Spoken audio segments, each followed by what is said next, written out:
Good morning and welcome to Felony First Appearance Hearings. Hi, everybody. Corrections, can you hear me? Hi, Corrections. Good morning. I'm Judge Mindy Glazer. I will be presiding today. The video for First Appearance Hearings has been played to all defendants. I need everyone to please stand up, raise your right hand to be sworn in by our clerk. All rise and raise your right hand. All rise and raise your right hand. Do you swear affirm the testimony about to give me the truth, the whole truth, and nothing but the truth that I do? I do. I do. Please be seated.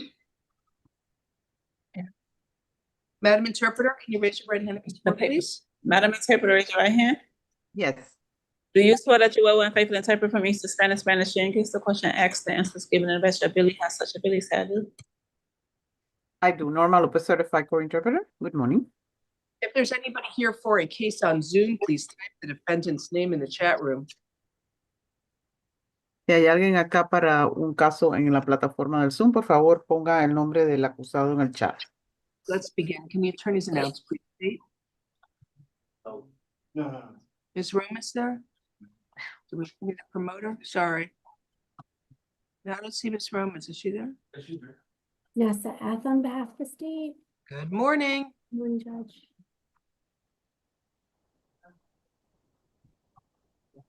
Good morning. Good morning, Judge. I wasn't promoted. This Ana Romas on behalf of the state for out-of-state extraditions. Now that I've joined you. How are you? Is Corey here? I did promote her. Rebecca Corey, Assistant Public Defender. Good morning. Good morning. How are you today? Good, thanks. We're going to begin with the out-of-state warrants. We have Fael Ali, that's a quash. And then there's Latuana Bennett, that's also a quash. Delicia Lovelady, it's a quash. Is she still here? Okay, good. I have released, Your Honor. Perfect. Rebecca Allen is a quash.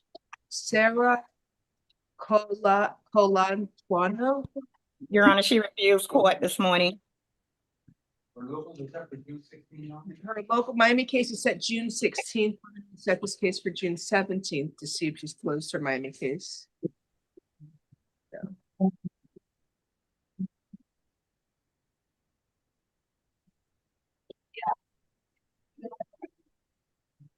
Then there is Arturo Hernandez Martinez.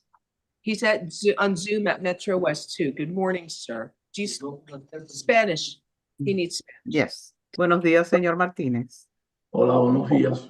Your 5 cases are set Good on morning. the 24th. So we're going to reset this case July 25th to see if you've closed out your Miami cases. Hay 5 casos que están pospuestos. Vamos a posponer este para el 25 de julio, a ver si se cierran todos. All right. We'll see you July 25th. Have a nice day. Tenga buen día, lo vemos en el 25 de julio. Ok, gracias. Brandon Sartor, Okay, thank you. he's at Metro West 3. Good morning, sir. You have locals pending. Your next court date is May 20th, which is today. Given that you're here, I'm not sure you're going to go today, so I'm going to reset your case on Thursday. What's that? The 22nd, to see if you go. In case you don't go today, you'll go tomorrow. So reset May 22nd. They said they took my car to court today, so I don't know. They said ask the officers about my local case. They said they took my identification card instead. I don't know. Let me just set a Thursday, see what's happening with your Miami case. And we'll see. All right. Thanks. Thanks.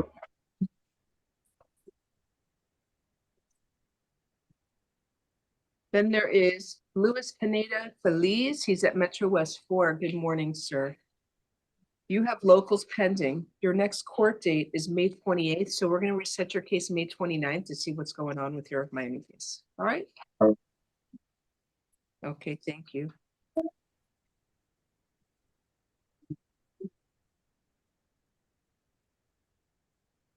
Then there is Richard Ingram. Mr. Ingram's at Metro West 5. Good morning, sir.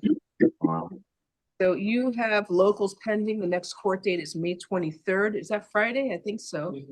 Yes. I guess, what is that, Tuesday, the 27th? We'll see you on Tuesday because Monday's a court holiday. It's Memorial Day. Okay, they said 30 days ago, I signed a waiver of, But remember what I said, your Miami case has to be closed. And once your Miami case is closed, then Alabama would have up to 30 days to pick you up. So I can't do anything to send you to Alabama until your Miami case is closed.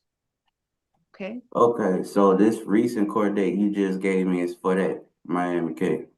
Your Miami case is set on May 23rd, which is Friday. So I'm going to set your extradition case, your Alabama warrant for Tuesday to see if the Miami case is closed. Okay? And when that case is closed, then the 30 days begin?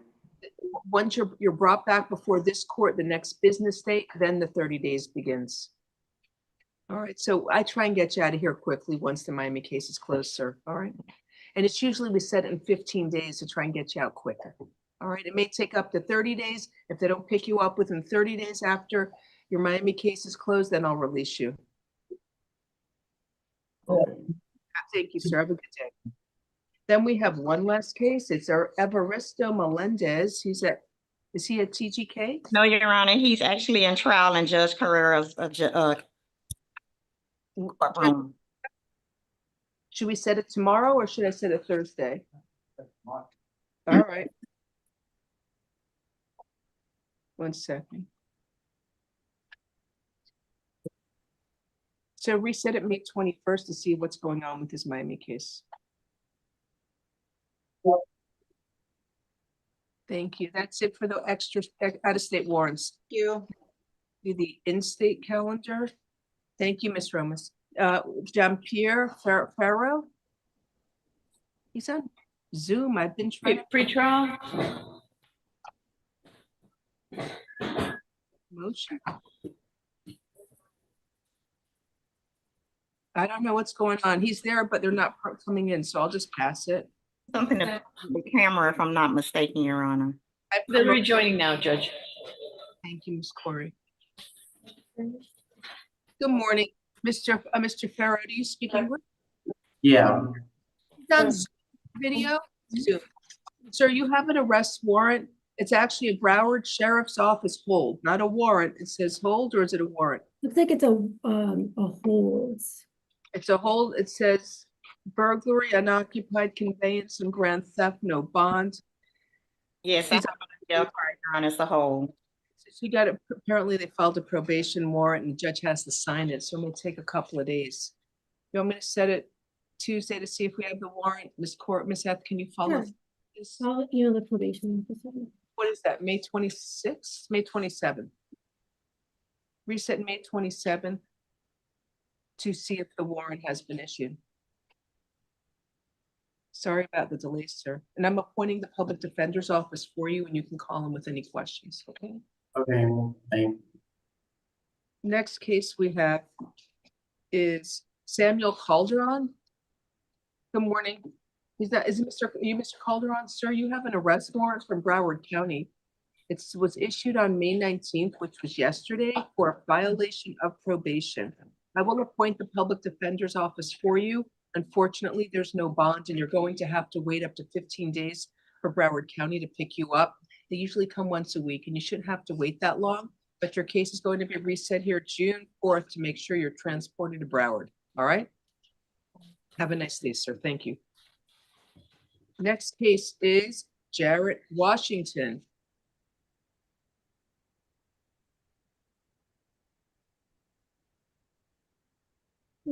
Judge, can I show you something really quick? Absolutely, yes. So I was looking up the Broward docket for John Pierre Farrow. For who? The hold, John Pierre Farrow. And it looks like the affidavit was filed right yesterday, but then it says judge refused to sign. So let's see what it What's his says. name? I'll bring him back. Farrow? Can we bring back John Pierre Farrow after this, please? Which judge refused? Let's see.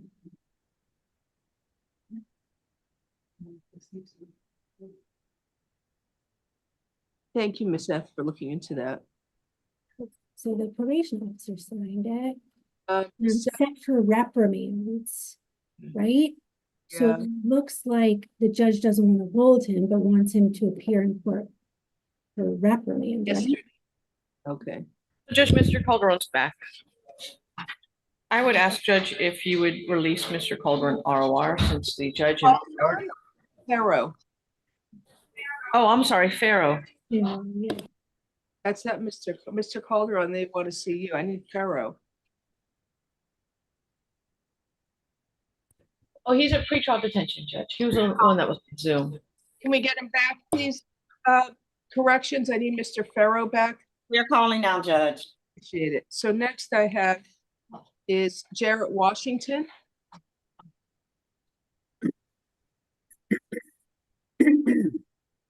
Mr. Washington, sir, you have a warrant from Broward County. It was issued on September 12th of 2024. The charge is violation of probation for a misdemeanor case. I will appoint the public defender's office for you. You have a bond and it's $500.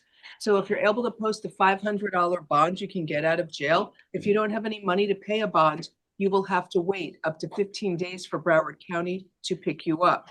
I'm resetting your case for June 4th to see if you either posted a bond or were transported to Broward.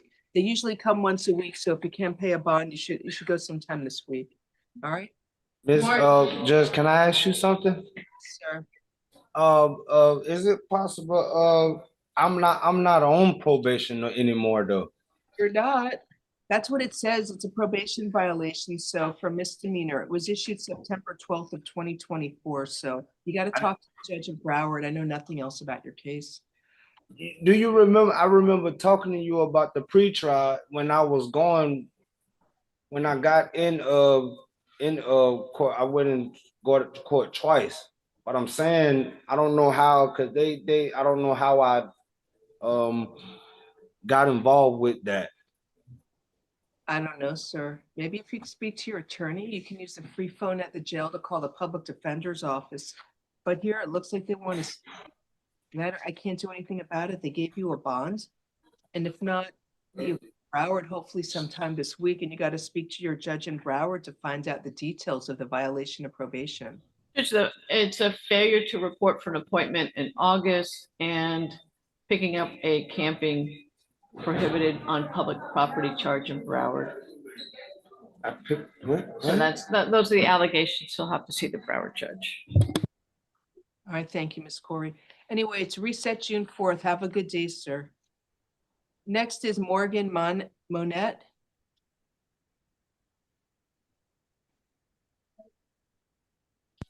Good morning, sir. Sir, you have an arrest warrant from Broward County. It was issued May 1st of 2025 for violation of pretrial services. I will appoint the public defender's office for you.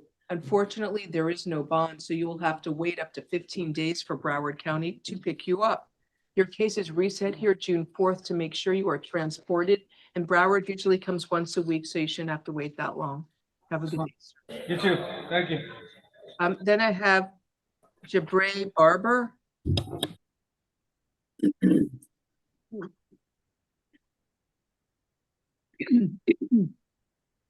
Morning, Mr. Barber. You have an arrest warrant from Palm Beach County, Florida. The warrant was issued October 15th of 2009.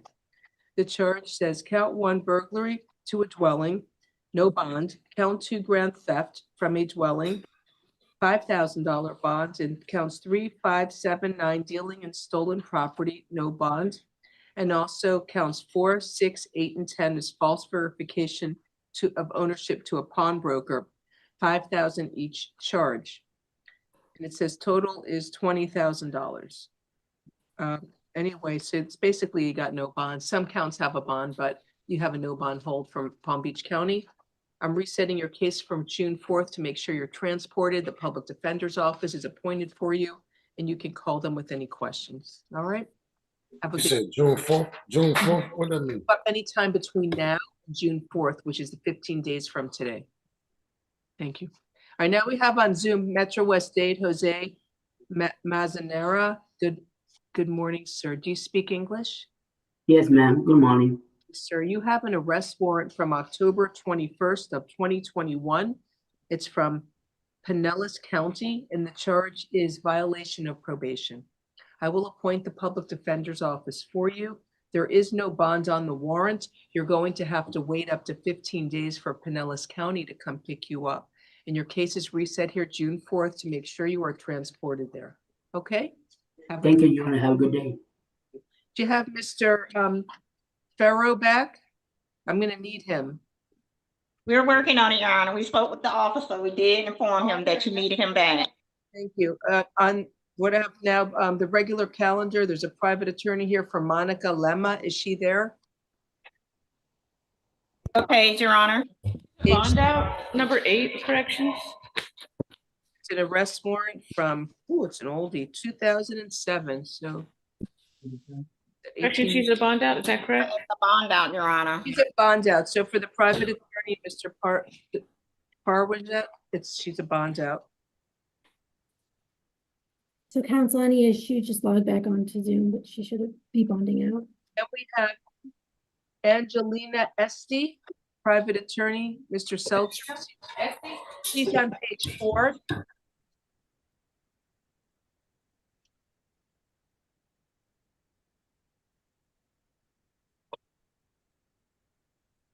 She has 3 cases. Your Honor, do you have any more out of turn so we can line them up? Yes, Javon Floyd is here, and then page 15.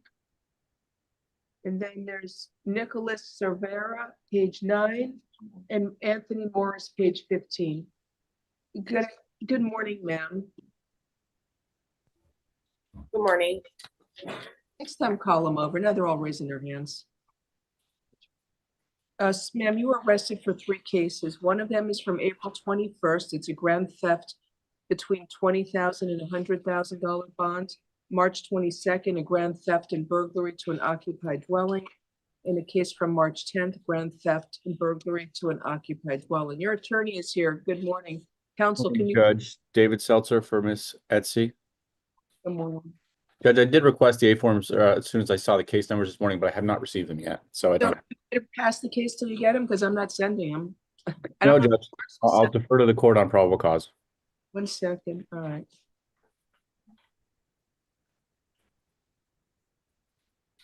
Listen, I'm not.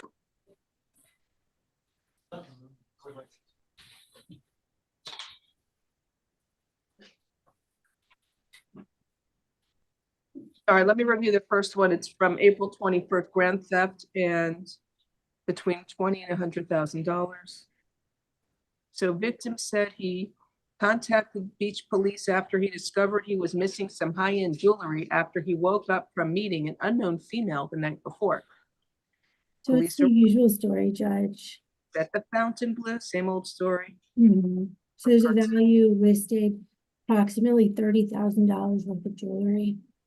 So There's he's a Rolex valued at $20,000 and a diamond bracelet $10,000. They had CCTV footage at the Fontainebleau, and the victim positively identified Ms. Esty from a lineup. So in this case, there would be probable cause for grand theft, a second-degree felony. So you are ordered to stay away. On this case, stay away from the alleged victim, whose initials are SS. No contact with the victim, either directly, indirectly, in person, in writing, by telephone, or through third parties, and stay at least 500 feet away from the victim, his home and school, and place of employment at all times. Why am I ordering her to stay away from the Fontainebleau Hilton? Because it looks like that's where she finds her victims.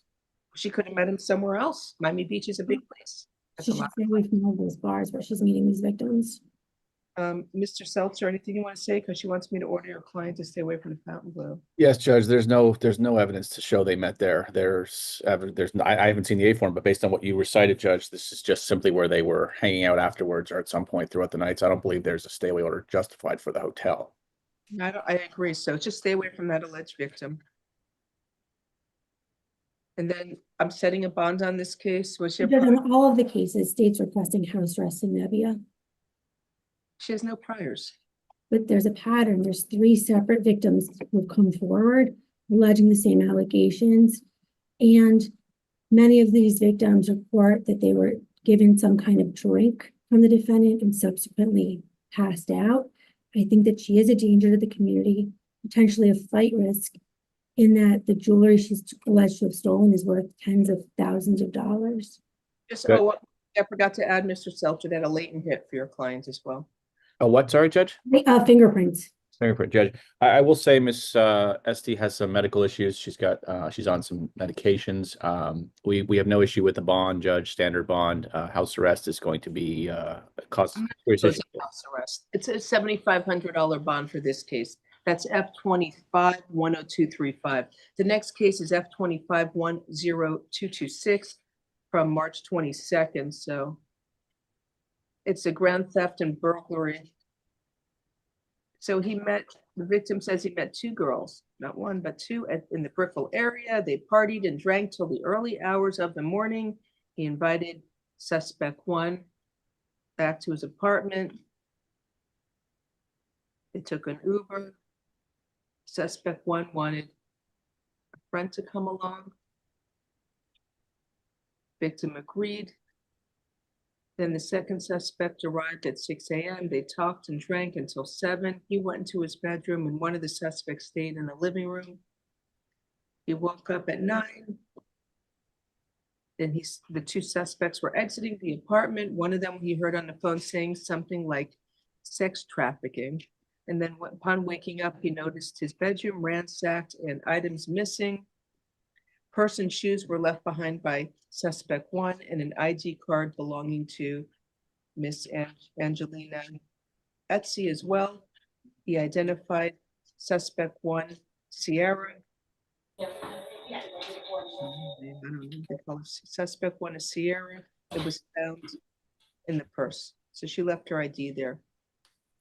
So given that she's charged of burglary, it says given the invitation to the apartment was extended under false pretenses under the guise of engaging in some type of a social activity. True intent was criminal in nature. The invitation is deemed invalid. Judge, I don't believe burglary applies in this situation. Maybe the only probable cause is for the grand theft. So victim was missing his Rolex valued at $11,000, $8,000 in cash, and some sunglasses. So there's probable cause for grand theft. I want to be heard regarding the burglary because I agree with Mr. Seltzer. I mean, Your Honor read the legal theory. I believe that there is probable cause that the invitation was extended under false pretenses. I mean, Judge, there's no evidence of false pretenses. The invitation was extended for the two females to come over and do whatever they're going to do. That's whether they did or did not do it doesn't mean it was false pretenses. One, there's probable cause for grand theft. It's $2,500 bond. Count two, no probable cause, release outright. The overstates objection. What was that, Your Honor? I'm sorry. F25-10226. You are ordered to stay away from the alleged victim whose initials are CO. No contact with the victim either directly, indirectly, in person, in writing, by telephone, or through third parties, and stay at least 500 feet away from his home, school, and place of employment at all times. And stay away from this club or restaurant called Blackbird Ordinary at 729 Southwest 1st Avenue in Miami, Florida. Because it says in here, that's where they met. It said that in the A-form. And then the last case is F25-10219. It's grand theft F2 and burglary occupied dwelling from March 10th. So let's see, it's in Doral. The same theory of the case. I don't know if the value of the Rolex. Victim said his watch was stolen after he came back to his apartment with the female he met at, what's it called now, Club 11? Victim had a drink with the victim, became sick before passing out. When he woke up, he found she had left and his watch was missing. There was a photo lineup and she was positively ID'd. I don't see a value, is that correct? I didn't see it either, Judge. You want me to reset it for the afternoon for probable cause? You want to stipulate to F3? We'll stipulate to F3 for purposes of a bond, Judge. Judge, again, the state's requesting that house arrest. She's victimizing multiple people. It's high-end jewelry that's being stolen, and it appears that the victims are being drugged. One second. It's a $2,500 bond. The only thing I'm adding here is you didn't do it, so I will. I'm gonna add stay away from Club 11 because that's where she picked him up or met him. Anyway, stay away from the alleged victim. His initials are MF. No contact with him, either directly, indirectly, in person, in writing, by telephone, or through third parties, and stay at least 500 feet away. Judge, for purposes, Yes. I just didn't hear you announce on count 2. I didn't miss if I missed that. Oh, thank you. Count 1 is $2,500. Count 2, the burglary. I'm finding no probable cause and release outright. Okay, thank you, Judge. Have a nice day. And Your Honor, we'll do the house arrest. Stay, no house arrest. I said it 5 times. I'm not. Okay. doing house I arrest. just believe that she's an extreme danger to the community and a potential flight risk. Okay. Thank And you, that's Judge. a Club 11 establishment at 29 Northeast 11th Street in Miami, Florida. That's it. Have a good day. Have a good you. morning. What he tells you. The Pharaoh back, can you please, promote? We have the gentleman from the in-state warrants.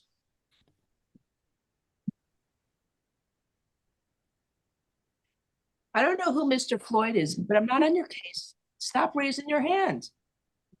I'm gonna lower his hand, huh? No, I don't remember anything. That was the family drama yesterday.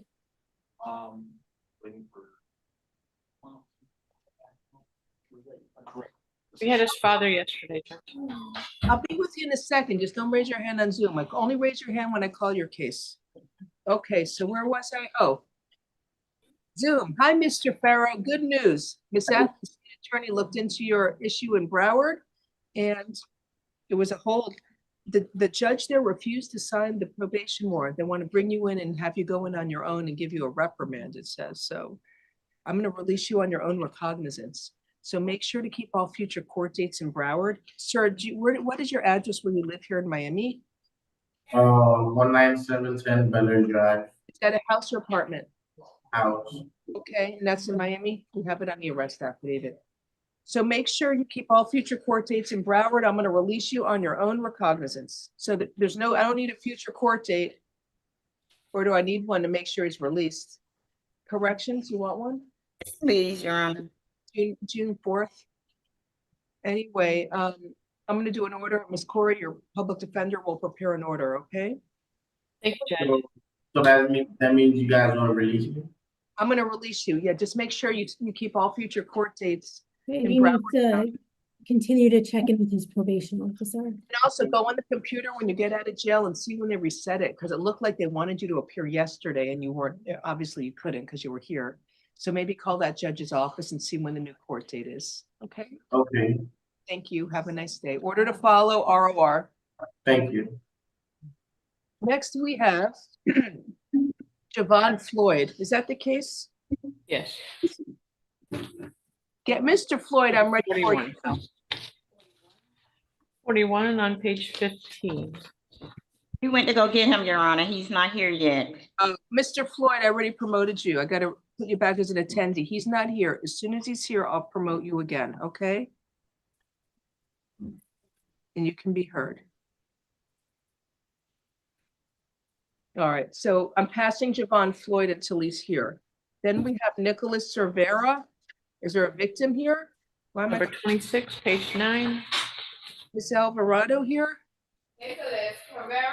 Mr. Floyd, don't go anywhere. I'm gonna be with you as soon as he's here, okay? I'll promote Ms. Alvarado. Thank you.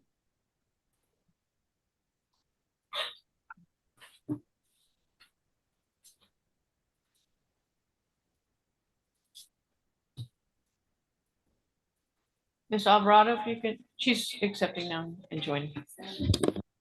Look at me like that. Mr. Cervera speaks English. Good morning.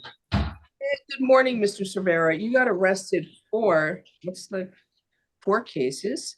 The charges are possession of a controlled substance, robbery by sudden snatching. They're all May 18th, May 19th.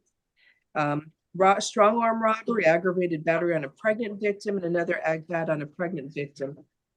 I will appoint the public defender's office for you. I'm told the victim is here. Oh, you see you sideways, but I guess that's okay. I don't know. Hi, Miss Alvarado. How you doing?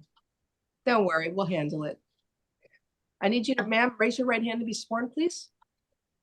Your right hand, the other hand, please. I can't, the other hand is your right hand. I can't see her. I gotta see you raise it though. Raise your right hand. Perfect. Go ahead, Ever. Do you swear from the testimony you are about to give will be the truth, the whole truth, and nothing but the truth? If so, say I do. You have to unmute, ma'am. Yes, I do. Thank you. You can put your hand down. So please tell me your name. My name is Daniela Alvarado. Ms. Alvarado, are you afraid of Nicholas Cervera? No, I am not. Do you want the court to enter an order requiring him to stay away from you? I apologize. Can you repeat that one more time? Would you like the court to enter a stay away order requiring Mr. Cervera to stay away from you? No, that's fine. I do not want the stay away order to be issued. Do you understand? Well, first of all, has anybody forced you or threatened you to come to court today to make the statement? No. And do you understand the court cannot protect you against any possible future violence without a stay away order? Yes, I do understand. All right, thank you. State any questions for Ms. Alvarado? No questions, but before Your Honor modifies the stay away order, I would like to point out that there are, what is it, 3 domestic violence cases with the victim, and she's allegedly pregnant. The state's requesting the stay away order for a cooling off period. I would ask for a modified stay away order, Judge. Give me 1 second to make my notes here.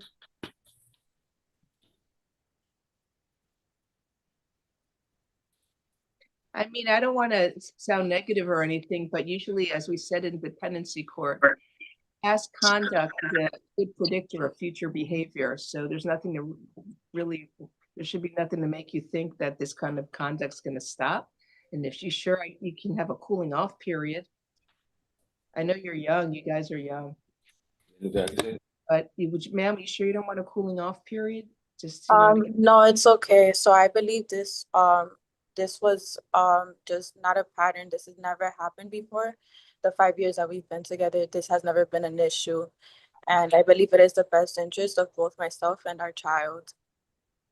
Okay, I understand. You're an adult and I respect your opinion.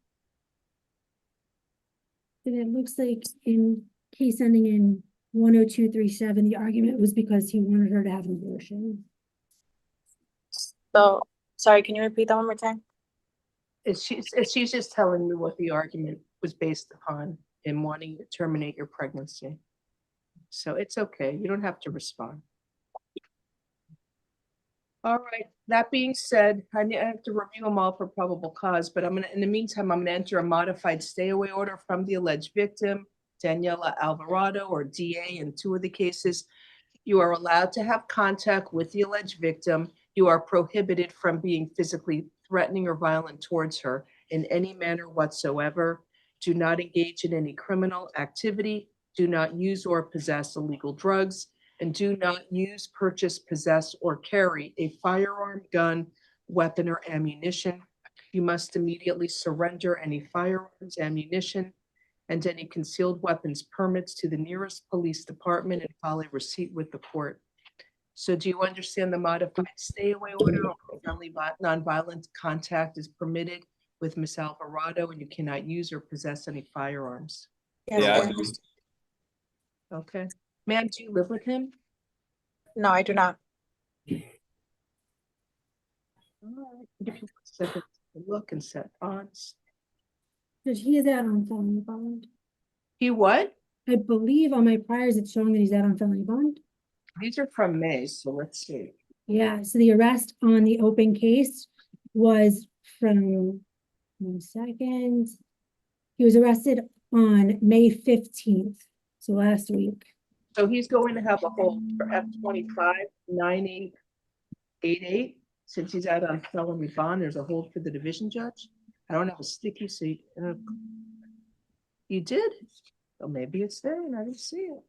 It's there. I'm sorry. Eric prepared a sticky. I have it. There's a hold for 2 open cases, not 1. F25-9888 and F25-9916. So let me go through each case and set the bond. On F25-10241, It's a possession of a controlled substance. He had marijuana, it looks I like. think it was 20 Venus pills. What was it? One pink oxycodone. All right, I'll set the bond on this case. 20 alprazolam and 1 pink oxycodone. Okay, I'll set the bond on this case at, what do you want, $2,000? $2,000 in this case.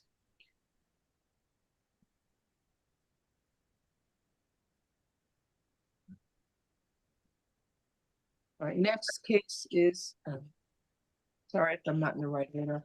F25-10237, it's strong arm robbery and aggravated battery on a pregnant victim from May 18th.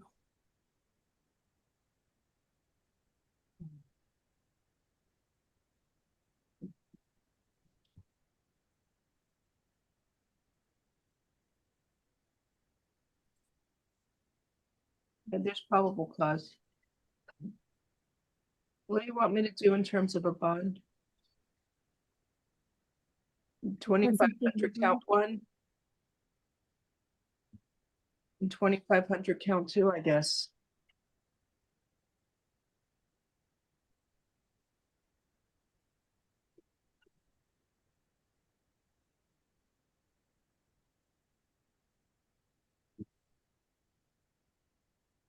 Next is F25-10238, robbery by sudden snatching from May 18th. He snatched a cell phone from her hands and fled. I'll set this bond at $1,500.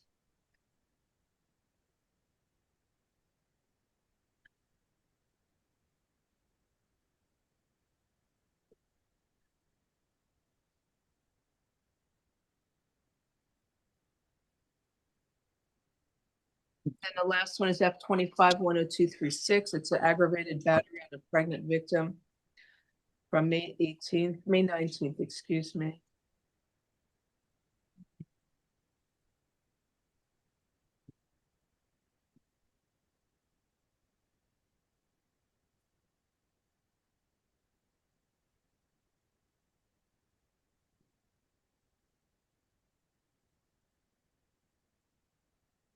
There's probable cause for the charge. I'll set the bond at $5,000 on this case. So you'll see your judge tomorrow. Thank you for coming in, Miss Alvarado. Have a No good day. problem. Thank you. You too. Your Honor, on 10241, that was $2,000. If that, let me double check. I think that was the first one, the possession. Yes. 2,000. Thank you. Next, I have Anthony Morris for family here. Good morning. Hello. How are you? Page 15. It's a case from November 2022. Who are you, ma'am? I'm his mother, Constance Williams.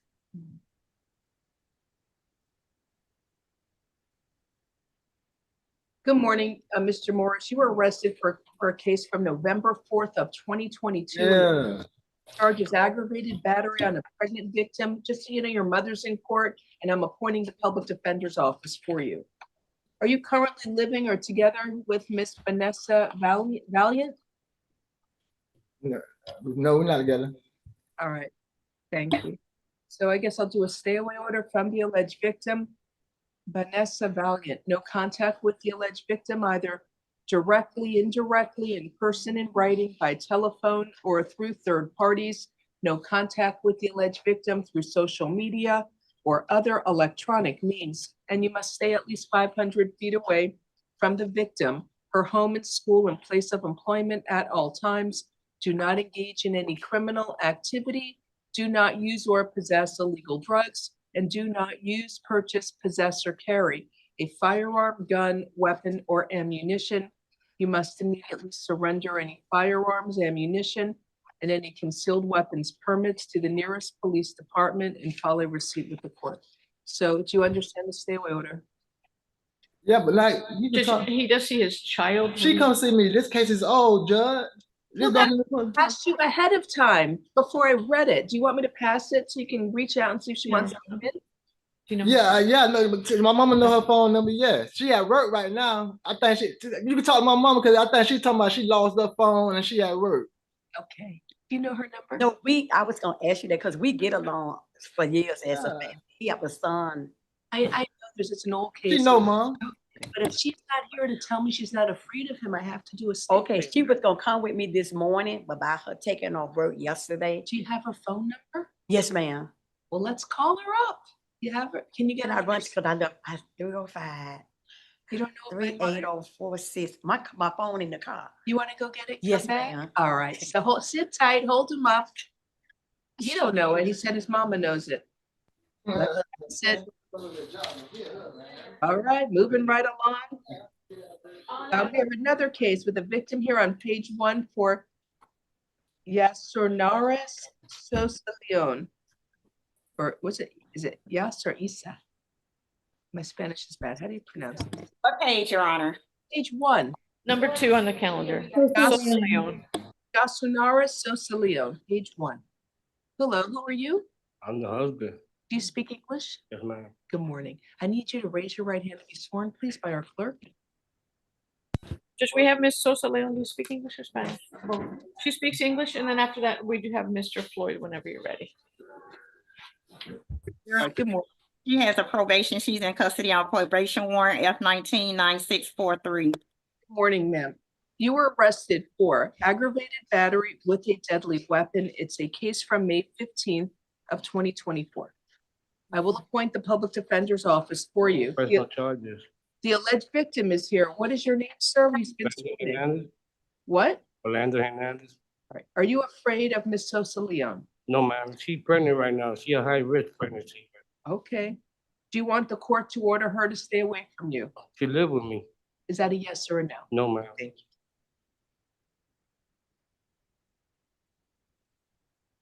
One second.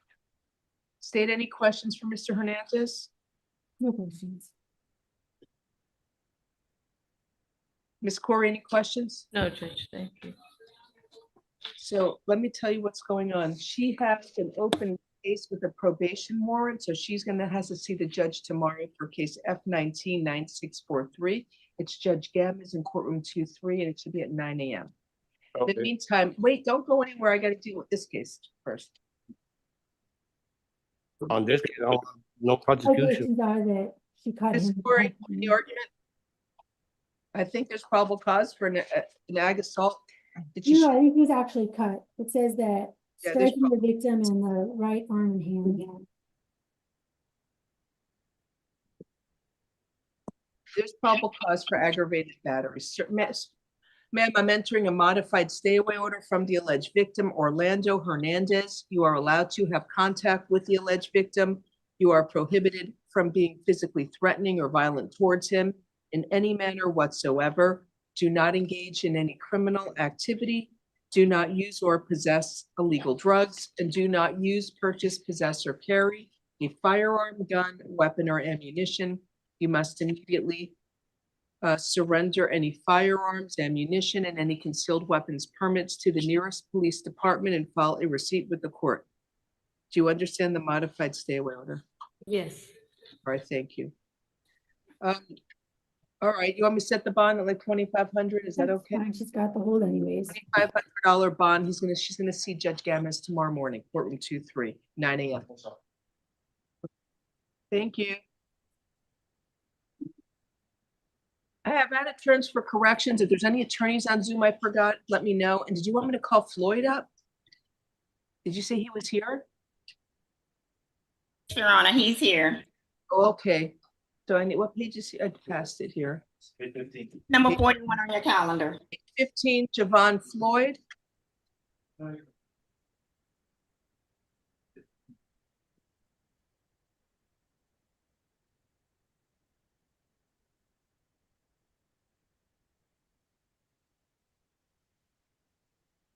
I know his mom is here. All right, I'll promote you all, but remember, this is a court of law. And I don't want any outbursts from anybody, or I'm going to remove you from Zoom. Okay? No, I promoted the wrong one. Good morning, Mr. Floyd. You were arrested for a sexual battery charge. We'll wait for it. Okay. I'm appointing the defender's office for you. So I need a moment to review the arrest affidavit for probable cause. I think count one should be on a minor rather than a helpless victim. State did file a motion for pretrial detention. Okay.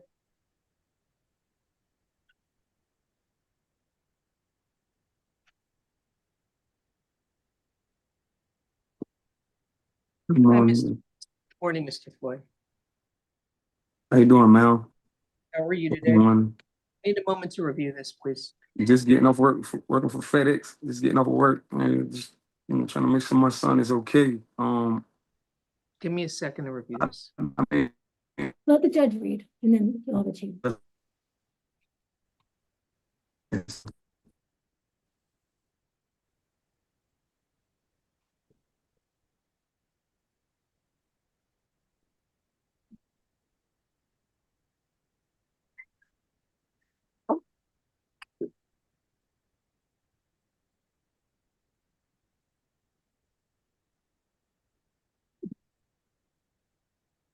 my connection there. Can't see me. Search.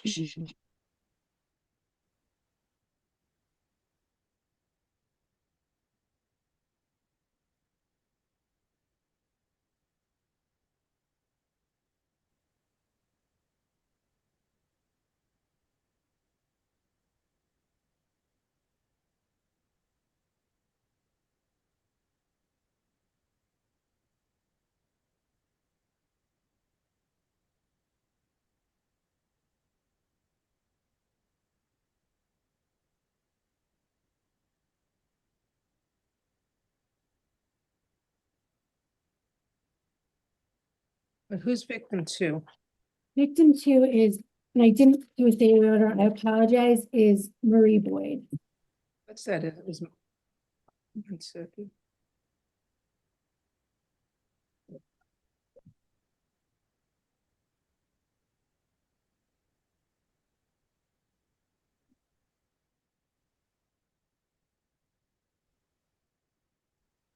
That's a sister.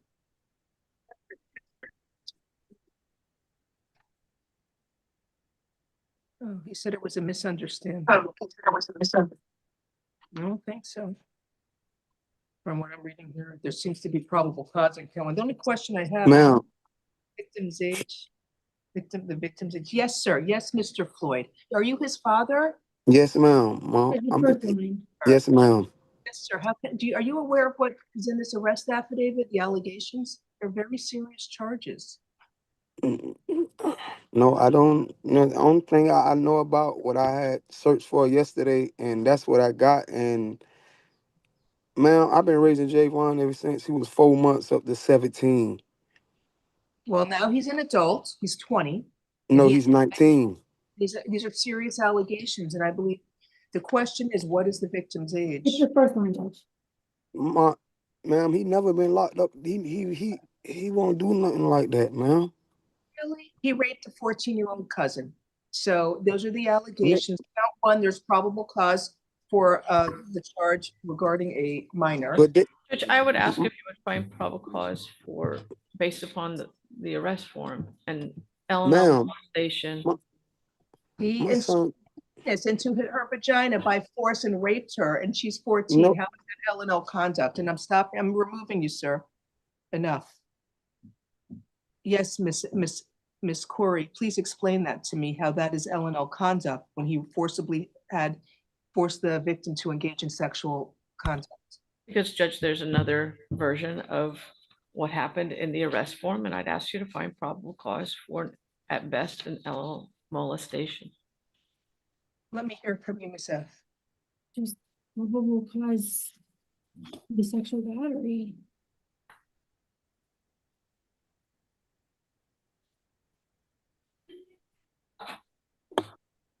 You had somebody walk in on him and observe it.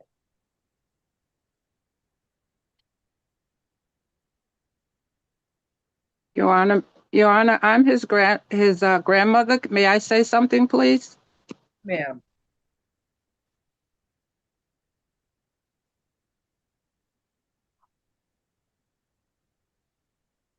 Yes, ma'am. What did you want to say? What is your name? Okay, when I heard it mentioned that there was another version on the police report.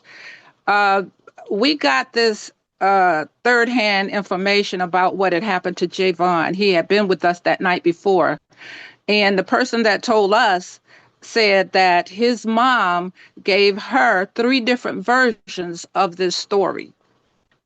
I don't care what the mother said. All I know is what the victim said, and that's what the court has to consider. These are all allegations. Yes, ma'am. And he's presumed not guilty. So I understand, ma'am. the court says in here he is presumed not guilty. And there were other men. There are other men in that house too.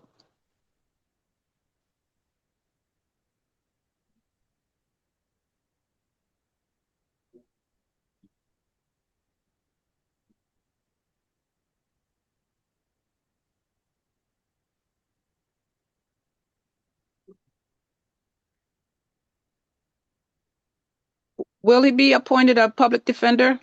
Has a public defender. So sir, I'm entering a stay away order from the 14-year-old child whose initials are AB. No contact with the victim, either directly, indirectly, in person, in writing, by telephone, or through third parties. No contact with the victim through social media or other electronic means. And you must stay at least 500 feet away from the victim, her home and school at all times. Do not engage in any criminal activity. Do not use or possess illegal drugs, and do not use, purchase, possess, or carry a firearm, gun, weapon, or ammunition. You must immediately surrender any firearms, ammunition, and any concealed weapons permits to the nearest police department and file a receipt with the court. Do you understand the stay away order, sir? Yes, ma'am. All right, thank you. So as to count 1, I'm going to grant the state's motion for pretrial detention pending final hearing pursuant to Florida statute 907.041. That is because there is probable cause for the charge regarding a minor. Count 2, so count 1's no bond. He's going to see a division judge tomorrow, and that judge will set the final hearing on the state's motion for pretrial detention. Count 2, there is probable cause. That is a second-degree felony. That bond is $7,500. Count 3, there is probable cause for that charge as well, a second-degree felony, $7,500 bond. And count 4, the battery charge, there's probable cause for that. That's a $1,000 bond. So, sir, you have a good lawyer representing you at the public defender's office. Listen to what they tell you. Mr. Floyd, if you want to go tomorrow, it's going to be before Judge Alberto Milian. I think in courtroom, what, 7-2 or 7-1, one of those courtrooms. It's courtroom 7-1. He's going to have a hearing tomorrow morning, 9 a.m. Okay, or 9:15, 9:30. All right. Would you all be able to give us the name of his public defender and a number for him? The phone number for the public defender's office is 305-545-1600. And it may take a day or so for it to be assigned. It may be because, Judge, we're also appointed to his uncle who got arrested and was here yesterday, so we may have a conflict. We'll have to review for the conflict, and then if we do have a conflict, either Mr. Floyd or his uncle will have regional counsel appointed. I'm sorry, that number is 305-515-545-545. 1600. Thank you very much. Thank you. Thank you. Good day. All right, next. Oh, I'm sorry, are there any visitations for him? I don't know. You have to contact the jail. Maybe the PD's office, the public defender, can answer all those questions, but they probably allow visitation. Thank you. Good. All right, let me recall the case of, is it Anthony Morris? His mom's here with the phone number. Do you want to get her on the phone? Are you able to do that? I tried to get her, but it's going to voicemail. If it goes to voicemail, all I can ask you to do is wait. Send her a text. Can you text her and ask her to answer the phone? Okay, let's hold off on Morris. We're trying to get her on the phone. Out of turns for corrections. Look at this. It's only 10:15 and we're starting this early today. William Miranda, page 8.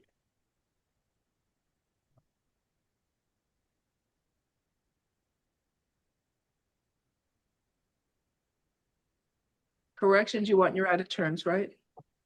Ma'am, he's on his way in, Your Honor. Okay, thank you.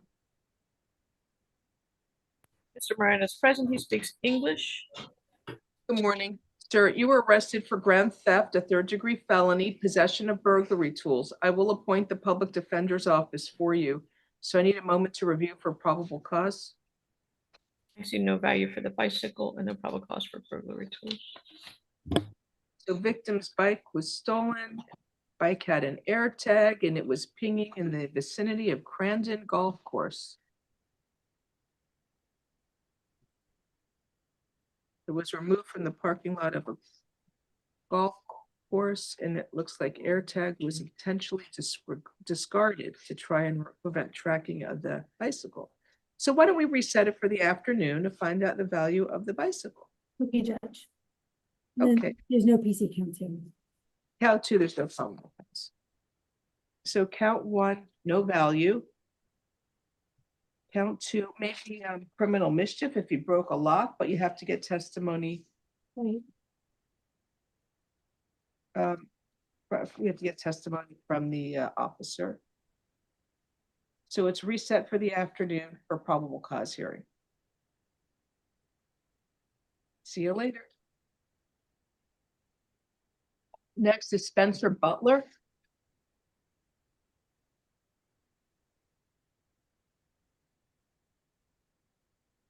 There's a lot of cases, or a lot of state. What is, how many cases? 1, 4.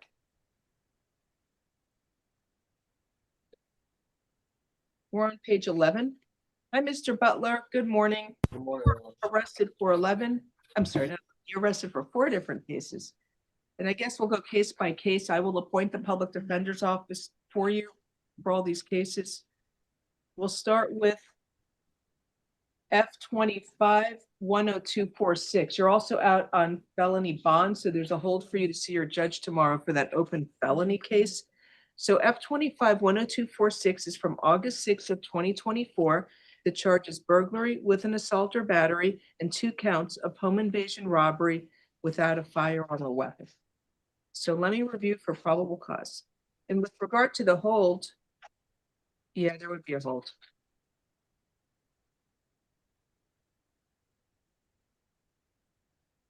All right, so let me take a look.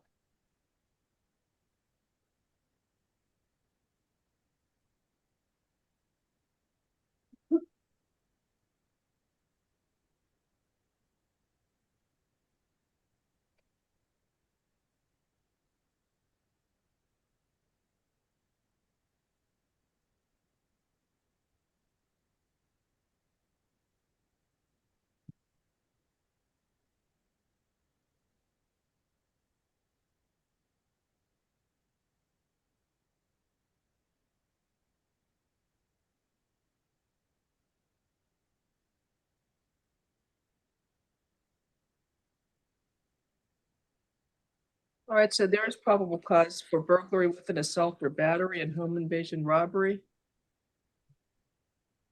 And let's see, on F25-10246, you are ordered to stay away. They never live together and have no children. Why do I have a domestic? You gave me a non-domestic, thank you. Stay away. You are ordered to stay away from the alleged victim whose initials are ZW. No contact with that victim, either directly, indirectly, in person, in writing, by telephone, or through third parties. No contact with the victim through social media or other electronic means.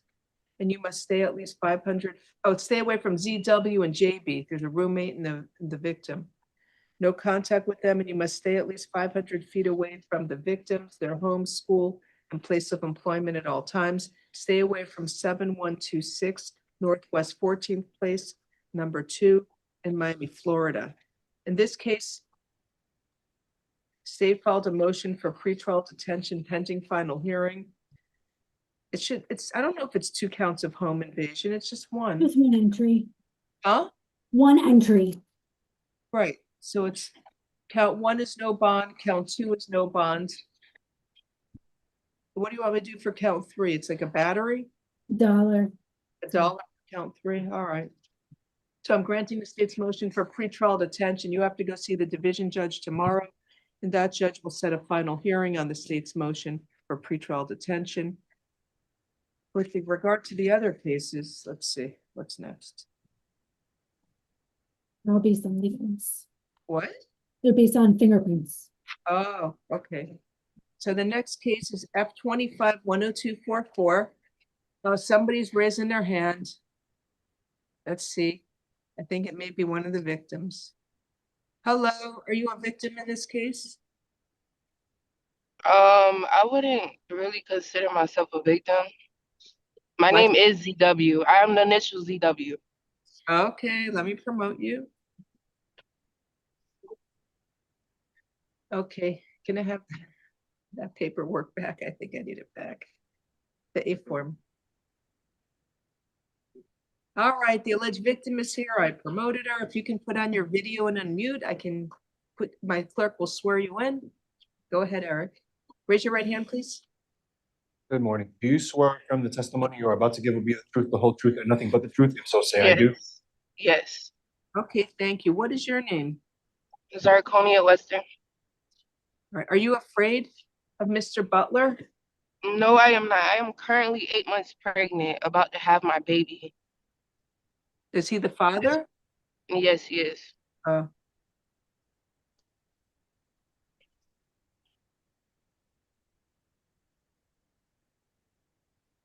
Okay. The problem is he's out on felony bond and these are serious charges, so. Yeah, I'm so sorry to cut you off. I was wondering why they have my name on there. I wasn't a part of what I just interpreted for her, like use the Google Translate because she doesn't speak English. Who? The other victim on that case. So I don't understand why my name is on there as a victim. Because it says you broke through the window, pushed you, and took your phone. Yeah, but I didn't give the statement. The other victim did. Oh, I understand. That's what I was saying. Telling me you don't want to prosecute. Yes. Okay.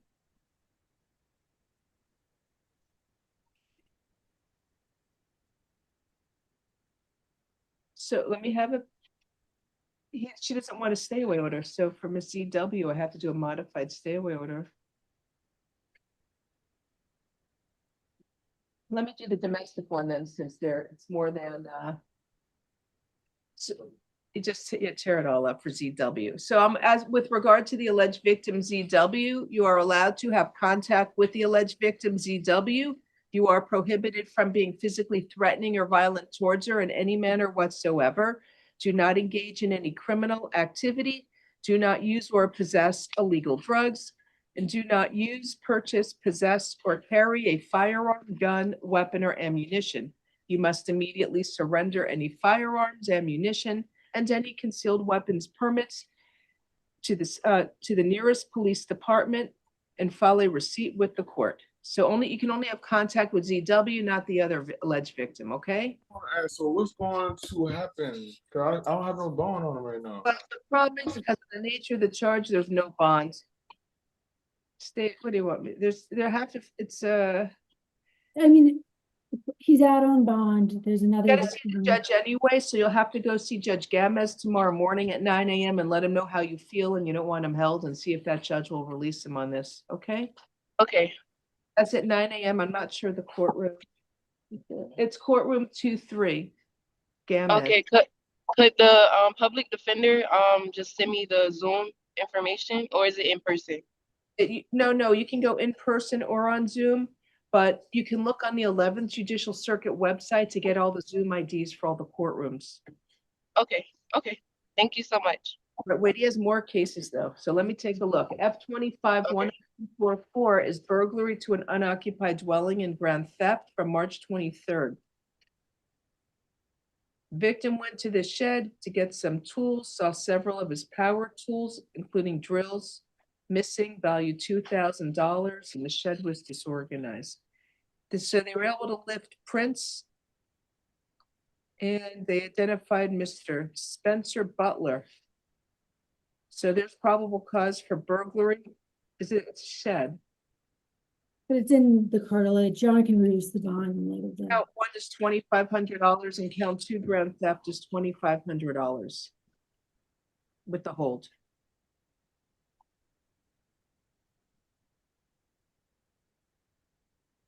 And in this case, ending in 10244, you are ordered to stay away from Rodrigo Nuno, the alleged victim. No contact with him directly, indirectly, in person, in writing, by telephone, or through third parties, and stay at least 500 feet away from his home, school, and place of employment at all times, and stay away from his residence at 280 Northwest 59th Street, 59th Terrace in Miami, Florida. So the other case is F25-10248. That one's not a printed, Judge. I apologize. What? Not a printed. Not a printed. This one's. Oh, different. not, excuse me, this is from April 13th. It's aggravated battery with a deadly weapon and use of a firearm during a felony.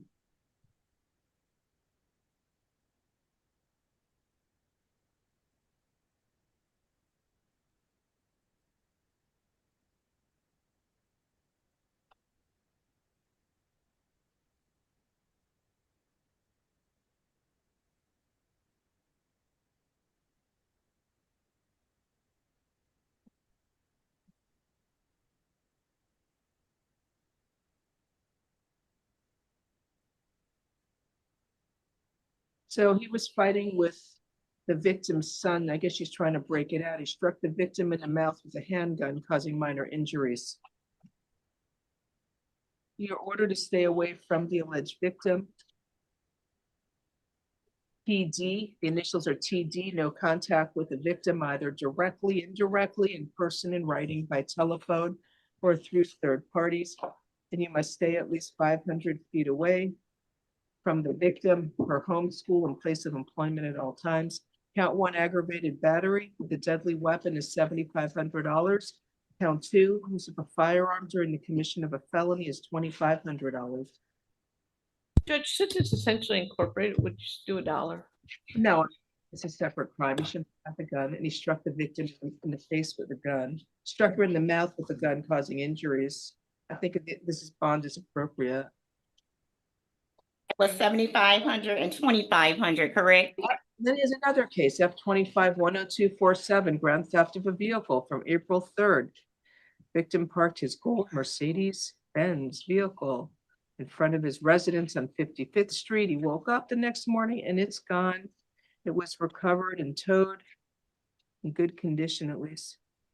So they got a latent prints, and it was Mr. Butler's fingerprint from the center console. There's probable cause for grand theft, $2,500 bond. So you'll see Judge Gamez tomorrow. Thank you. Have a good day.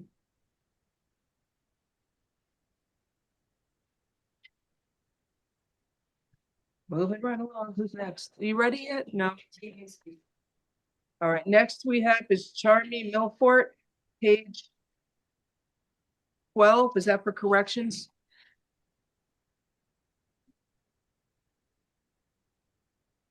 Who did you call, Your Honor? Page 12, Charmy Milfort. That's for corrections. That's for corrections. Your Honor, he has an open misdemeanor. He'll be going to jail arraignment next. Thank you.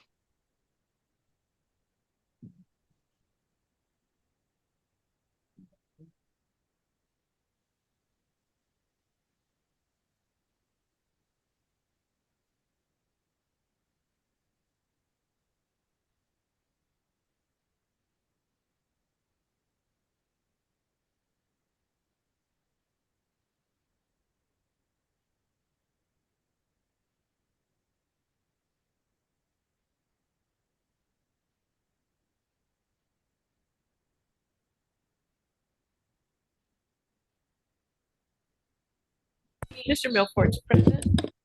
Good morning, sir. You were arrested for false report about placing a bomb and threatening to influence a public servant. I will appoint the public defender's office for you. So looks like you had a bad day in court yesterday and made some threats. You are ordered to stay away from the alleged victim, whose initials are CN.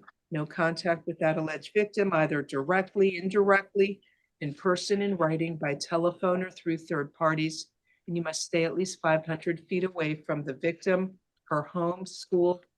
I don't know, I guess he's in place of employment. That's, I guess, unless you're coming to the court for legitimate business, stay out of. Who would C and B? It's, County judge. Pardon? County judge.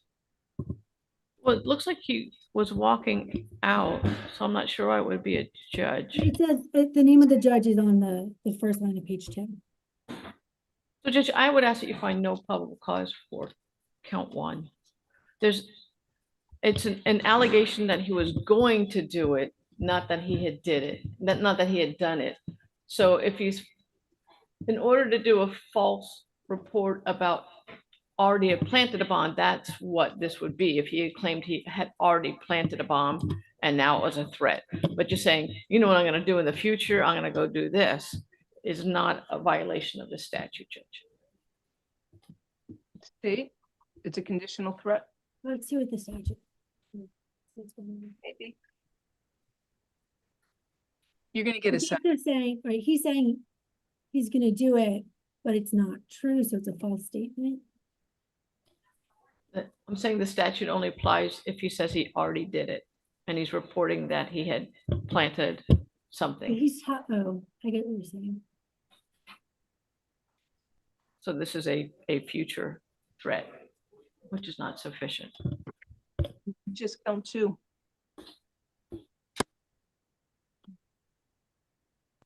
And Judge, it's not clear who it was said to. It's perfectly clear who he said he was threatening to. He's not happy, had to wait in court. Well, that judge works really hard and has a lot of cases. So she's a really fair judge too. Now you're gonna get somebody else. This may be a more appropriate statute. Let's check it What? out. This may be a more appropriate statute.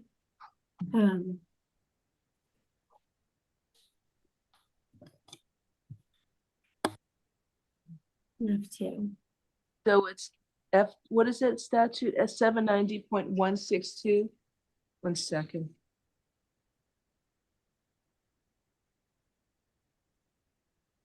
What was it, 790 point what?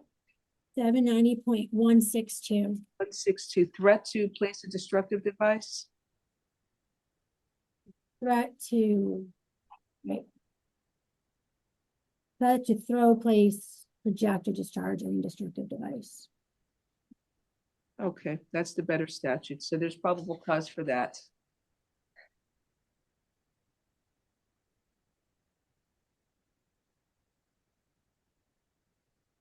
I'll set a bond, count 1. Count, what is that, an F2 or an F? Yes.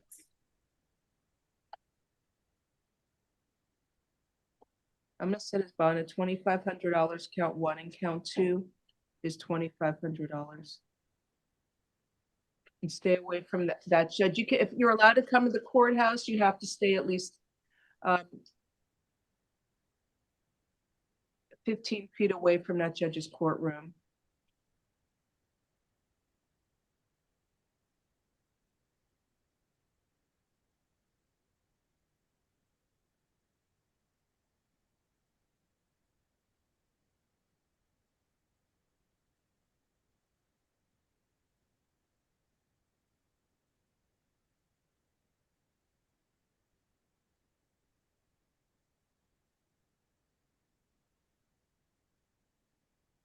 It's at 1351 Northwest 12th Street, Miami, Florida.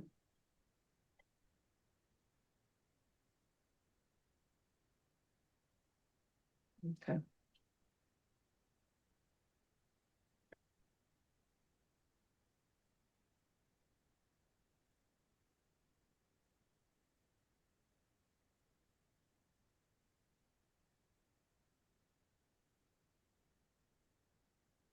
Next we have is Eddie Martinez on page 12.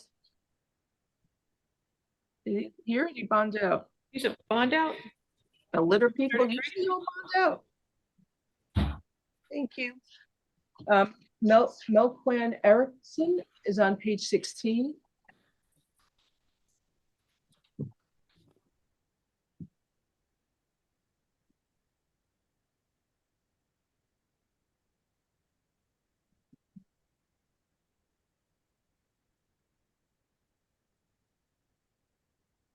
Your Honor, this is another charge. Good morning, sir. You were arrested for grand theft. It's from December 23rd of 2024. I will appoint the public defender's office for you.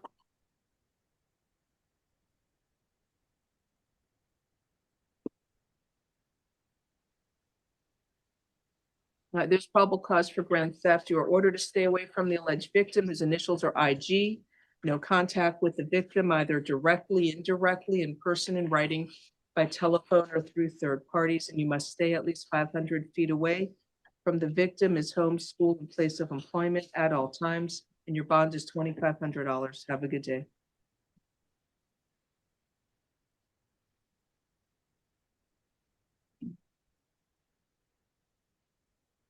With regard to Mr. Morris, do you want me just to put the language in there that the mother can pick up the child for time sharing?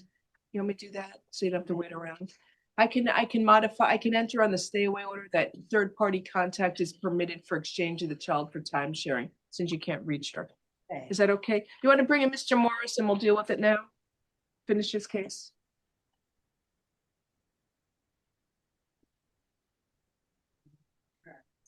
Oh, now she's on the phone? Okay.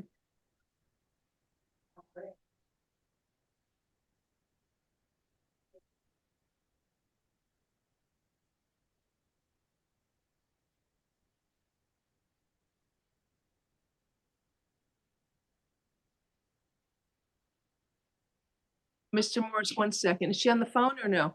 All right, so sir, I'm gonna leave the stay away order in place. We can't reach the victim, but I'm gonna allow third party contact is permitted to exchange your child or children for time sharing.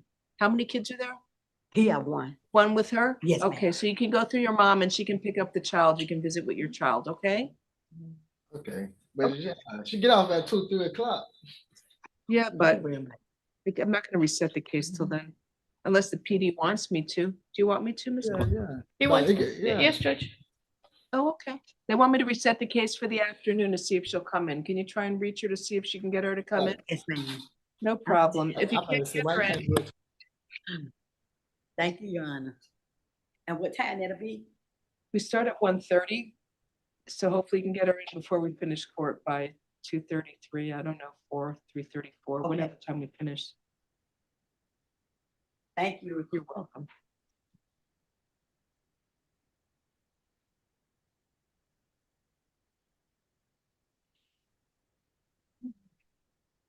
So don't process my stay away yet, because then we have to modify it.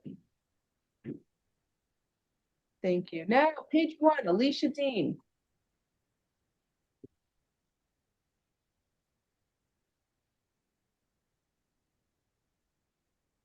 We have a long calendar today. We're going slow. Let's see, what is it, 18?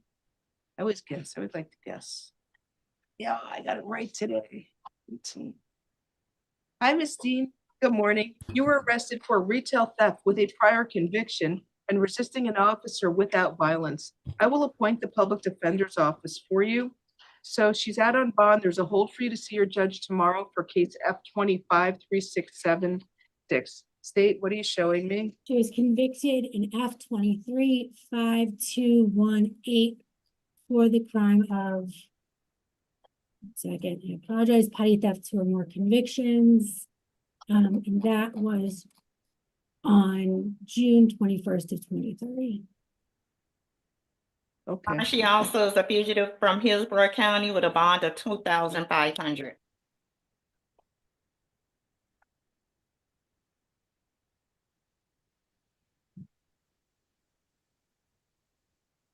So there's count 1, there's probable cause for petty theft, 2 or more convictions, and count 2, resisting without, there's probable cause as well.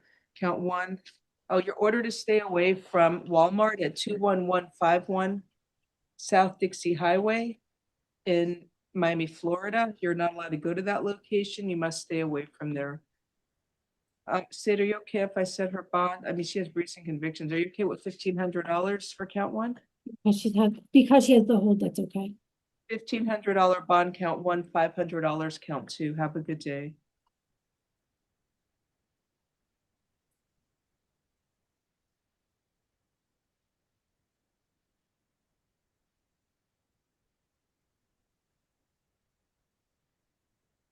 Next, we have Chris the Sack.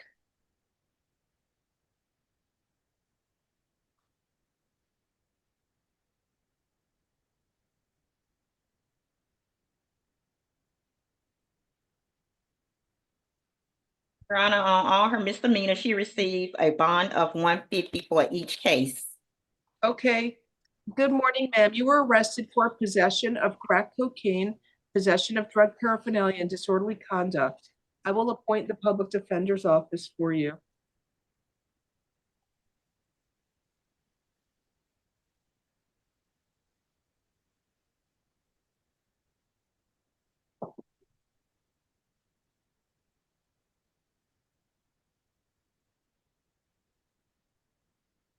So she's yelling racial slurs, spat on windows of the Raising Cane restaurant. She's hitting the windows with a bottle. Is this a hospital case, Miss Corey? He's got these bench warrants, state's requesting a bond.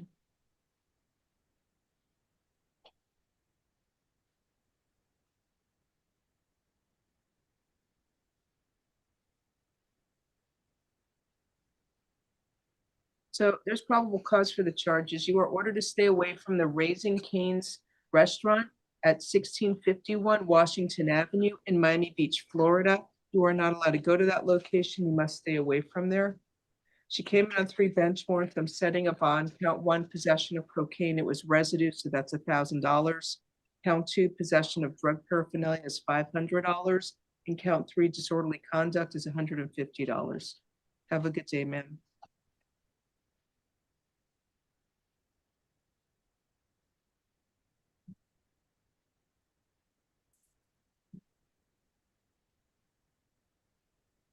Next case is Benedict Brooks on page 2.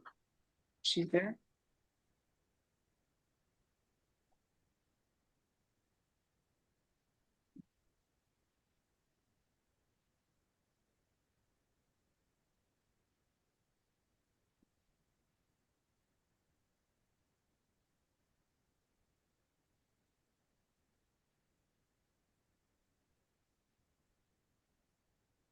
Good morning, ma'am. You were arrested for armed criminal mischief, discharge of a firearm from a vehicle, and openly carrying a weapon. I will appoint the public defender's office for you.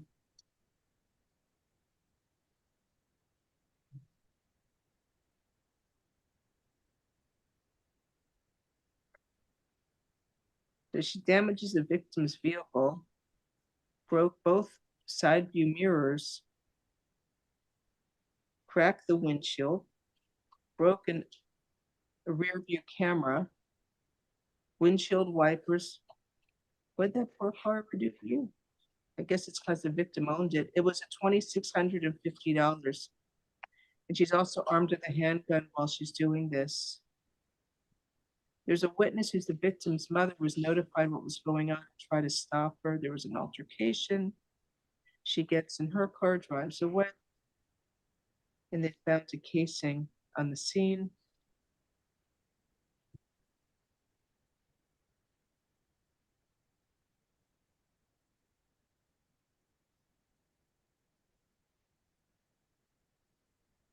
So, ma'am, you are ordered to stay away from the alleged victim, Miguel Miller. No contact with the victim, either directly, indirectly, in person, in writing, by telephone, or through third parties. And no contact with the victim through social media or other electronic means. And you must stay at least 500 feet away from the victim, his home and school and place of employment at all times. And stay away from the victim's residence at the Capri Gardens at 12025 Northeast 2nd Avenue in Miami, Florida. So you're not allowed to go to where he lives and you have to stay away from the victim. Do you understand, ma'am? The place of employment is a U-Haul.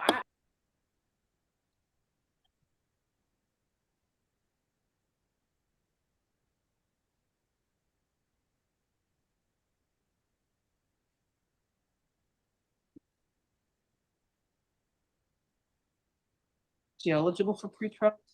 The state's requesting bond or house arrest. There was a gun that was actually discharged. The defendant's got an open battery. Where did it say it was discharged? They found the casing. One second.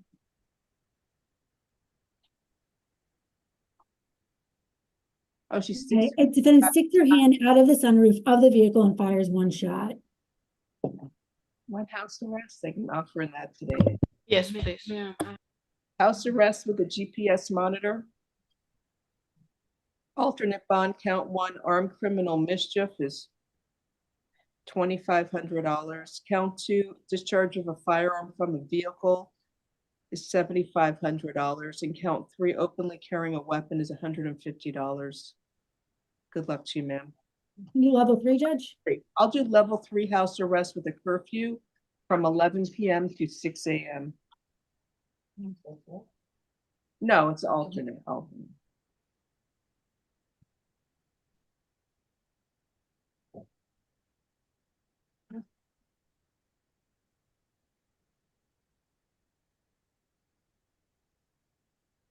Next on page 2 is Melissa Jackson.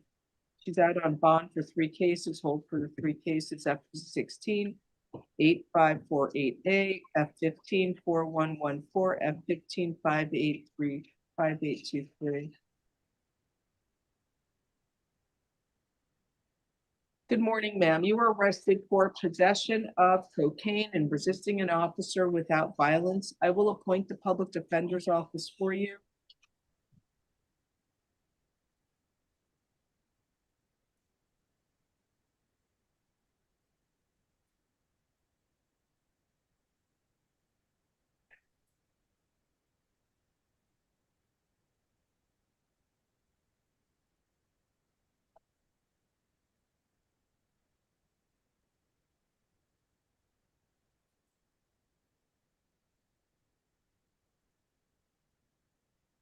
It looks like probable cause, poorly written.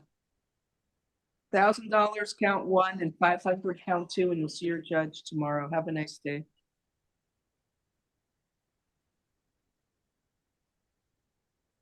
Next is Rachel Warner. She's back. I think she had a private attorney last time she was here. Was it Mr. Bavaria Who was it?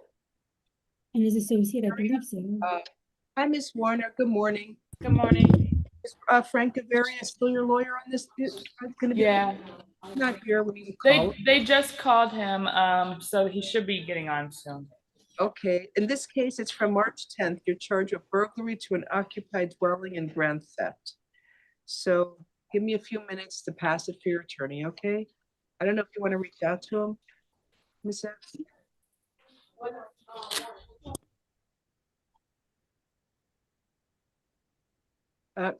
Good morning. This is now Miss Anila Jacques.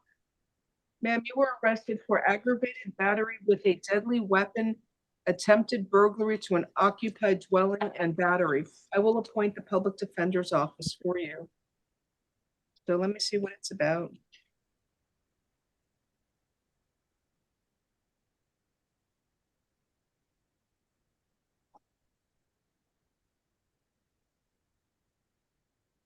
So we think the injuries are due to the car accident that you're understating in the defendant.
All right, so I had a chance to review the arrest affidavit. I'm entering a stay away order from the alleged victim, Walnisha Commons. No contact with the victim, either directly, indirectly, in person, in writing, by telephone, or through third parties. No contact with the victim through social media or other electronic means, and you must stay at least 500 feet away from the victim, her home and school, and place of employment at all times. Do not engage in any criminal activity. Do not use or possess illegal drugs, and do not use, purchase, possess, or carry a firearm, gun, weapon, or ammunition. You must immediately surrender any firearms, ammunition, and any concealed weapons permits to the nearest police department and file a receipt with the court. Do you understand the stay away order? Yes, Your Honor. I don't know if you have any objection to house arrest. Or a bond plus house arrest. What? The state's requesting a bond plus. I would ask for an alternate judge. Tires. Basically, the aggravated battery. The broomstick. The broomstick. All right, house arrest with a GPS monitor. I'll do alternate bond, count 1, aggravated battery. I'll set it at $5,000. Count 2, attempted burglary to an occupied dwelling will be $2,500. And count 3, battery is $1,000. The level 3 house arrest with a curfew from 11 p.m. to 6 a.m. Stay away from the victim. Stay away from the victim's mother as well. Don't go to her house. Don't call her and have nothing to do with her. If you violate the stay away order and you are rearrested, you will be locked up in jail until your trial. Do you understand? I understand, Your Honor. Have a nice day.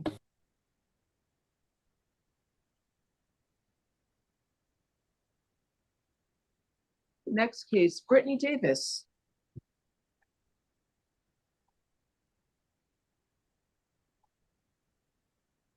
Page 4.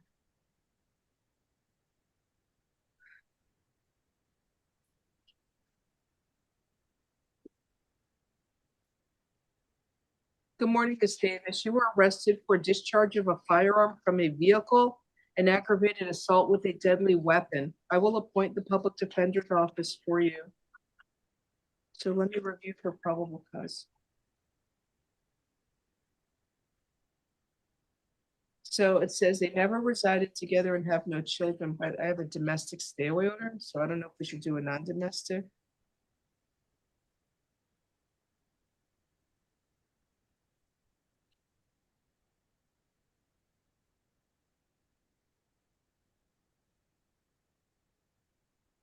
It looks like the officer got it wrong.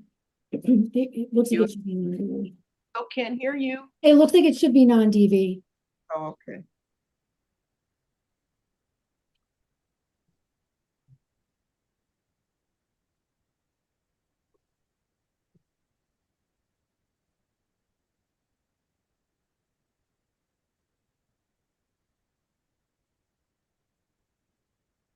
Ma'am, you are ordered, may I have a non-domestic stay away order, please? You are ordered to stay away from Tyrone Roll, the alleged victim. We don't have any, Miss Seth. Are you going to send one over? I can. That would be good. If you fill it out, that's even better. I'll send it, fill that one, and then I'll send some extras. Thank you. All right, so stay away from Tyrone Roll, the alleged victim. No contact with him, either directly, indirectly, in person, in writing, by telephone, or through third parties. And you must stay at least 500 feet away from the victim, his home and school, and place of employment at all times. Do you understand the stay away order? Yes, ma'am. Count 1 is, I don't know. What do you want me, does she want, I don't think she's eligible for pretrial. I don't know. Is she? Ms. Davis does not think she's gonna have funds for a bond. She does take She's care of kids, requesting take them to school. a bond or house arrest. And also,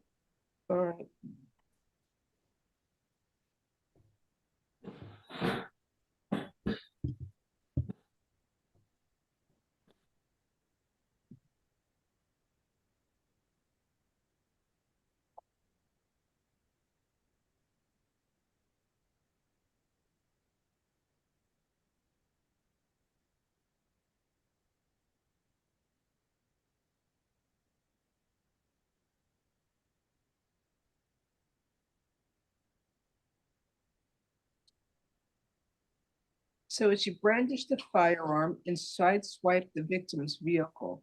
And then as she was driving away, the victim heard what appeared to be gunshots coming from her car. So was it aggravated assault? That's the aggravated assault with a deadly weapon. Right. Count one, the discharge of a firearm from a vehicle. I'll set that at $5,000. And count two, aggravated assault with a deadly weapon is $5,000. I mean, you have kids. How old are your children? I have a 9-year-old, 8-year-old, 12-year-old. I have 4 kids. I hope you love your children more than you dislike. I love my kids. I love my kids. Because the way you're going, you're looking to buy yourself a one-way ticket to prison. You got to stay away from the victim. Do you understand? Yes, ma'am. Yes, ma'am. Pretrial alternate bond, 5,000 count one and 5,000 count two. Pretrial overstates objection. What? It's overstates objection. Thank you. Let me call out a turn for corrections, page 5. Judith Gomez. Man, we got a lot of ladies today. We didn't know Tuesday. Out on probation, FO64883. I'm on here and ladies too. Okay, thank you.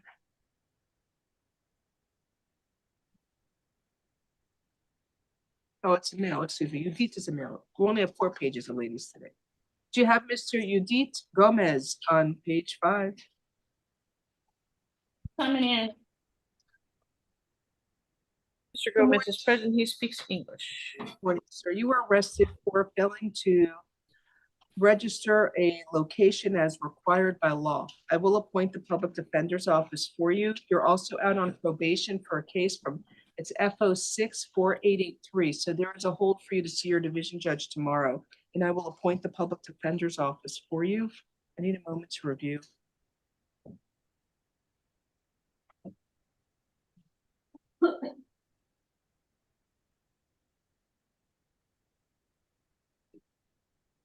So there is probable cause for the charge. I'm setting a bond and it's $2,500, and you'll see your judge tomorrow. Have a nice day, sir.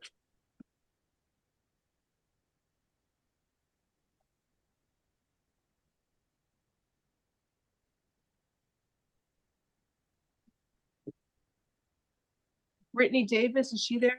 Page, we did her. Oh, I need to put this. What did I do? They're going to bring me a non-domestic stay away order for this one. Page 5 is Stephen Moss. Hi, Mr. Moss. Good morning, sir. Good morning, You were ma'am. arrested for ground theft of a vehicle. I will appoint the public defender's office for you. Requesting a bond. The defendant was released from prison in November for charges including 2 counts of grand theft of a motor vehicle, tampering with electronic monitoring device, fleeing and looting.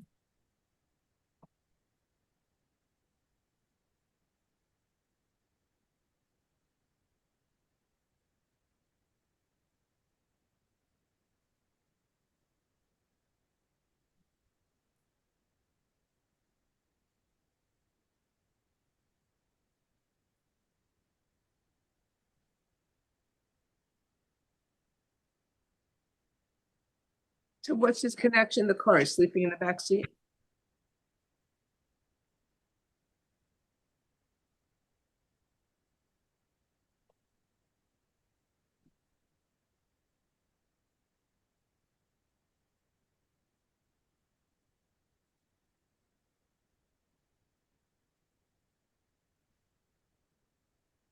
Looks like a trespass judge at best.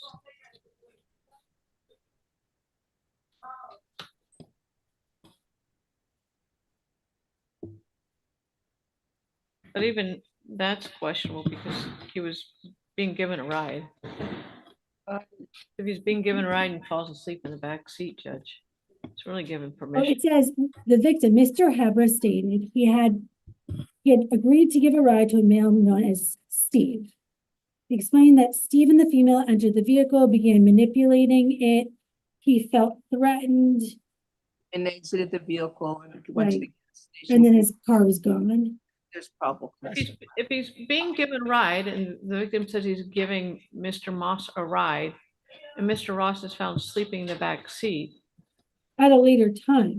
No, the victim went to the gas station because he didn't want to give him a ride, and that's when his car disappeared. It says Mr. Hepper stated he agreed to give a ride to a male known as Steve. And my client's name happens to be Steven. I would assume that's the same person. So if he's agreeing to give him a ride, then he had permission to be in the vehicle. Then the victim felt threatened and got out of the car, went into the gas station, and then his car was missing. So if my client falls asleep in the back seat and doesn't know what's going on, and all of a sudden now he's being charged with grand theft auto, he had permission to be in the car. He didn't have control over the vehicle. It's a different location. The car was moved. There's probably. If he fell asleep while the gentleman went inside and then all of a sudden somebody else moves it, he's sleeping. He didn't have any control over the car. $1,000 is probable cause. Good day, sir. Sorry, Your Honor, how much was it? You cut out. $1,000, but wait, state you're objecting to. Yes, he just got out of prison late last year for stealing cars and tampering with his electronic monitor. I'd ask if you would ROR, Mr. Moss. There's no crime of sleeping in a car that you had permission to get into. But you didn't have permission to take. I'm not giving him an ROR. 1 second. I'll give him tap though. Tap alternate bond $1,000. Do you have an address? Yes, sir. Make sure to keep all future court dates. Have a good day. It's over state's objection. Okay. Jonathan Kimball.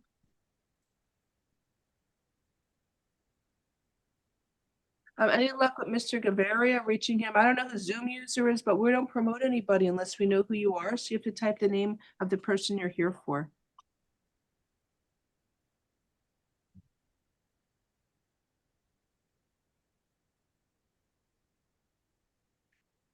Good morning, Mr. Kimball. You were arrested for, was it false verification to a pawnbroker and dealing in stolen property? I will appoint the public defender's office for you.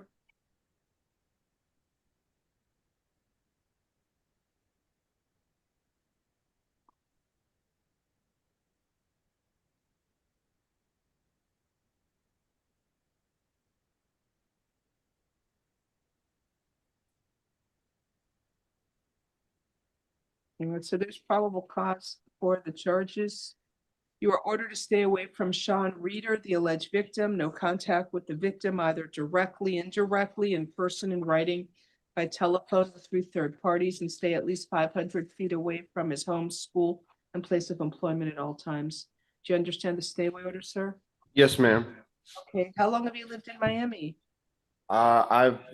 I moved back here in 2011, but I grew up here before Hurricane Andrew. All right, fine. Pretrial services, alternate bond. Count 1 is $2,500, and count 2 will be $5,000. Have a nice day. Do you want to? Any of you want to watch the Zoom and maybe start removing people? Miss Ather, Miss Corey. Yeah.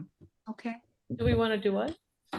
Start removing Zoom and locking out the chat, or am I going to do it? Anything? Yes, Judge. I'll review. Keep an eye. Okay.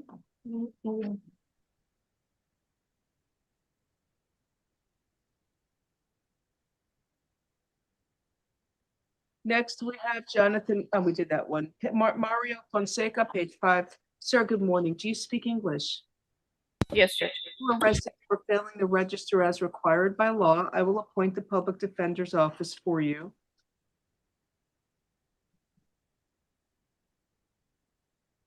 Judge, he's got prison release.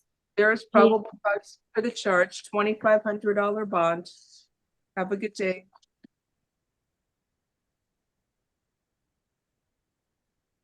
Jesus Herrera, page 5.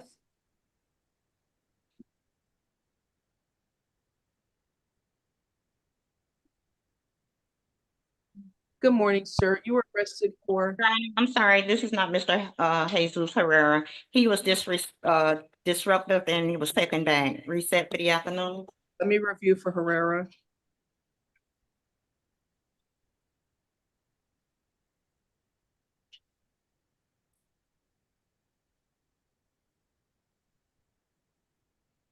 So there's probable cause on 8F25-10206.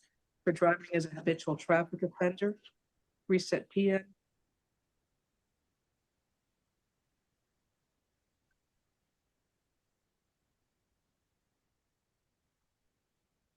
And then F25-102-05, there's probable cause for grand theft of a vehicle. Reset for the afternoon.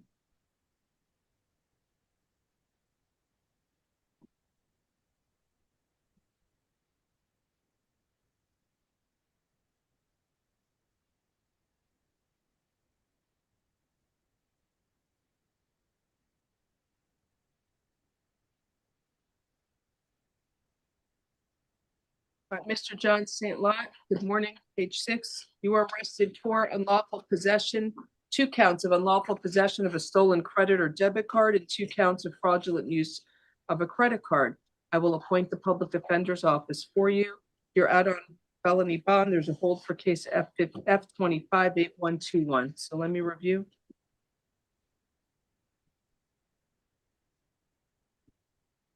So he's trying to use a stolen credit card at Publix to buy a gift card. Then he goes to Dollar Tree and he was able to get a gift card there. So there's probable cause for the charges. Count 1 is 2,500. Count 2 is 2,500. Count 3 is $1,000 and count 4 will be $1,000 and you'll see your judge tomorrow. Good day, sir.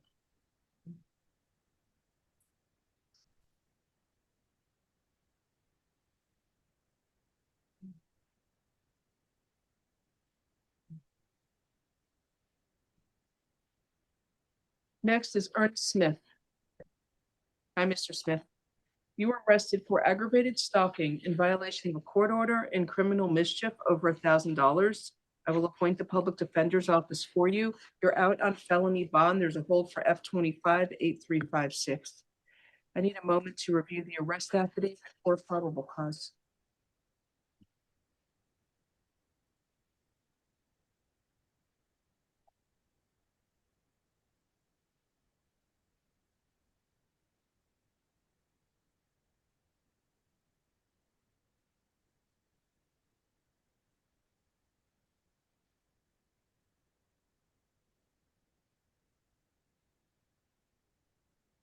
So there's probable cause. Let me hear state, what's the act stalking? Is it a There's a court order, Judge, if you look at the bottom of page 2. non-expiring restraining order? Sir, you are ordered to stay away from the alleged victim whose initials are ST. No contact with the victim either directly, indirectly, in person, in writing, by telephone, or through third parties, and no contact with the victim through social media or other electronic means. You must stay at least 500 feet away from the victim, her home and school and place of employment at all times. Do not engage in any criminal activity. Do not use or possess illegal drugs, and do not use, purchase, possess, or carry a firearm, gun, weapon, or ammunition. You must immediately surrender any firearms, ammunition, and any concealed weapons permits to the nearest police department and file a receipt with the court. Do you understand the stay away order, sir? Thank you. Count 1 is $2,500 for aggravated stalking, and count 2, criminal mischief over $1,000 is $2,500 bond. Have a nice day.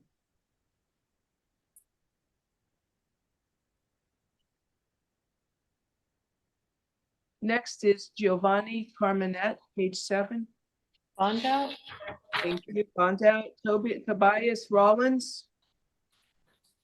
Maybe tap. Yes, ma'am. Good morning, Mr. Rollins. You were arrested for possession of controlled substance and trespass after warning.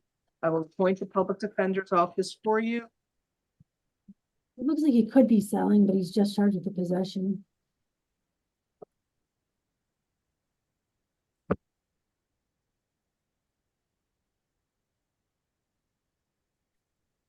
All right, count 1, possession of a controlled substance. What do you want me to do? Up to you, Judge, about tap. You are ordered to stay away from 213 Southwest 3rd Court in Homestead, Florida. You are not allowed to go to that location. You must stay away from there. TAP alternate bond, count one, possession of a controlled substance is $2,500. And count two, trespass after warning is $500. Have a nice day. Oh, the arraignment date, sorry. Arraignment date is June 19th at 9 a.m. Courtroom 7-4, Judge Milton Hirsch.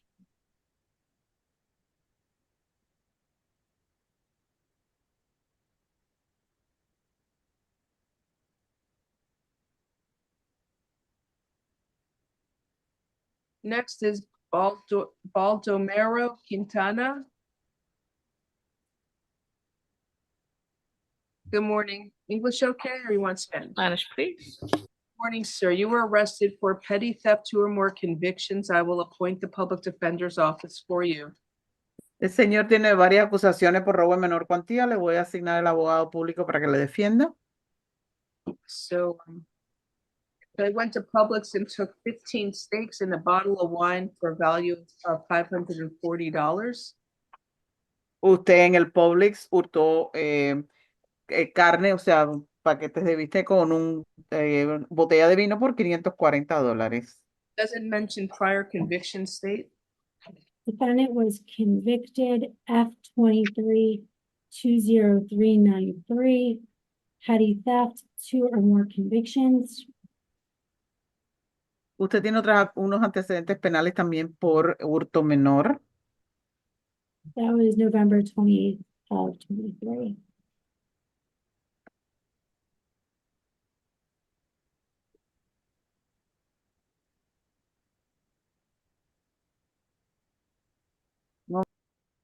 There is probable cause for petty theft, 2 or more convictions.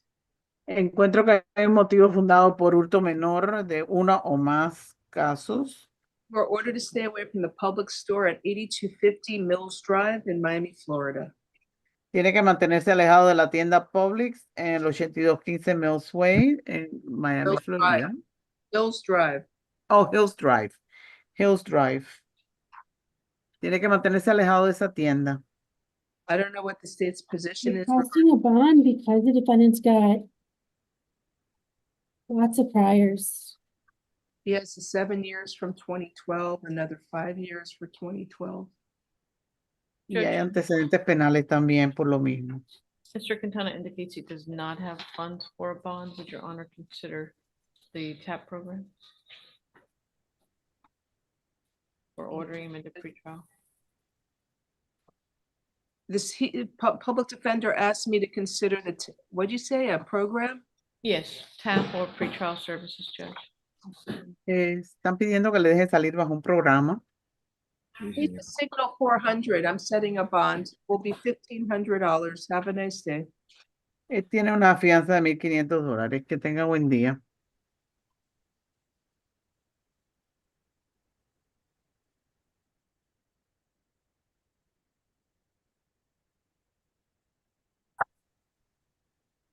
Next, we have Will Mercer. Page 8. Good morning, Mr. Mercer. Good morning, ma'am. You were arrested for attempted burglary to an unoccupied dwelling.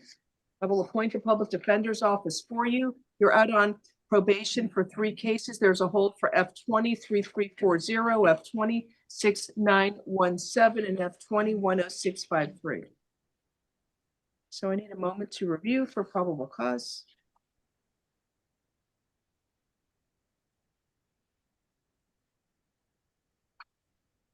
All right, Your Honor, you got F20-10653 as a case or out on probation or out on felony? Out on probation. These 3 cases are out on, you don't see it there?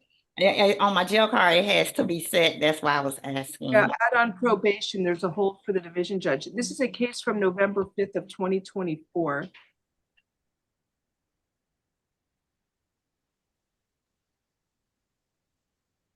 It looks like he made entry.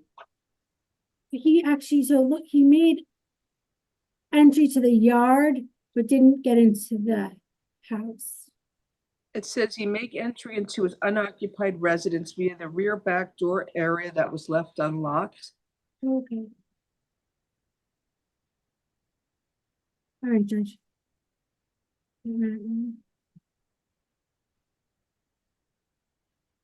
So nothing was taken. All right, sir, you are ordered to stay away from the alleged victim whose initials are J.G.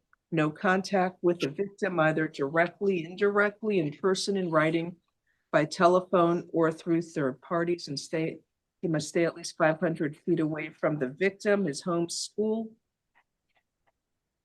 and place of employment at all times.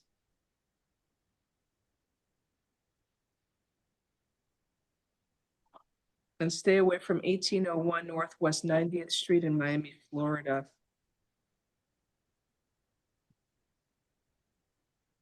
All right, so I'll set a bond. What do I make it? 2,500? 5,000.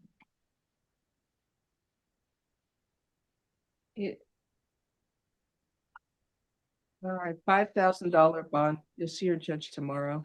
Good day, sir. That was 5,000, Your Honor. $5,000.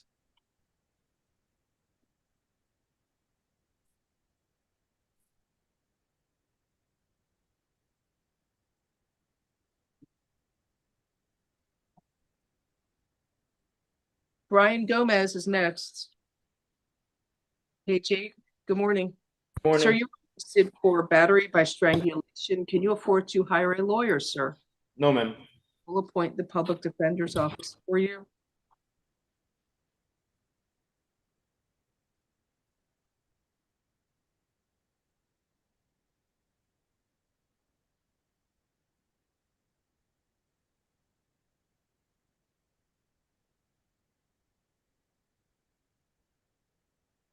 Where does it say that It doesn't say it.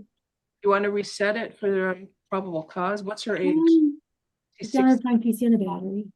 All right, there's probable cause for battery. He's trying to strangle his mother. Anyway, you are ordered to stay away from your mother, the alleged victim, whose initials are HV. No contact with the victim, either directly, indirectly, in person, in writing, by telephone, or through third parties. No contact with the victim through social media or other electronic means. And you must stay at least 500 feet away from the victim, her home, school, and place of employment at all times. Do not engage in any criminal activity. Do not use or possess illegal drugs. And do not use, purchase, possess, or carry a firearm, gun, weapon, or ammunition. You must immediately surrender any firearms, ammunition, and any concealed weapons permits to the nearest police department and file a receipt with the court. And you may return to the victim's residence one time only within 48 hours of your release from jail. You must be accompanied by a police officer so that you can retrieve your personal clothing, health items, medication, personal and business-related paperwork, and work tools. If you go to the victim's home without the police, or if you stay there, you will be arrested. Do you understand the stay away order, sir? Yes, Your Honor. Do you have somewhere else you can stay that's not with your mother? Yes, Your Honor. Pretrial services alternate bond will be $1,000. Have a nice day. Sorry, what was the alternate, Your Honor? $1,000. Next is Adiel Lopez, page 8.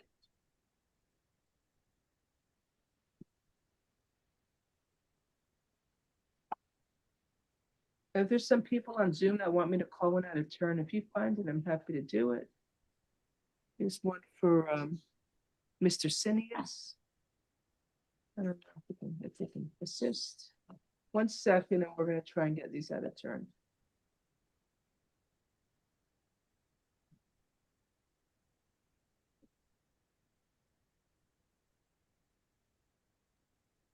I got this one. Good morning to Mr. Adiel Lopez. Corrections after that, can we call Michael Cineas? Spanish, please. On page 13. There's one Boyd Arsenio. Boyd Arsenio. I don't know. Good morning, Mr. Lopez. You were arrested for battery on a person aged 65 or older. I will appoint the public defender's office for you. Señor López, usted fue detenido por una agresión a una persona de más de 65 años. Le voy a asignar al abogado público para que le defienda. Let me see what this is about.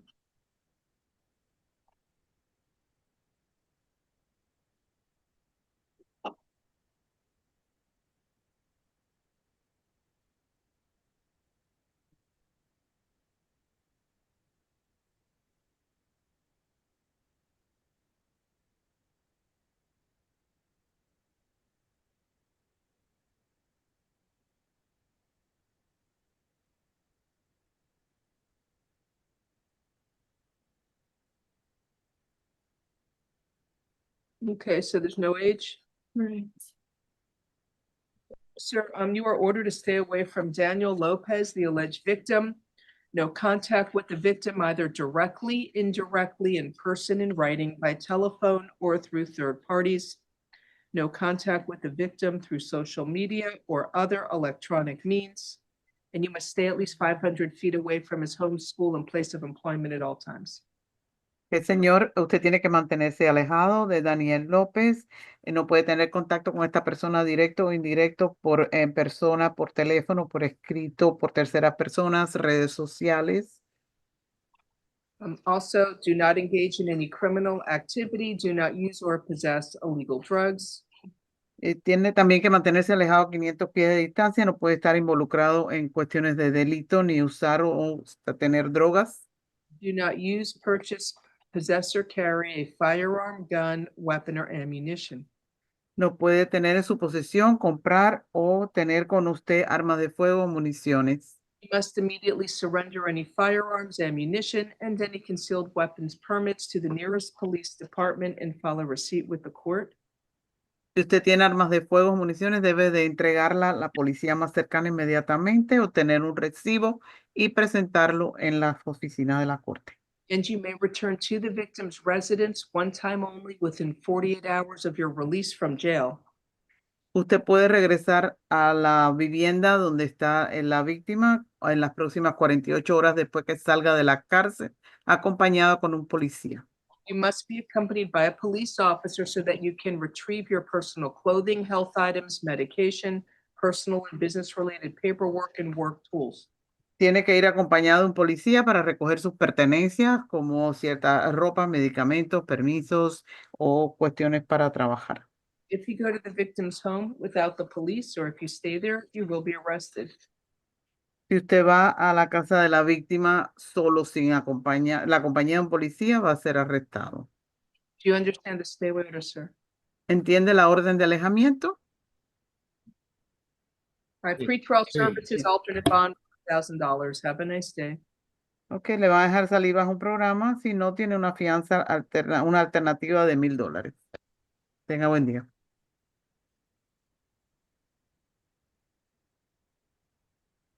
Next case, do you have Michael Sineas on page 13, or somebody on Zoom for him? I don't know if it's a victim. Your Honor, he's coming up.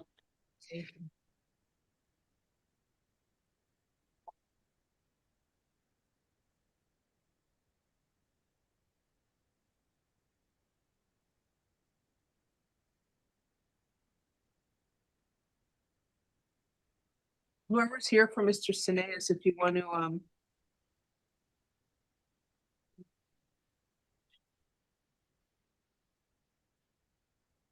who's here for Mr. Sineas? It's a Zoom user.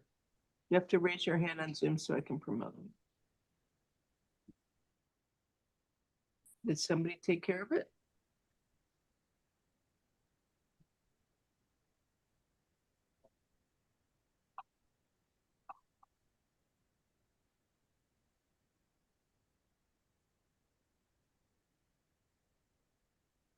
Good morning, Mr. Sineas. You were arrested for armed robbery with a firearm or deadly weapon. I will appoint the public defender's office for you. I don't know who is here on Zoom for him.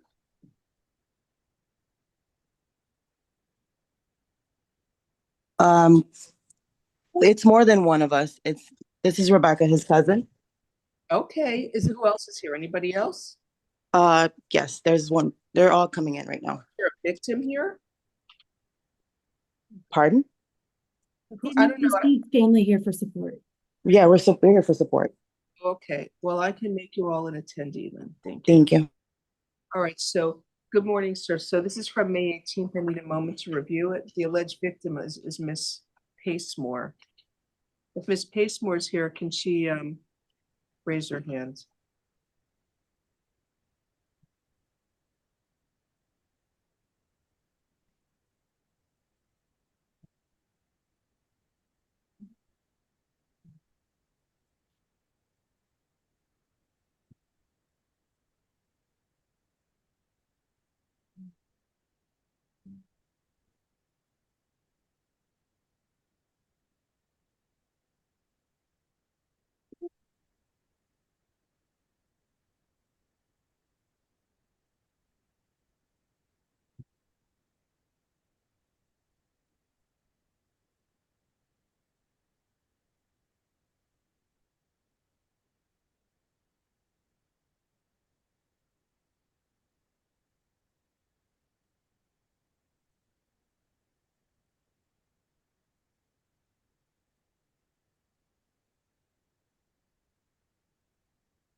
Okay, I had a chance to review the arrest affidavit. Sir, you are ordered to stay away from Jada Pacemore, the alleged victim.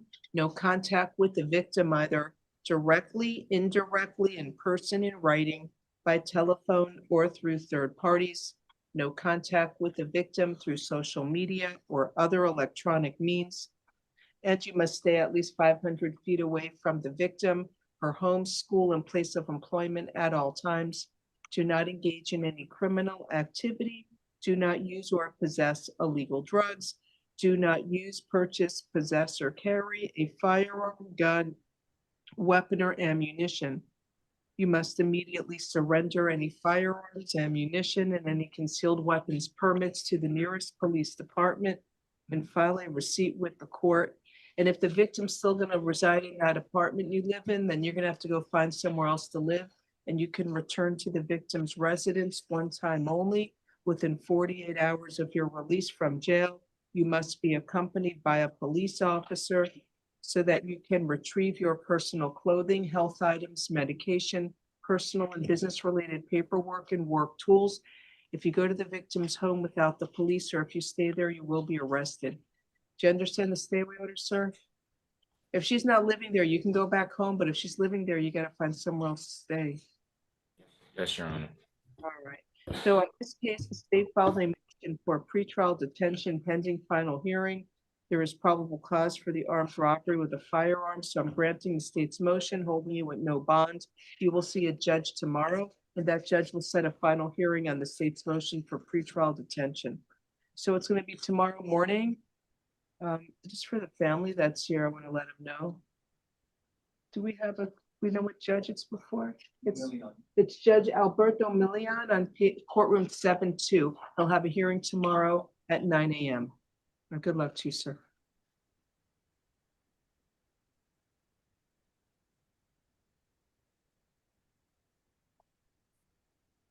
Next case is Hale Cote, page 8.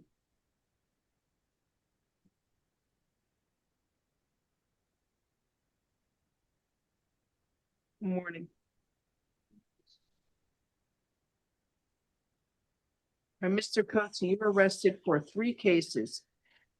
Petty theft, 2 or more convictions, it looks like, for 2 of them, and then also violation of a court order.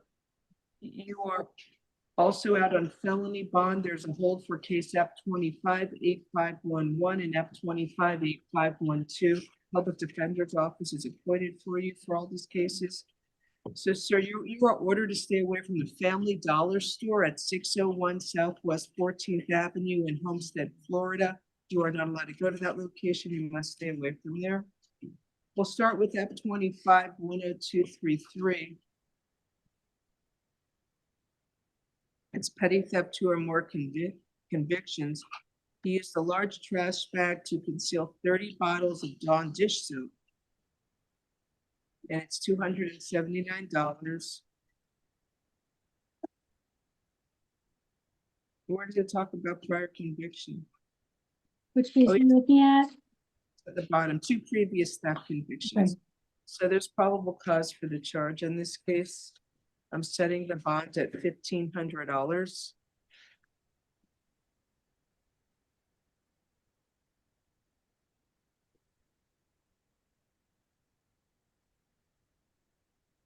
And F25-10232 is petty theft, 2 or more convictions from April 25th.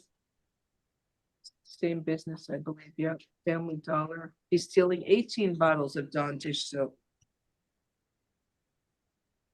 That's $119. So I'm setting the bond on this case at $1,500. And then F25-10231. He grabbed 4 Tide liquid bottles and walked to the front door and didn't pay, and it's $43.60. So there's, and it mentions prior convictions. This bond will be $1,500. Have a nice day, sir. Sorry, Your Honor, you got 2 counts. Oh, I'm sorry. Count 1 is 1,500. Count 2. What's the court order? It's trespass. Trespass, it should be. Oh, he had a stay away order. There's probable cause for count one, $1,500, count one, and count two. I'll set it at $500.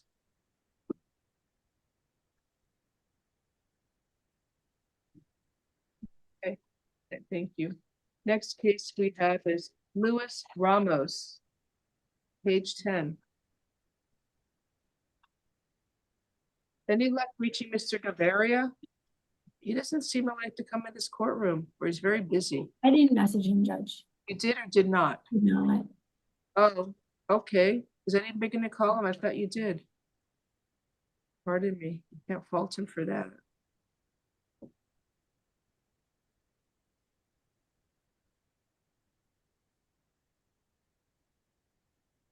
Renee, are you able to call Mr. Gaviria up and see if he wants to come in court on this? I'm trying to get his number, dude.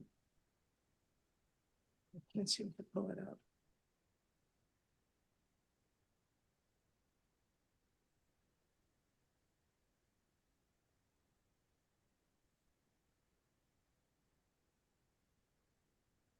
I'm unable to pull up his number. I may have to reset it. Oh, here it is. Okay. Interpreter, please. Are you able to see if he can come to court on this case, please? All right, good morning, sir. Mr. Ramos, you were arrested for burglary to an unoccupied dwelling and petty theft. It's, I will appoint the public defender's office for you. It's from yesterday, I guess. Or between May 17th and yesterday. Doesn't he need a Spanish interpreter? Yes. He does, Your Honor. It's burglary to the unoccupied dwelling and petty theft. Señor, la acusación es por un robo, un allanamiento en una propiedad desocupada. Public defender's office is appointed for him. Le han asignado el abogado público. There is probable cause for the charge. Hay un motivo fundado para esta causa. You are ordered to stay away from Christopher Abreu, the alleged victim. What was the last name, Your Honor? I'm sorry. Abreu, A-B. Abreu. Okay. Tiene que estarse a mantenerse alejado de Christopher Abreu. No contact with the victim, either directly, indirectly, in person, in writing, by telephone, or through third parties. No puede tener contacto con la víctima en este caso, directo o indirecto, por teléfono, por escrito, por en persona, por terceras personas. You must stay at least 500 feet away from the victim, his home and school and place of employment at all times. Tiene que mantenerse alejado 500 pies de distancia de donde vive, trabaja o estudia. All right, stay away from his residence at 1110 Southwest 129th Avenue in Miami, Florida. Tiene que mantenerse alejado de la residencia 1110 Southwest 129 Avenida en Miami. I'm setting a bond. Count one, burglary to the unoccupied dwelling. Was it curtilage burglary state? Yes. Voy a imponer las fianzas. $5,000 bond, count one, and $500, count two. Por la acusación número 1, que es el allanamiento, son $5,000. Por la número 2 son 500. Judge, I don't see any prior record for Mr. Ramos. Would Your Honor consider any The burglary, he doesn't qualify for pretrial. I'm okay with house arrest, Judge. Okay. House arrest with a GPS monitor, level 3 house arrest with a curfew from 11 p.m. to 6 a.m. Alternate bond, 5,000 count one and 500 count two. Señor, la señora jueza le va a permitir salida bajo un arresto domiciliario con un GPS nivel 3 y una orden de, o sea, un toque de queda entre 11 de la noche y 6 de la mañana. De lo contrario, tiene las fianzas alternas de 5,000 y de 500. Thank you. Next, we have Andres Leyva, page 10.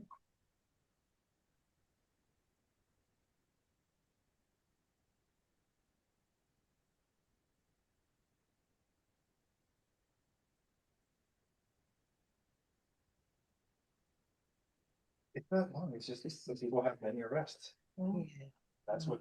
a long day. Next, you have Andres Leyva. Bond out. Thank you. Then we have Robert Fortunato. Wait, the charges. He's coming in. Corrections also for Rachel Werner, the attorney's not available until 1:30. Okay, so reset for the PM, Your Honor. Reset for the PM. Will you let her know he'll be here at 1:30 and I'll make a preliminary finding of probable cause Okay. There could be a for Werner. You're reading the charges for Mr. Portuando. He does speak English. One second, I'm not there yet. He doesn't speak English? Does, yes, he does. He does. Okay, thank you. For, I'm sorry, I didn't see a value I for, can see if I can get the officer in. we bring it for 1:30, okay?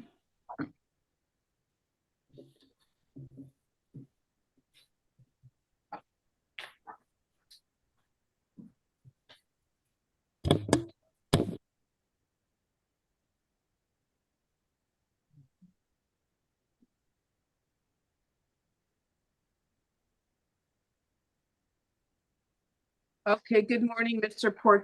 Portuando. You were arrested for some serious charges that go back to December 1st of 2024. You don't need a Spanish interpreter, you do? No, I understand. Okay, thank you. Let me review this. So Do he's you mind if I run to the bathroom while you do the stay away order? sure. Let me Okay. I'm reviewing for probable cause.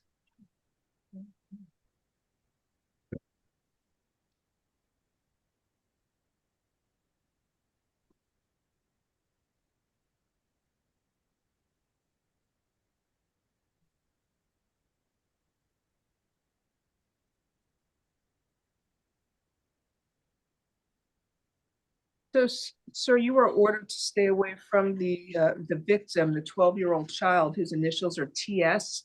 No contact with the victim, either directly, indirectly, in person, in writing, by telephone, or through third parties.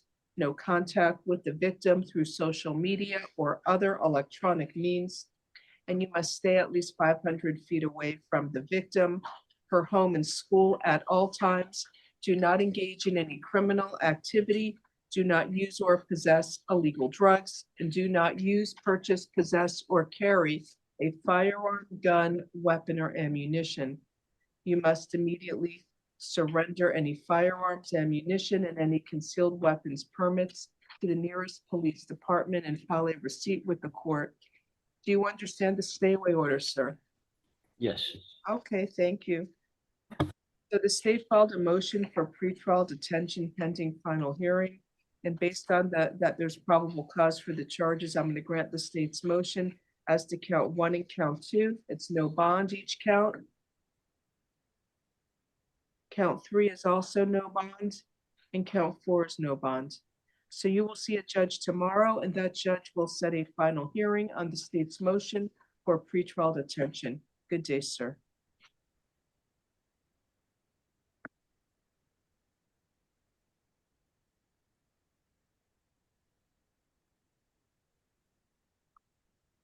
Next case is Daniel Matoro Rodriguez.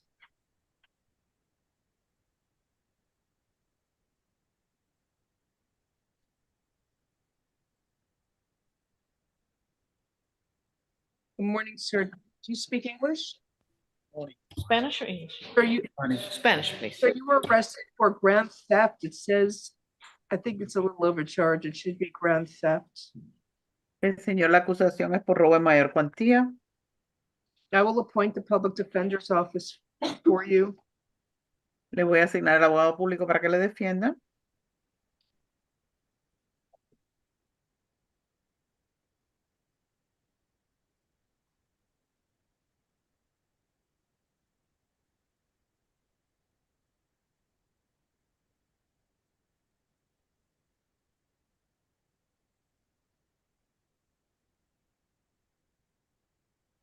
Sir, you were ordered to stay away from the extra space storage at 2450 Southwest 28th Lane in Miami, Florida. Señor, se le prohíbe que visite el lugar de extra storage en el 2450 Southwest de la 28 Lane en Miami, There's probable cause for grand theft, a third-degree felony. Hay un motivo fundado para robo en mayor cuantía, es un delito de tercer grado. I would ask for pretrial services. No, state, I don't. Been in here for a while, Judge. To judge. Does he, is he saying anything? All right. All right, pretrial services, alternate bond, $2,500. Good day, sir. La señora jueza le va a dejar salir bajo un programa previo a juicio sin pagar fianza en este momento, pero de lo contrario sería una fianza de $2,500. He has felony, he did 4 years in 83, another 4 years for a case in 83, and you're okay with? 83 is 40 years ago. Well, apparently he's still getting in trouble since 1983, 40 years later. He's stealing a lady's purse. Good day, Bueno, sir. tiene unos antecedentes penales, pero son del año 83. Next is Rick Myrie, page 13.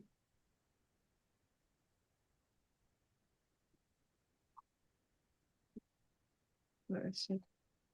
Good morning, sir. You were arrested for battery by strangulation. I will appoint the public defender's office for you.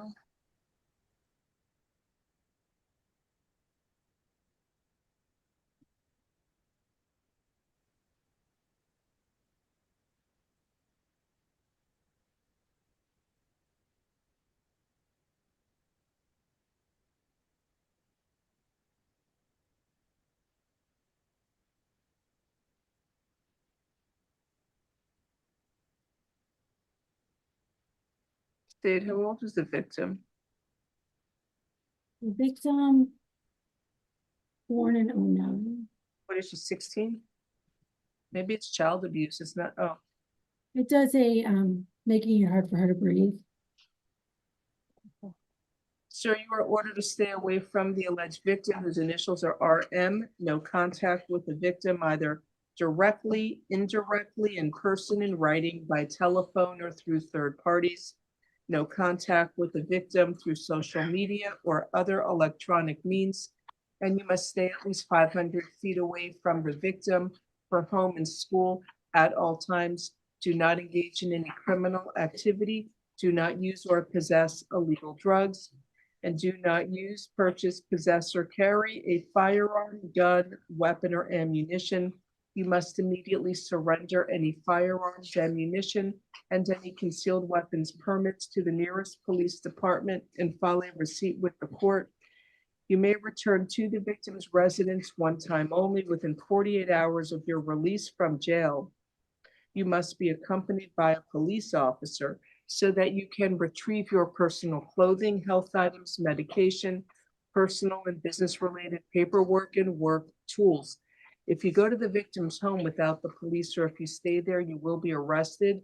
And in the event there is an open case in dependency court arising from the same set of facts and events as this case, then any and all orders entered in dependency court regarding your contact and visitation and custody of the child shall supersede this court's order. Do you understand the stay away order, sir? Yes, Your Honor. Any objection to pretrial? Excessive I don't usually give it on the child abuse. I do, it's excessive corporal punishment.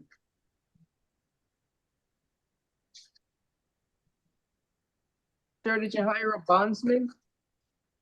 Did you hire a bondsman? No, Your Honor. Judge, his daughter does not live in the home with him. Do you have money to pay for a bond? No, Your Honor. He has nothing recent. I'll do pretrial services, alternate bond, $5,000.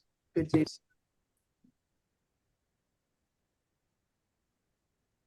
Next is Sherrard Elliott.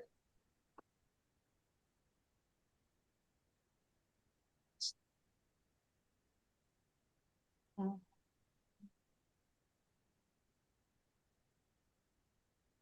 right, Mr. Elliott, good morning. Come on down. Sir, you were arrested for tampering with a victim and battery. I will look defender's office for you.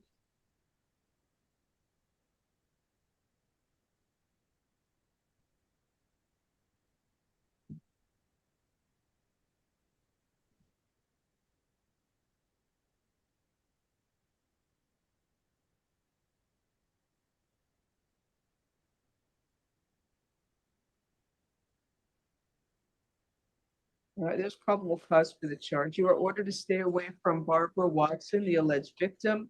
No contact with the victim, either directly, indirectly, in person, in writing, by telephone, or through third parties. No contact with the victim through social media or other electronic means. You must stay at least 500 feet away from the victim, her home and school and place of employment at all times. Do not engage in any criminal activity. Do not use or possess illegal drugs, and do not use, purchase, possess, or carry a firearm, gun, weapon, or ammunition. You must immediately surrender any firearms, ammunition, and any concealed weapons permits to the nearest police department and file a receipt with the court. And sir, do you live with the victim or have to go to her home to get any personal belongings? Yes, my car is parked in her yard. You may return to the victim's residence one time only within 48 hours of your release from jail. You must be accompanied by a police officer so that you can retrieve your personal clothing, health items, medication, personal and business-related paperwork, and work tools. If you go to the victim's home without the police, or if you stay there, you will be arrested. Do you understand the stay away order, sir? You understand? Yes, I do. Okay, I'm setting a bond. Count one, it's pretrial alternate bond, 2,500 count one and 1,000 count two. Have a nice day, sir. Next is Alexis Martinez Fonseca. Or Martinez Fonseca, excuse me, page 13.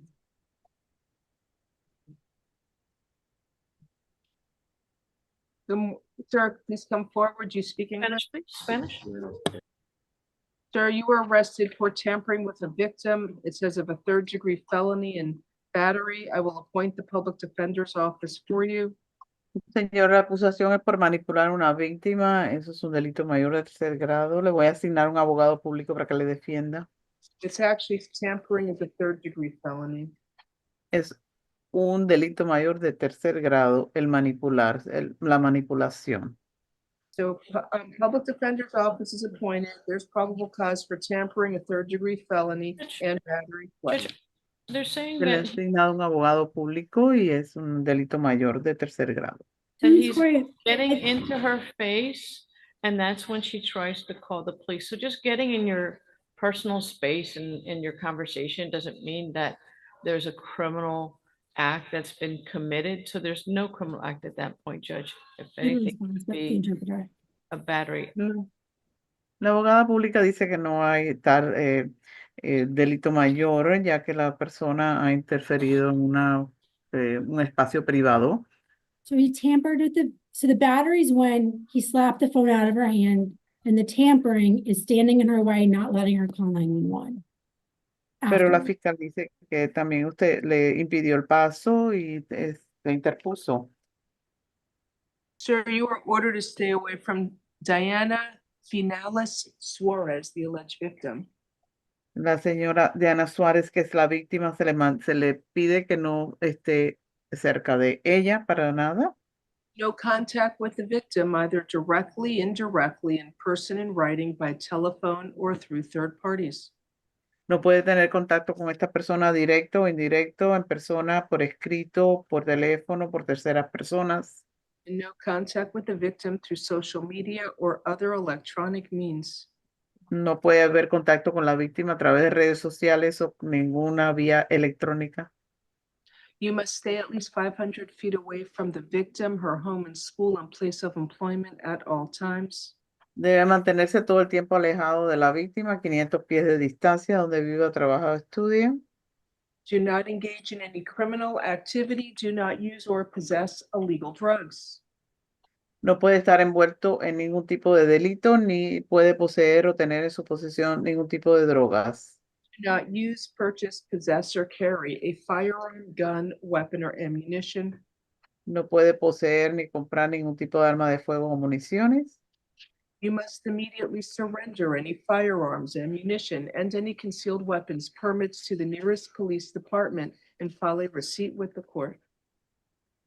Inmediatamente cuando usted sale, si tiene alguna arma de fuego, municiones, tiene que entregarla a la policía más cercana, obtener un recibo y entregarlo en las oficinas de la corte. You may return to the victim's residence one time only within 48 hours of your release from jail. Una vez que usted sea dejado en libertad, tiene 48 horas para ir a casa de la víctima acompañado de un oficial de policía para recoger sus pertenencias. Must be accompanied by a police officer Tiene que ser acompañado de un policía so that you can retrieve your personal clothing, health items, medication, personal and business related paperwork, and work tools. Ahí puedes recoger documentos, puedes recoger medicamentos, ropa o herramientas de trabajo. If you go to the victim's home without the police or if you stay there, you will be arrested. Si usted va a la vivienda de la víctima y se queda ahí, pues sin la compañía de un policía, puede ser arrestado. Do you understand the stay away order, sir? ¿Entiende usted la orden de alejamiento, señor? Sí, no me gusta porque yo no vivo en esa casa, pero sí, sí la entiendo. Yo no vivo ahí. Yes, it's very unfair because No, I don't even live in that house. Ella es la que me busca a mí. She looks for me. Sir, how long have you lived in Miami for? ¿Cuánto tiempo lleva usted aquí en Miami, Florida? El día 9 de diciembre del 2012. Since November 9th, 2012. All services, alternate bond, 2,500 count one, $1,000 count two. Okay, hay una fianza de $2,500 por la acusación número 1, $1,000 por la acusación número 2. Is it a program? You said a program, Your Honor? No, pretrial services with an Pretrial. Thank you. Va a salir bajo el programa de previo a juicio. Sir, you are presumed not guilty. This is just the first appearance hearing. The trial will be at a later date, so please discuss your case privately with your lawyer. Usted puede declararse no culpable y llevar el caso a juicio en una fecha futura. Usted puede hablar con su abogado sobre eso. Now we have next James Blackman on page 13.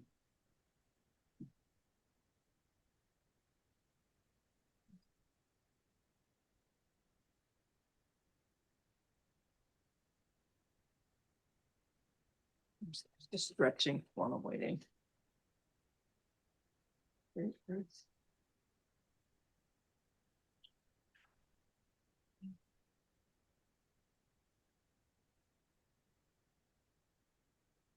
So corrections, you have Mr. Blackman there? Yes, Your Honor, he's coming. Line him up. Let's go. I have him out on felony bond F-25-2984. For the division judge. Good morning, sir. You were arrested for failing to register as required by law. I will appoint the public defender's office for you. There is probable cause for the charge. Your bond is $2,500. You have a hold to see your judge tomorrow since you're out on felony bonds. All right, so you'll see Judge Hirsch tomorrow. Have a good day, sir.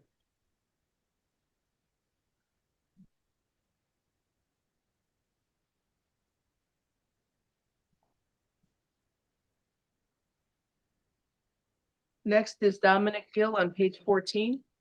Bond out. Thank you. Louis Belhost, page 14.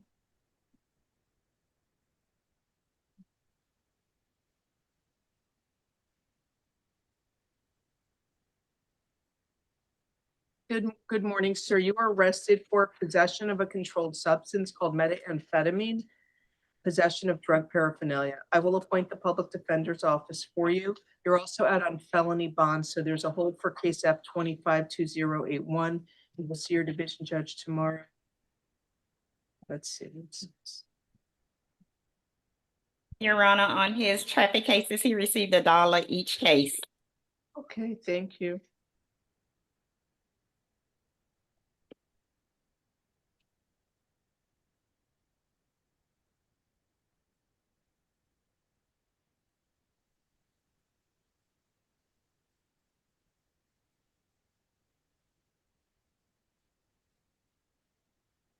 So there's probable cause for count one and count two.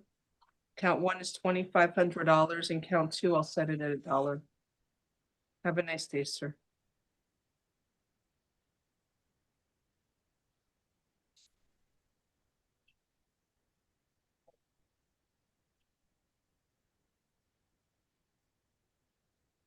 Next is Lawrence Corsi on page 15. Good morning, Mr. Corsi. Sir, you were arrested for dealing in solicitation for dealing in stolen property. I will appoint the public defender's office for you.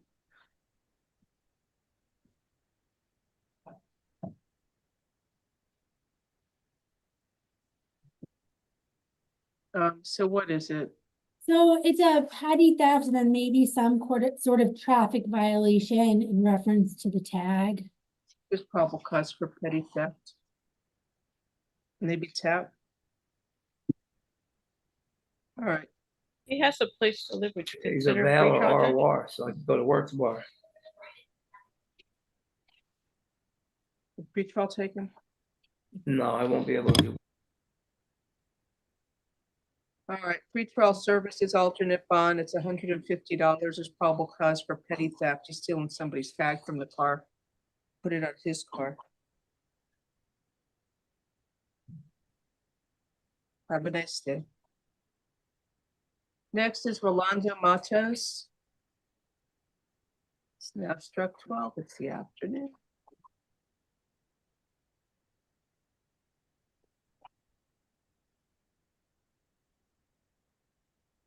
This is present, he speaks English.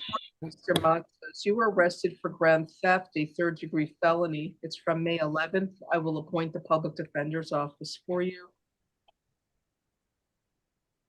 I have a hold for Brevard County. Okay, you have a whole, is there a bond or no? No bond. Okay.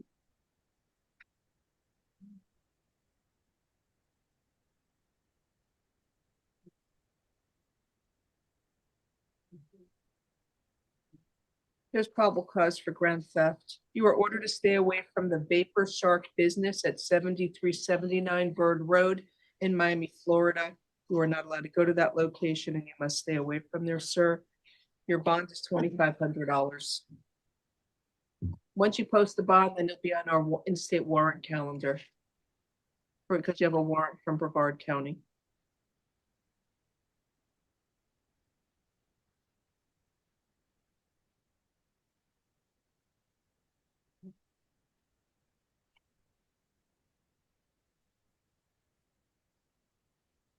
Next, we have Mario Savan on page 16. Defendant refused, Your Honor. Review. We have been reviewing. He keeps refusing. You want me to go on? Let's see. It was medical. Yesterday it was refused. You want me to point in your office now or reset it one more time, Ms. Cora? You can appoint us now, Judge. Appoint the public defender's office presence. Count 1, strong arm robbery is $7,500. Count 2, battery. Is this one I need to read a stay order? Which case we doing, Your Honor? Savan. 9995. He has 2 arrests. 5. Oh, he has 2 cases. I'm okay if he doesn't know the victim. So Judge, I think there's a motion on one of them. There's probable cause for strong arm robbery with an aggravated battery. You didn't file a motion? Isn't that a first? That one was filed over the weekend. Isn't that, I know, but isn't that, I'm showing you, let me see.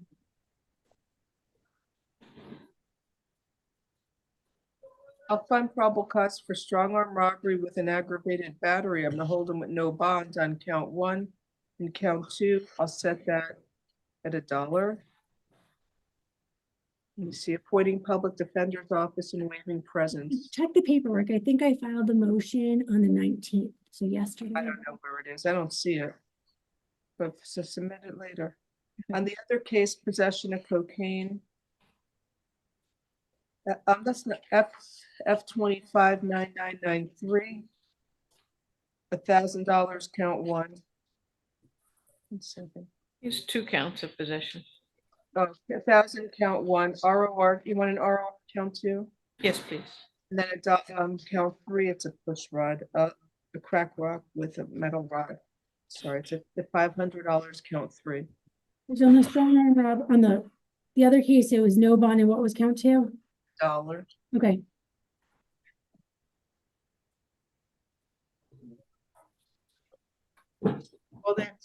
pretrial detention motion.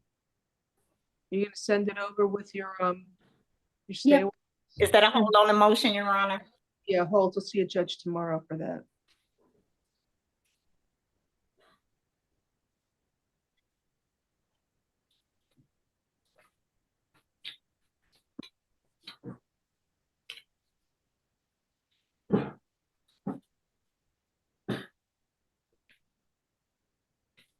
Only as to 9995.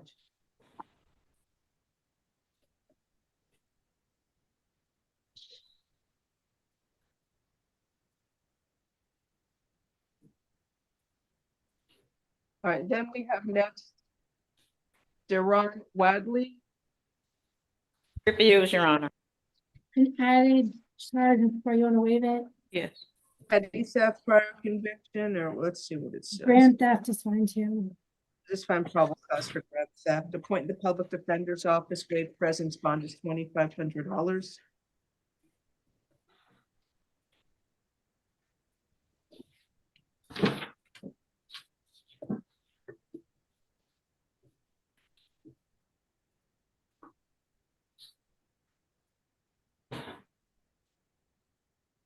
Then we have Michael Trillo. And then refused as well. So it's introduction of a controlled substance at the jail. We'll waive his presence. Appoint the public defender's office, waive presence. There's probable cause, $2,500.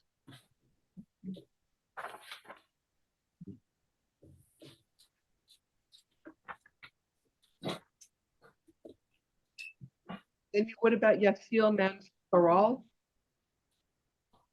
Refuse. We'll waive his presence.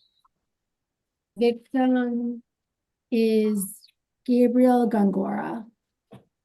What's your first name? Gabriel? Gabriel. Thank you. There's probable cause for the charge, $2,500 bond. That's it for the morning calendar. So you want us all start at 1:30? Your Honor, I'm sorry, before we go further, what was the bond? $2,500. 25, thank you. Would you like to start at 1:30 or that's good? Good. See everybody. 1:30 in recess. Thank you. 30, Your Honor, is good.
They had already said too. Okay, then they'll transfer you. Okay. I'll work my way like this.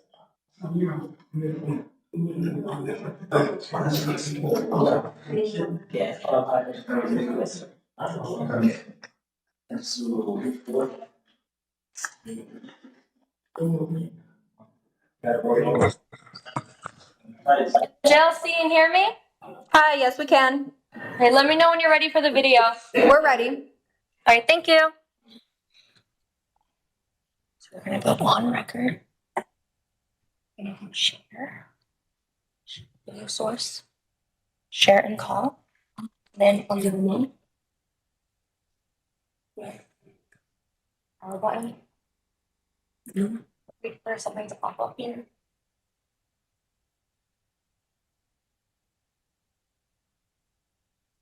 Somebody's going to get it, right? Yeah.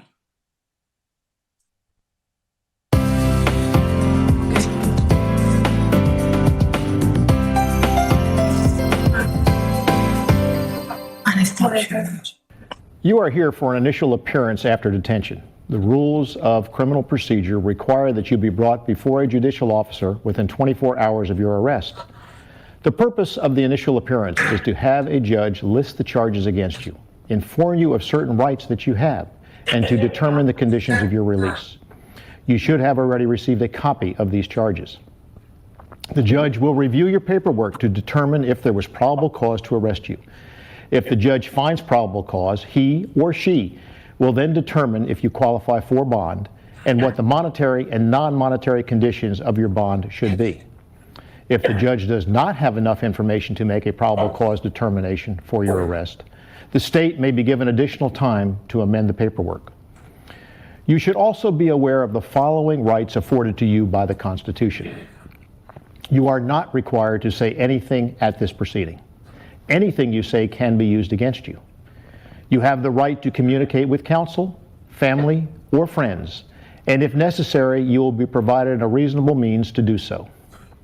You have the right to counsel. If you have not already retained counsel and cannot afford counsel, the judge will appoint you a public defender. For the purposes of today's initial appearance proceedings, you may be able to briefly speak with a public defender regardless of whether the public defender is appointed for you. In order to have an attorney appointed by the court to represent you, you must be financially eligible, as determined by the court based on financial information you provide. Therefore, if you have not already done so, please complete, to the best of your knowledge, the financial affidavits provided by the correction officers. An application fee for the services of appointed counsel will be assessed. If you do not speak English or Spanish, please let a corrections officer know. When the judge is ready, she or he will begin calling your case by name. Please listen carefully for your name.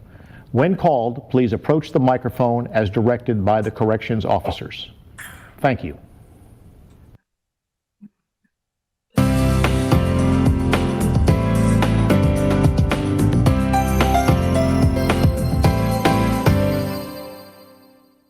Usted se encuentra aquí para una audiencia o vista preliminar, después de haber sido arrestado. Las leyes y estatutos criminales del estado de la Florida requieren que se celebre una vista preliminar ante un oficial judicial dentro de un plazo de 24 horas después de su arresto. El propósito de esta vista preliminar es para que el juez pronuncie los cargos contra usted. Ya usted debería haber recibido una copia de estas alegaciones o acusaciones por escrito. Ahora, el juez revisará la documentación en su caso para determinar si existe motivo fundado o causa probable para su arresto y detención. Si el juez determina que existe causa probable o motivo fundado, entonces decidirá si usted califica para que se le otorgue una fianza, tanto como cuáles serían las condiciones monetarias o no monetarias de dicha fianza. Si el juez no posee suficiente información para determinar si existe causa probable o motivo fundado para justificar el arresto, se le concederá a la Fiscalía tiempo adicional para modificar la documentación. También se les avisa que posee los siguientes derechos que se les otorgan por la Constitución. A usted no se le puede obligar a decir nada durante esta vista. Cualquier cosa que diga podrá ser utilizada en su contra como evidencia. Usted tiene el derecho de comunicarse con un abogado, pariente o amigo, y si es necesario, que se les proporcione los medios razonables y disponibles para hacerlo. Usted tiene el derecho a un abogado. Si todavía no ha encontrado o contratado un abogado y no tiene los recursos para hacerlos, entonces el juez le nombrará un defensor público. Para el propósito de la audiencia preliminar de hoy, se le permitirá hablar brevemente con un abogado de la Oficina del Defensor Público, aun cuando no se le haya nombrado para representarle en todo el caso. Para poder recibir la designación de un abogado, primero debe calificar económicamente según lo determine el juez. Esto será basado en la información financiera que usted proporcione aquí. Por lo tanto, si no lo ha hecho todavía, de la mejor manera posible, por favor, llene el formulario de insolvencia económica que se le ha proporcionado por el oficial de correcciones. Se le impondrá un recargo o costo por los servicios del defensor público. Si usted no habla inglés, por favor, hágale saber al oficial de correcciones. Cuando esté listo, el juez comenzará el proceso llamando a cada una persona y caso por su nombre. Por favor, esté pendiente para pasar adelante cuando escuche su nombre y cuando escuche su nombre, haga el favor de acercarse al micrófono, tal como le indique el oficial de correcciones. Muchas gracias por su atención.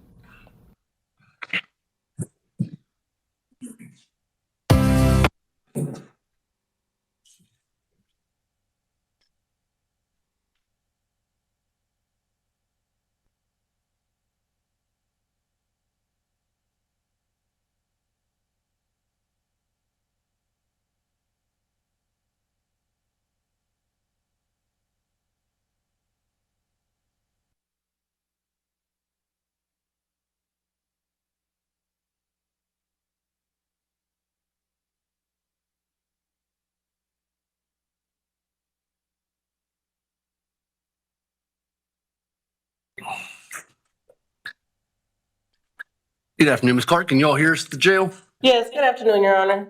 Okay. Mr. Mullins, who do you have? Judge, good morning, or afternoon now, I guess. I have Joshua Lopez, Your Honor.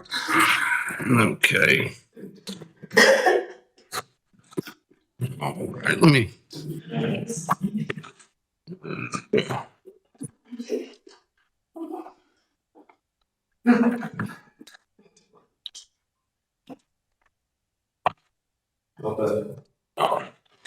So it's case number 2025 CF 1532, State versus Joshua Lopez. And Mr. Mullins for the defense.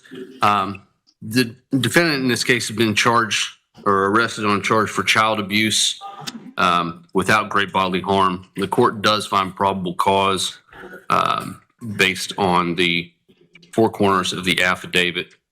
And to that charge, the court sets bond in the amount of $10,000 with special conditions of no contact with the victim or her mother, Amanda Teresa Lopez, no return to the victim's school or home, and the defendants to maintain separate residences. No return to the victim's home? Yes.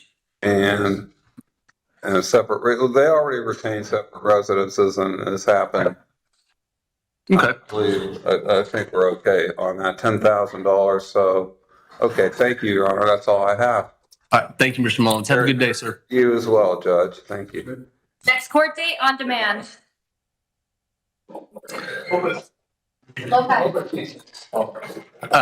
So, Ms. Clark, I'll go ahead and start with our Spanish-speaking clients. I'll get our interpreter on the line.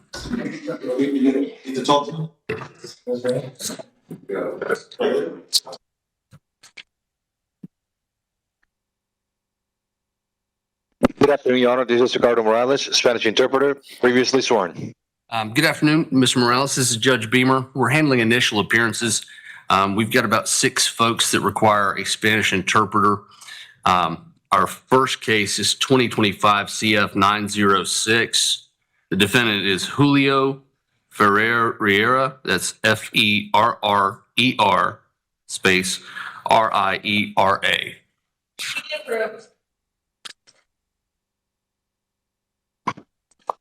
The interpreter is ready, Your Honor. Good afternoon, sir. Can you hear me? Buenas tardes, caballero. ¿Puede escuchar? Sí. Yes. So in this case, sir, you were charged with or arrested for aggravated stalking after an injunction. En este caso se le acusa por acecho agravado mediando una orden de alejamiento. The court finds probable cause and will appoint the public defender's office. Determinamos causa probable para su caso y se designará el defensor público en su caso. Bond will be set at $5,000. Se fija la fianza en $5,000. With special conditions that you're not to have any contact with the victim. Como condición especial, no puede tener contacto o interacción alguna con la víctima. And you're not to possess any weapons, firearms, or ammunition. Y no puede poseer armas, armas de fuego o municiones. Next court date, June 10, 8:30 a.m., courtroom 4F. Próxima fecha de audiencia, junio 10, 8:30 de la mañana, Salón Corte 4F. Thanks, sir. You can have a seat. Tomar asiento, señor. Appearances from the State and Defense Counsel. On the record. Go ahead and get those. Sorry. Thank you. It's okay. Crystal Allen for the state. Janelle Clark on behalf of the defense. Next is 2025 MM1170. The defendant is Jose Garcia Baez. Be approved.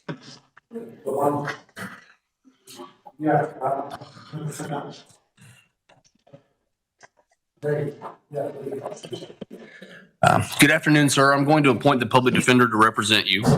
Buenas tardes, señor. Voy a designar al defensor público para que le represente. You were arrested on a charge for battery, and the court does find probable cause. Fue arrestado por la acusación de agresión física y se determina causa probable.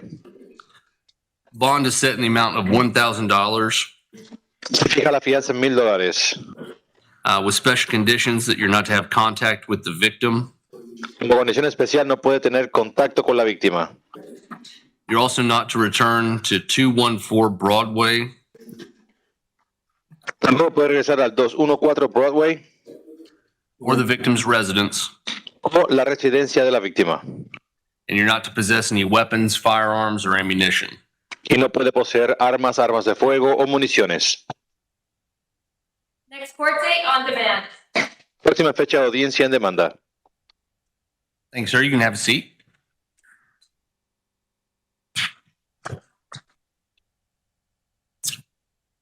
Our next case is 2025 MM1172. The defendant is Rodrigo Maldonado Hernandez.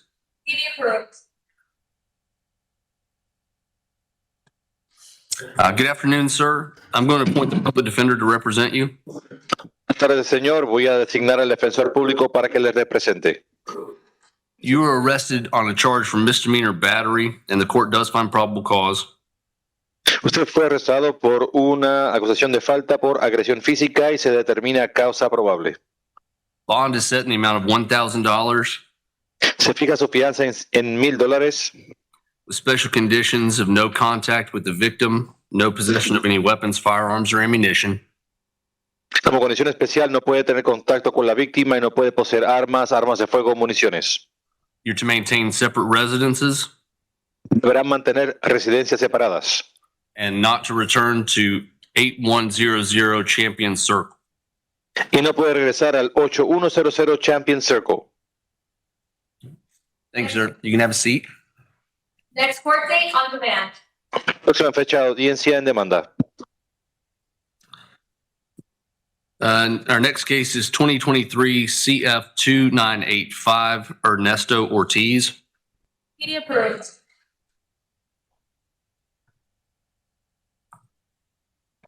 Sir, I'll appoint the public defender's office to represent you.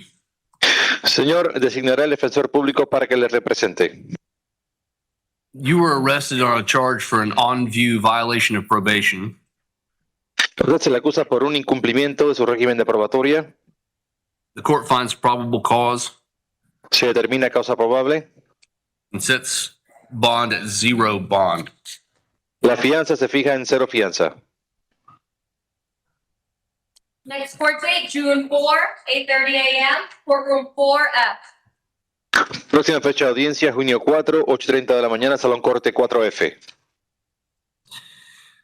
Next is case number 2025 MM1171 Juan Batista Soto. Be approved. Your Honor, he's hard of hearing. If we could ask the interpreter to speak up if possible.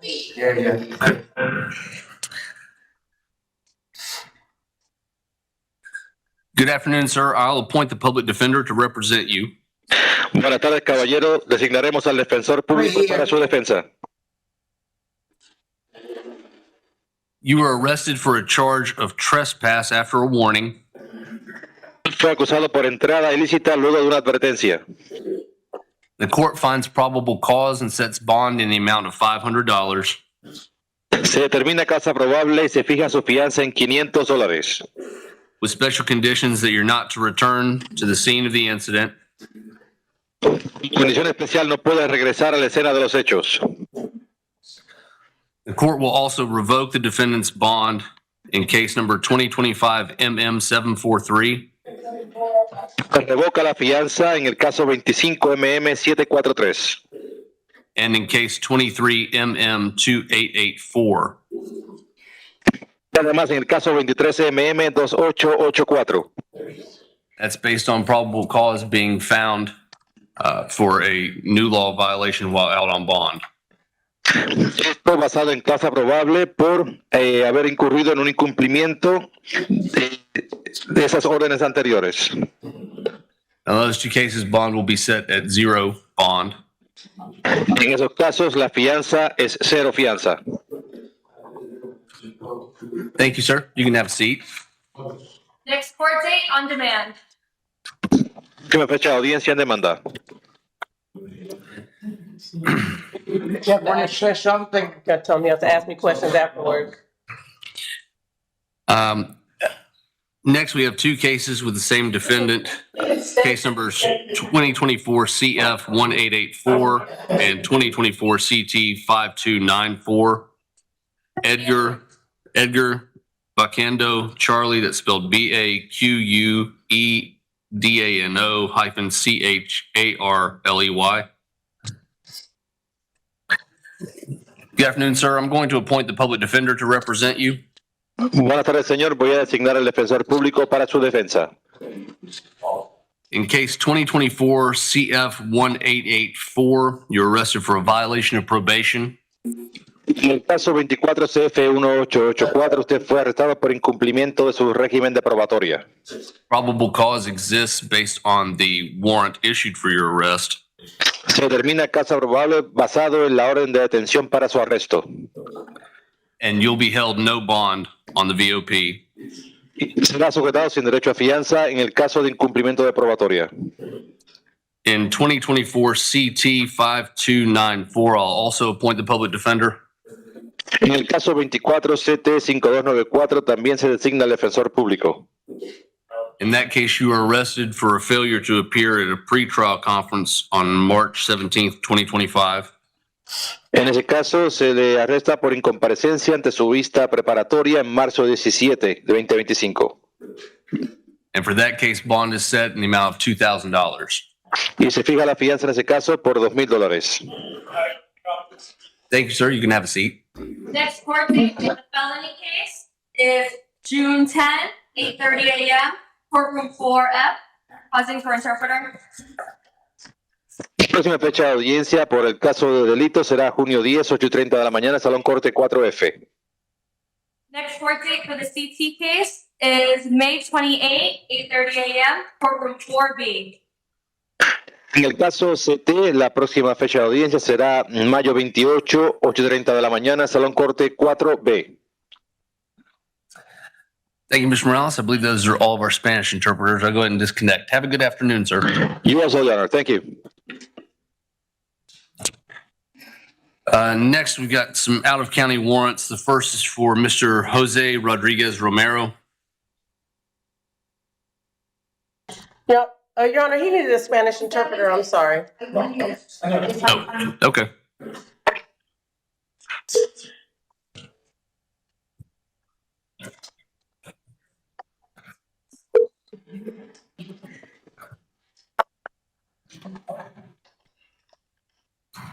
Good afternoon, Your Honor. This is Ricardo Morales, Spanish interpreter, previously sworn. My apologies, Mr. Morales. We had one more Spanish interpreter for an out-of-county warrant. The defendant's name is Jose Rodriguez Romero. Mr. Rodriguez Romero, you were arrested on 2 warrants out of Polk County. Señor Romero, usted fue arrestado por 2 órdenes de detención para su arresto de el condado de Polk. On the first warrant, bond is set in the amount of $5,000. Por la primera acusación, se fija la fianza en $5,000. On the second warrant, bond is set in the amount of $250. Por la segunda orden de detención para el arresto, se fija la fianza en $250. And Polk County will arrange for your transport in the next 72 hours. Y el condado de Polk hará los trámites para su regreso en las próximas 72 horas.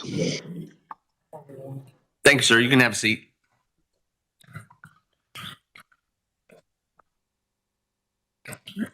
Thank you, Mr. Morales. Sorry about that.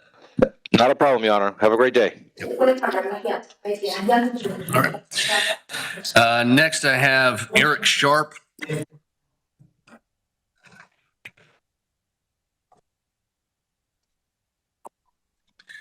afternoon, Mr. Sharp. You were picked up on out-of-county warrants from Orange County. The first one is in 23 CF 14267. In that case, bond is set at $0 and will remain at $0. In your second case, it's 23 CF 15044. Bond is also set at $0 and will remain at $0. And Orange County will arrange for your transport within the next 72 hours. Thank you. You can have a seat.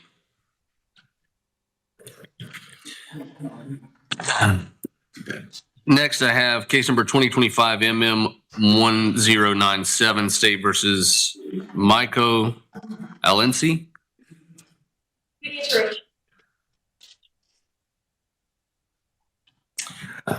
Good afternoon, sir. I'm going to appoint the Public Defender's Office to represent you. Probable cause for the charge for violation of a domestic violence injunction is already found by the issuance of a warrant. Probable cause haven't been found. The court sets bond in the amount of $5,000.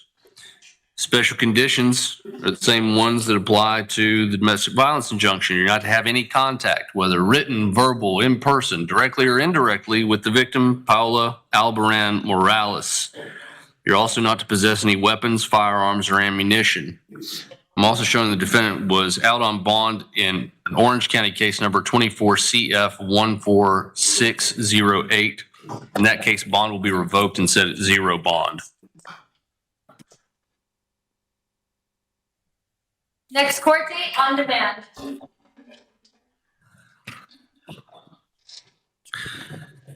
Next, I have case 2023 CF 1901, Michael Anthony Antunez. PD approved.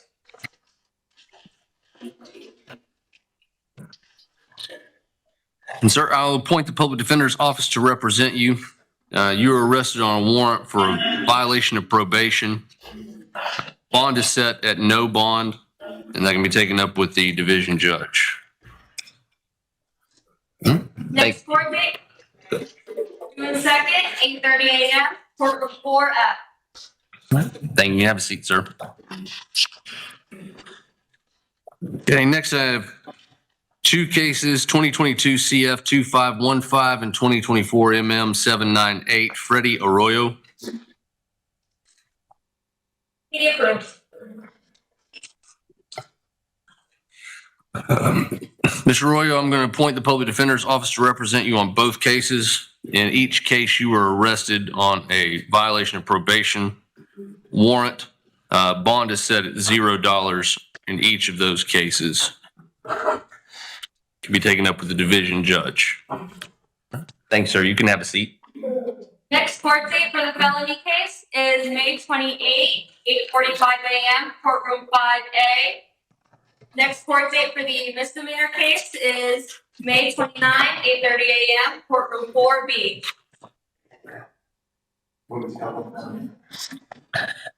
Our next case is 2025 MM 1137, Bethany Louise Curry. PD approved.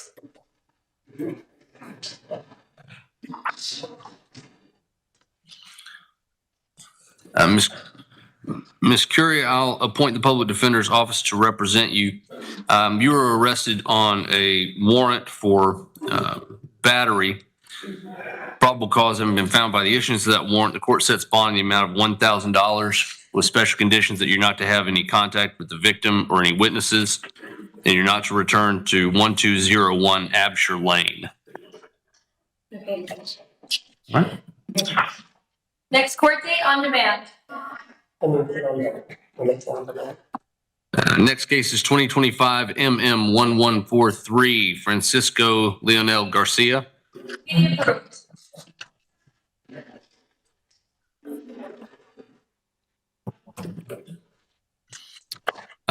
Mr. Garcia, I'm going to appoint the Public Defender's Office to represent you. You were arrested on a warrant for harassment, cyber stalking. Probable cause has been found. The court sets bond in the amount of $3,500 with special conditions that you're not to have any contact with any victims or witnesses. You're also not to return to 8816 Dunes Court or possess any weapons, firearms, or ammunition. Thanks, sir. Next court date on demand. Next case is 2025 CF 1451 State versus William Heron. Meeting approved. Mr. Heron, I'll appoint the Public Defender's Office to represent you, but you were charged or arrested for a charge of criminal mischief greater than $1,000. That was based on a warrant's probable cause has already been found, and the court sets bond in the amount of $2,500 with special conditions that you're not to have any contact with the victim and not to return to the scene of the alleged incident. Next court date, June 3rd, 8:45 a.m., courtroom 5F.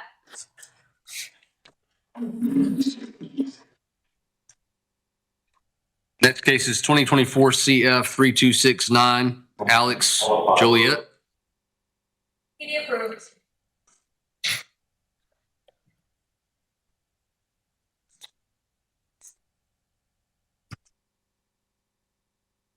I'll appoint the Public Defender's Office to represent you, Mr. Joliet, but you were arrested on a violation of probation warrant.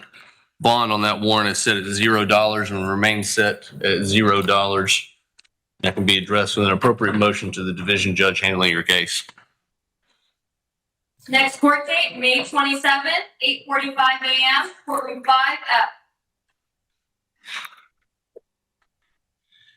5F. Next case is 2019 CF 4135 State versus Antoine Keaton. Meeting approved.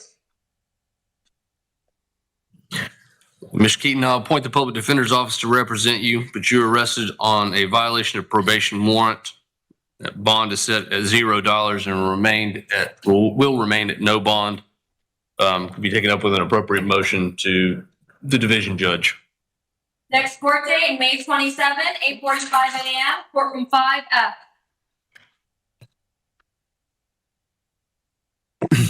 Next case is 2025 CF 1497 Jessica Rivera. No PDF.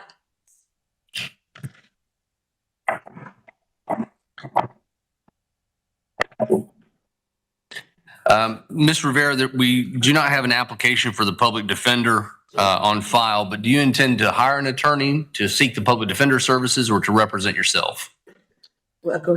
She was telling me that she hired an attorney. She thought he may have been in the courtroom, Your Honor. I asked her if he was not, would she still want to move forward? And she said yes. Okay. Who is your attorney? Philip Arroyo. I'm sorry, can you say it again? Philip Arroyo. Philip Arroyo, yeah. Mr. Arroyo is not here at the moment. I haven't gotten any notification from him. But ma'am, you were arrested for a charge of tampering with evidence in a capital felony proceeding. Mr. Donnelly, you have this one for the state. Yes, Your Honor. The state wanted to just put things on the record. The state is asking for a substantial monetary bond in this case. As the arrest warrant lays out, the homicide that underlies this case was on April 11th, 2025. The suspect for that homicide, which is the boyfriend of Ms. Rivera, was arrested on the warrant for first-degree murder on May 13th of 2025, and a search warrant was conducted for Jessica Rivera's phone on that same day, May 13th, 2025. She would have been very much aware that that phone was evidence in a first-degree murder case. She then provided the detectives with a dummy phone to try to conceal that evidence. In a jail call 2 days later, she states that she needs to get rid of that phone because it is gold. She knows the value of this cell phone in a first-degree murder case where the victim is a 19-year-old kid. And it's actually a first-degree murder case with 4 attempted first-degree murders because there are 4 other teenagers in this car. She is found at her place of work at a school in Orange County. When she sees law enforcement, she runs into the building. She hides the phone that she still has in a student's desk and then hides in the bathroom and lies to police again, claiming she doesn't have the phone. The state is very concerned about follow-up, attempted tampering. It's very likely that she is going to attempt to tamper with either physical evidence or witnesses. So we would ask for a substantial bond. We would ask that she be ordered to remain in the Ninth Circuit, that she have a 6 p.m. to 6 a.m. curfew. And the state has a lengthy list of people that we would ask that there be a no contact order with. I printed it out for the clerk so that they can have it, but I'll put it on the record now. Those are Josiah Lombio, Orville Osorio Ortiz, Christopher Pena, Christian Pena, Jenny Pettis, Jennifer Osorio Ortiz, family members of Nico Herrera, Jevian Flores Aldrich, Jabran Lee Aldrich, Giovanni Barthelemy, Keniel Gonzalez, Gia Lopez, Kyle Bosco, Brian Horton, and Emily Acevedo. All of those are either victims, next of kin, or known state witnesses in this case. And I will provide the list to the clerk so they have it.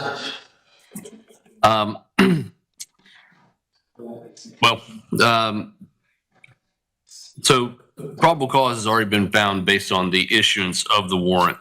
I agree with the state. The facts are fairly severe for at least my review of that warrant as well.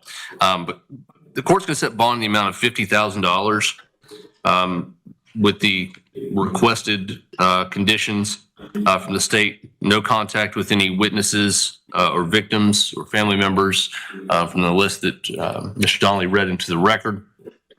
That also includes Orville Osorio Ortiz, who is the subject of the underlying first-degree murder. The court will also impose a curfew from 6 p.m. until 6 a.m. and require that the defendant not leave the confines of Orange or Osceola counties. Thank you, Your Honor. Thank you, ma'am. You can have a seat. Next, I have 2025 MM 348 State versus Jessica Lee Thomason. Be approved.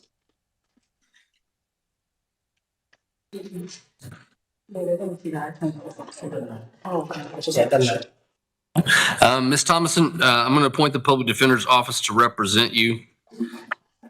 But in this case, you were arrested on a warrant for a failure to appear issued by Judge Dorn. Bond in that case is set at $2,000 and will remain at $2,000. Next court date, May 29, 8:30 a.m., courtroom 4B, if out on bond. June 12, 8:30 a.m., courtroom 4E. What?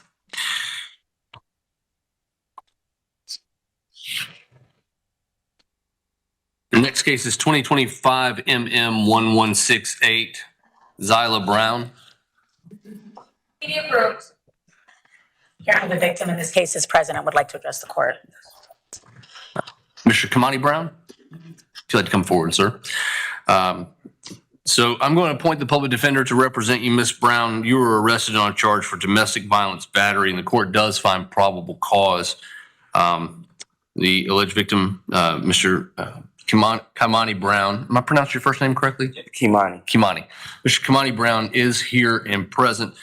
Sir, is there anything that you'd like the court to hear about before setting bond or conditions of bond? If so, I'm going to need to swear you in. Yes, sir. Okay. If you'll just raise your right hand, we'll swear you in. Do you solemnly swear or affirm the testimony you're about to give in this case to be the truth, the whole truth, nothing but the truth, so help you God? Can't say it all the time.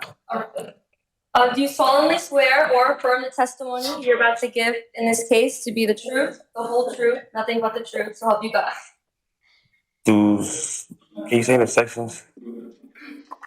Do you solemnly swear or affirm the testimony you're about to give in this case to be the truth, the whole truth, nothing but the truth? Yes. Yes. Okay, you can put your hand down, sir.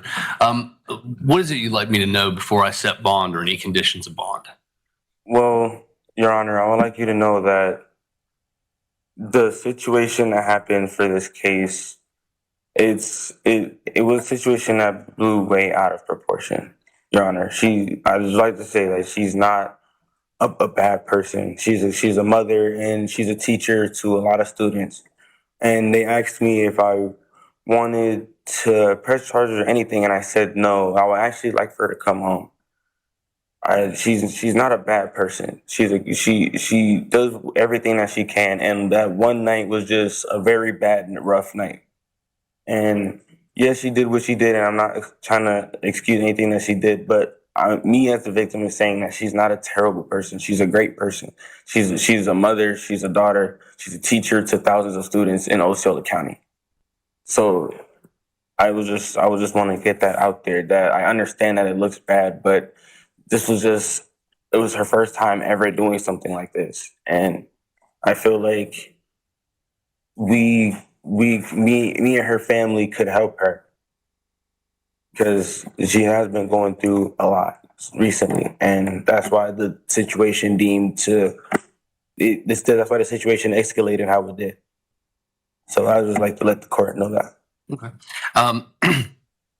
So if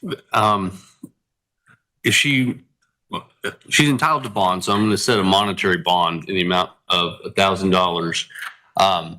But if she posts a bond and is released, are you in fear for your own personal safety if she were to have contact with you? No, sir.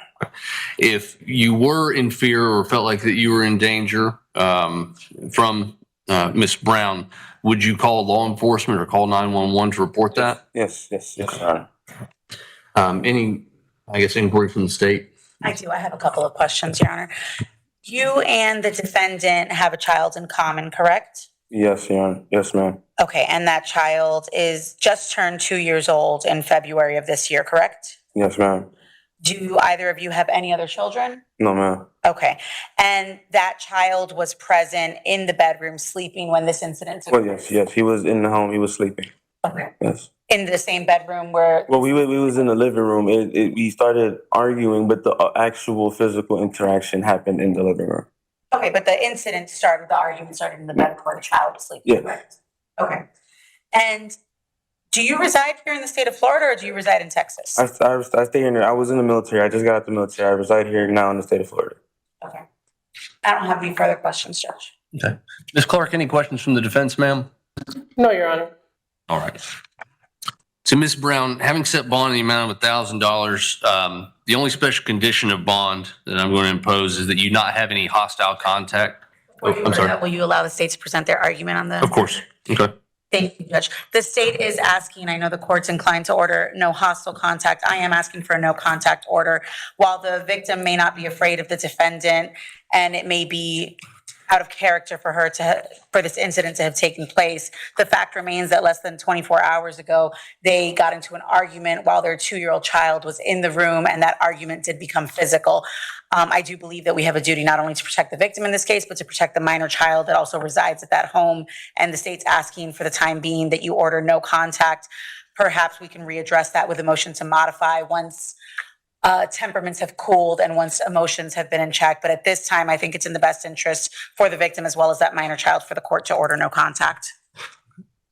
Anything from the defense, Ms. Clark? Yes, Your Honor. We'd be asking for a no hostile contact. We would just like to point out that from what the alleged victim said, they argued in front of the kid, but nothing physical happened in front of the child. We also hear that she's a teacher. I also understand that she has no history. So we would ask for a no hostile contact.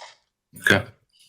Understanding the state's argument, the court's inclined and will grant special condition of bond, no hostile contact with the victim. So, Ms. Brown, that means no hostile contact is no physical hostile contact and no verbal hostile contacts. No arguing, no yelling, no fussing, fighting, hitting, scratching, biting, nothing like that. Okay? Thank you, ma'am. You can have a seat. Next court date on demand. Our next case is 2025 CF 1530 State versus Robert Dale Houseman. Be approved. Afternoon, sir. I'm going to appoint the public defender's office to represent you, but you've been charged with aggravated assault with a deadly weapon, a crossbow. This does qualify for pretrial detention. Is the state seeking or intending to file a motion for pretrial detention? Okay. In that case, since the state is not seeking pretrial detention, the court, having found probable cause, sets bond in the amount of $5,000. Special conditions that you're not to have any contact with the victim. You're not to possess any weapons, firearms, or ammunition.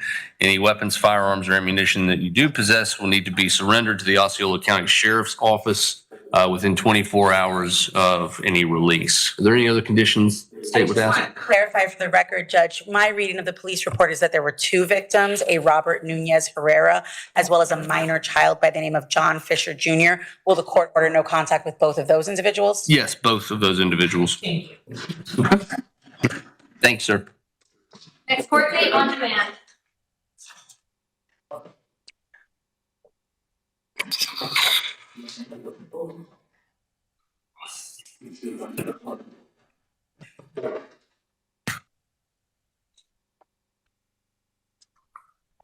Next is 2025 CF 1534, William Passmore. Be approved. The victim in this case is present, Your Honor.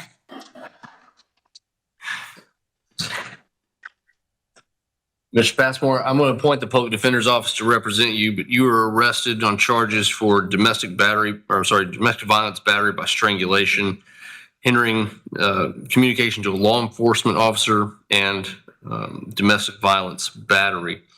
Is the state seeking pretrial detention on either of the domestic violence charges? No, Your Honor, but we would like to put some testimony on the record for the court's consideration in reference to the bond amount as well as special conditions. Okay. Then who would you like to speak with? If we can please have the victim in this case, Gail Passmore, come forward. Ms. Passmore? And if we can have her sworn in, Madam Clerk. Do you solemnly swear or affirm the testimony you're about to give in this case to be the truth, the whole truth, and nothing but the truth, so help you God? I do. Sound. Please state your first and last name for the record, please. Gail Passmore. And how do you know the defendant in this case, William Passmore? He's my husband. And how long have the two of you been married? 2.5 years. And are you the victim in this incident that happened yesterday, May the 19th? Yes. Okay. And is this the first time that the defendant has been violent with you? No. Has the defendant ever physically harmed you in the past? Yes. And approximately how many times has the defendant hurt you in the past? Probably 5. Okay. Are you afraid of him? Yes. Are you afraid that if he is released, he will make an effort to try to have contact with you? Yes. Are you planning on applying for an injunction to try to get a court order to prevent him from having contact with you? Yes. Has the defendant ever made any threats to you that involved weapons or anything of that sort? No. Does the defendant have any type of substance abuse issues, either drug or alcohol related? Yes. What substance abuse issues does he have? Both.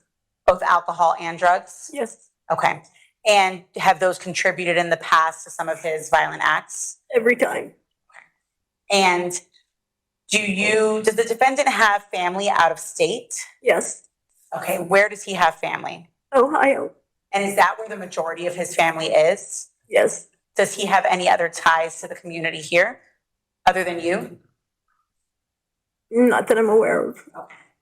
Is there anything else that you want the court to hear today from you for them to consider in determining an appropriate bond amount? Yes. Go ahead. This is the 3rd time in 3 months. He did it to me in March, he did it to me in April, and now he did it again, and this is the worst. It just keeps escalating. I can't do it anymore. I'm seeking a divorce. I don't want him around me or my family. It looks like, just for the record, Mr. Passmore was applauding when the victim announced that she would be seeking a divorce, just so that we're all on the same page. Ms. Passmore, do you believe that the defendant will abide by conditions that the court imposes on him? I don't know. Okay, and my last question is, are you suffering from any injuries at this time from what happened yesterday? Yeah, like this, my voice, it hurts. It's raspy. It's not me. Is this your normal speaking voice? No. I don't have any further questions. Ms. Clark, any questions from the defense? No, Your Honor. All right. Thank you, Ms. Passmore. The court, having found probable cause, will hear argument from the state with respect to bond amount and conditions, and to hear from the defense. Your Honor, while the state did not file a motion for pretrial detention in this case, based on the defendant's criminal history, I didn't believe it would meet the final prong of there being no conditions in which it could be released and to ensure the safety of the community. I think it is important for the court's consideration that this defendant has had multiple prior instances involving his wife, the victim in this case. I also think it is very pertinent, and one of the lethality factors that we look for in domestic violence cases, that these incidents are happening with more frequency, and that it's been 3 times over the last 3 months, and that they're getting far and far more violent each time. The defendant in this case strangled the victim, which is another high lethality factor in domestic violence cases. He attempted to prevent her from contacting law enforcement, and she's terrified of him. I also think when the court's determining what an appropriate bond is, that we should consider the fact that he's very little ties to this community, that his family out of state. And so the state is asking, given the allegations in this case, given the testimony that we've heard from this victim today, that the court order a substantial bond amount, that the court impose a no contact order, a no return to the residence, a maintain separate residence, that the defendant not be permitted to consume any alcohol or drugs while he's out on release if he is released. Ms. Clark? Yes, Your Honor. The defense would object to the statement that he has a long history. If the state would like to introduce that evidence under 741.2901, they're supposed to do a thorough investigation and give that to the judge prior to IAs or at IAs. We'd ask for a reasonable bond, Your Honor. All right. Well, the court, having found probable cause, having considered the testimony of the victim, Ms. Passmore, to the first charge for domestic battery by strangulation, the court sets bond in the amount of $25,000. On the charge for hindering communication to law enforcement, the court sets bond in the amount of $5,000. And the third charge for domestic violence battery sets bond in the amount of $5,000 for a total amount of $35,000. The special conditions of the defendant's bond include absolutely no contact, whether directly or indirectly, with the victim, Ms. Gail Passmore. Also no contact with any witnesses. The defendant's not to possess any weapons, firearms, or ammunition. He's not to return to the scene of the alleged incident, and is to maintain separate residences from the victim. The court will allow a one-time return with the presence of law enforcement to obtain any personal items that are needed from the residence. He's also ordered not to consume or possess any illegal narcotics or prescription medication without a valid prescription. He's ordered not to consume or possess any alcohol. He's also ordered not to leave the confines of the Ninth Circuit in Orange and Osceola counties, Florida. The victim has an adult daughter that she has some concerns for. Would the court be willing to order no contact with her? It's not the defendant's biological daughter. Her name is Brandy K. I'll order no contact with the victim or the victim's family. Thank you. Your Honor, the defendant may want to say something. Can you give me 1 second so I can speak to him first? Okay.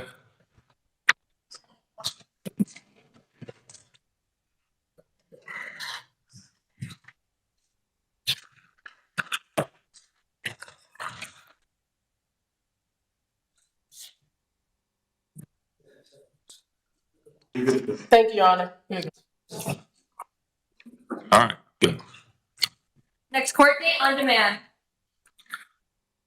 Next case is 2025 MM1167 State versus Blake Patterson. No PDF.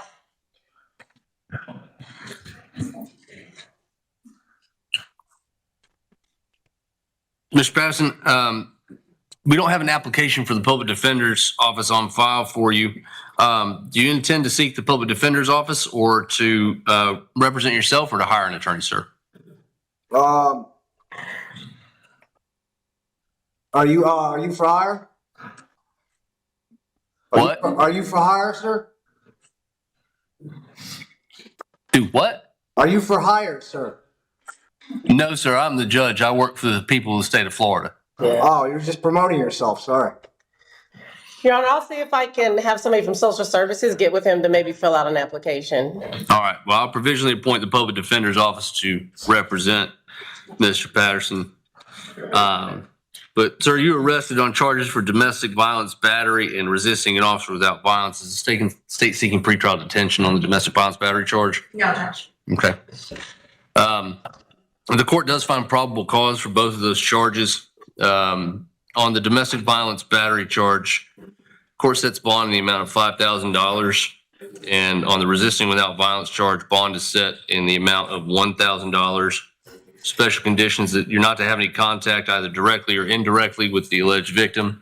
You're not to return to the scene of the alleged incident, and you're to maintain separate residences. However, the court will allow a one-time return with law enforcement to collect any personal belongings.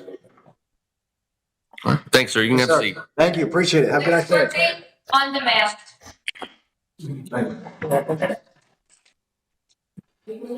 Next is case number 2025 CT 1940, Jezreel Gabriel Rivera Acosta. PD approved.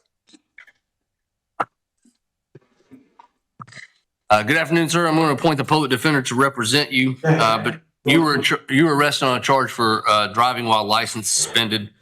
The court does find probable cause and sets bond in the amount of $500 with special conditions that you're not to drive or operate a motor vehicle without a valid driver's license.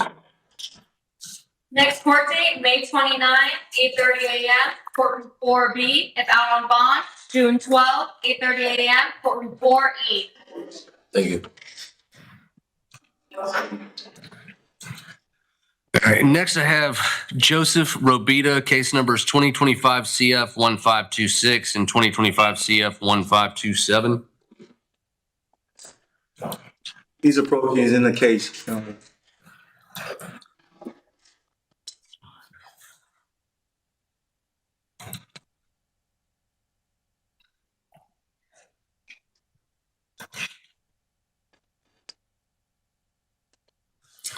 Mr. Robita, I'm going to appoint the public defender's office to represent you. In case number 2025 CF 1526, you're charged with aggravated assault with a deadly weapon without the intent to kill and domestic battery by strangulation. I see the state has filed a motion for pretrial detention in that case, which will be set for hearing on the aggravated assault charge. Is it on both charges? Okay.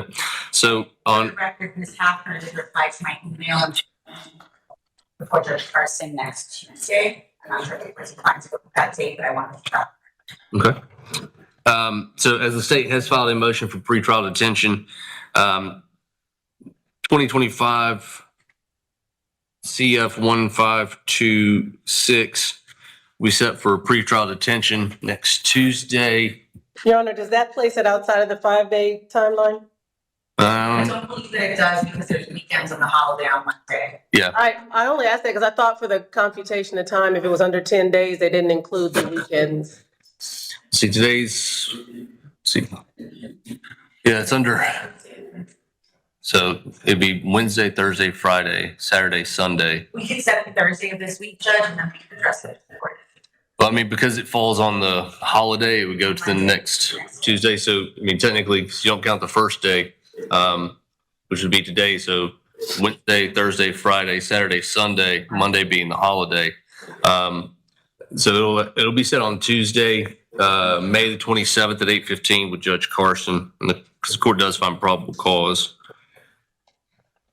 Then next in 2025 CF 1527, I'll also appoint the public defender's office. In that case, Mr. Obito was charged with possession of, looks like methadone. Is it Methamphetamine or methadone? I couldn't. It is. Methamphetamine. Yeah. So he's charged with possession of a controlled substance, possession of firearms or ammunition by a convicted felon, and possession of a short-barreled rifle or shotgun. The court does find probable cause for those charges. For the possession of a controlled substance, bond is set in the amount of $2,500. For the charge of possession of firearm and ammunition by a convicted felon, bond is set in the amount of $10,000. And for the charge for possession of a short-barreled rifle or shotgun, bond is set in the amount of $15,000. Special conditions of defendant's bond include no contact with the alleged victim, no possession of any weapons, firearms, or ammunition, no possession or consumption of any illegal narcotics or prescription medication without a valid prescription, no return to the scene of the alleged incident, and to maintain separate residences. The defendant's also not to leave the confines of Orange and Osceola counties.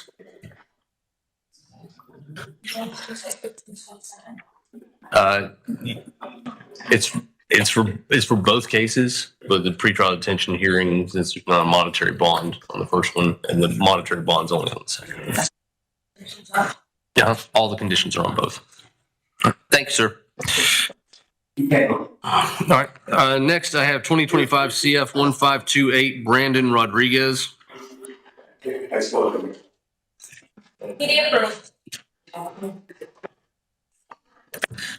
Mr. Rodriguez, I'll appoint the public defender's office to represent you, but you were arrested on a charge for driving while license suspended as a third or subsequent violation.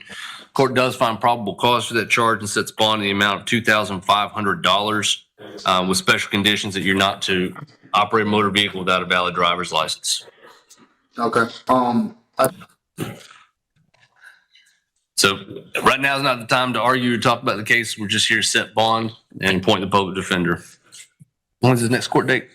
All right. And defendant's next court date's on demand. Thank you, Your Honor. Finally, we have case number 2025 CF 1531, State versus Jennifer Will.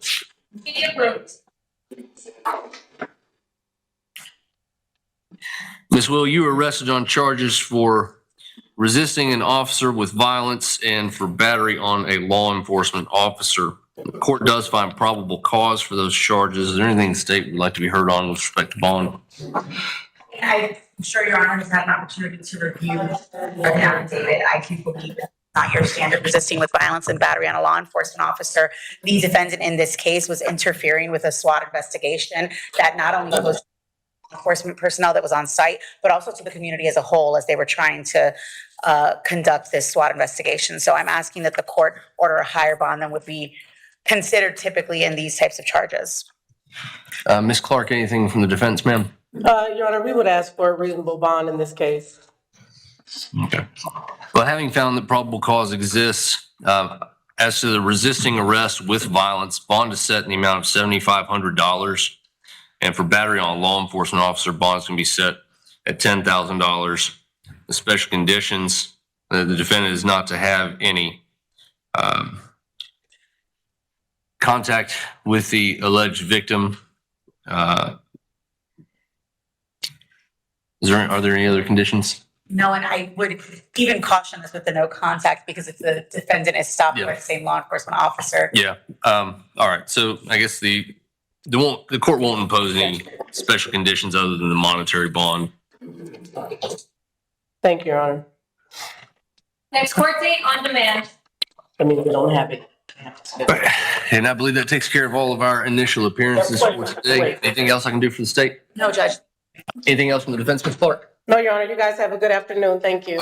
Thank you, ma'am. Y'all have a good afternoon.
immediately surrender any firearms, ammunition, and any concealed weapons permits to the nearest police department and file a receipt with the court.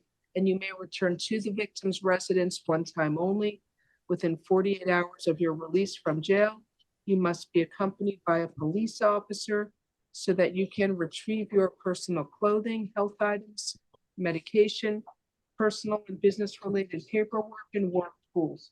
If you go to the victim's home without the police, or if you stay there, you will be arrested. Do you understand the stay-away order, sir? Yes, ma'am. So he has no priors. No He does have priors, Judge, out of county. It does appear, one second, that he had a court date today. I'll show you. All right. In Broward. It was. Yeah, right. I saw one. It looked like maybe it was like a PTI thing. He was supposed to go to court. No worries. And I'll set a bond for 4,000 count one, 1,000 count two. Have a nice day, sir. You remember, you can only go to the home one time only with a police officer to get your personal belongings. If you go there without the police or stay there, you will be arrested.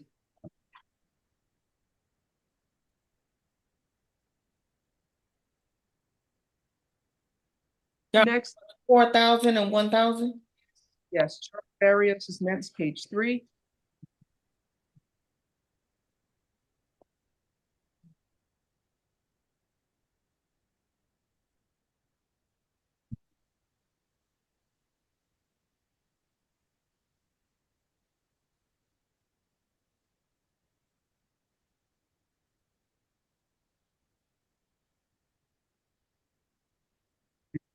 Mr. Barrios is present. He speaks English. You were arrested for armed robbery with a deadly weapon. I will appoint the public defender's office for you.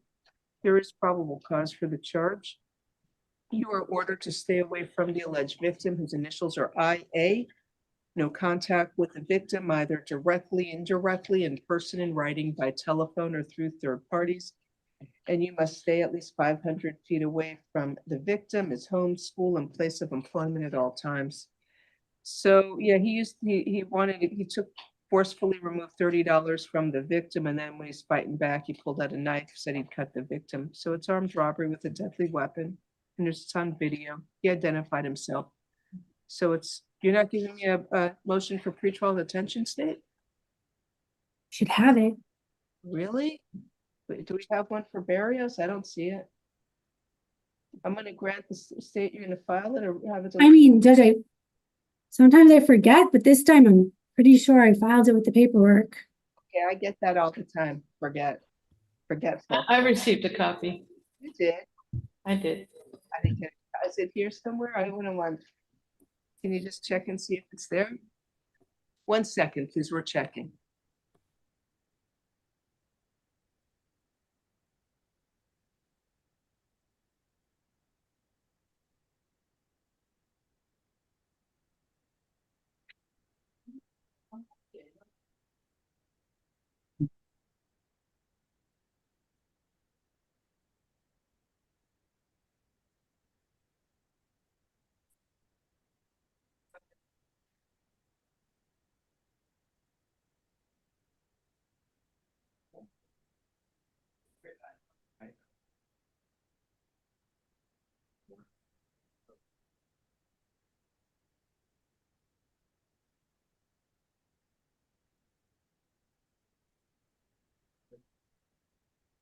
We don't have it here. I'm sorry. We looked, we did a search. Okay, I can email it to who?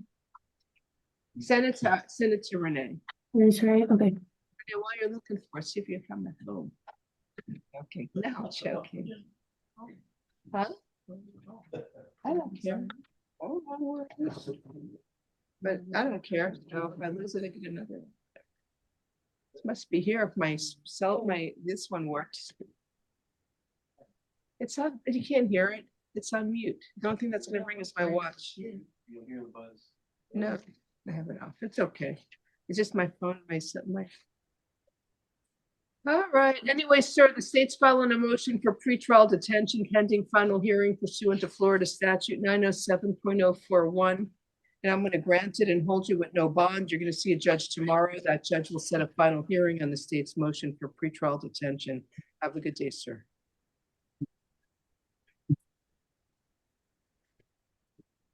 Next we have is Juan Hernandez.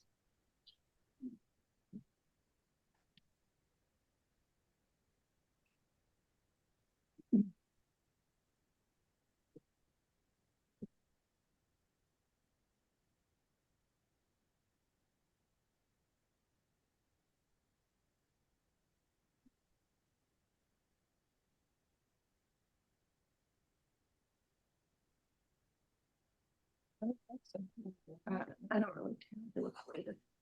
Juan Hernandez there? He's coming, Your Honor. Okay.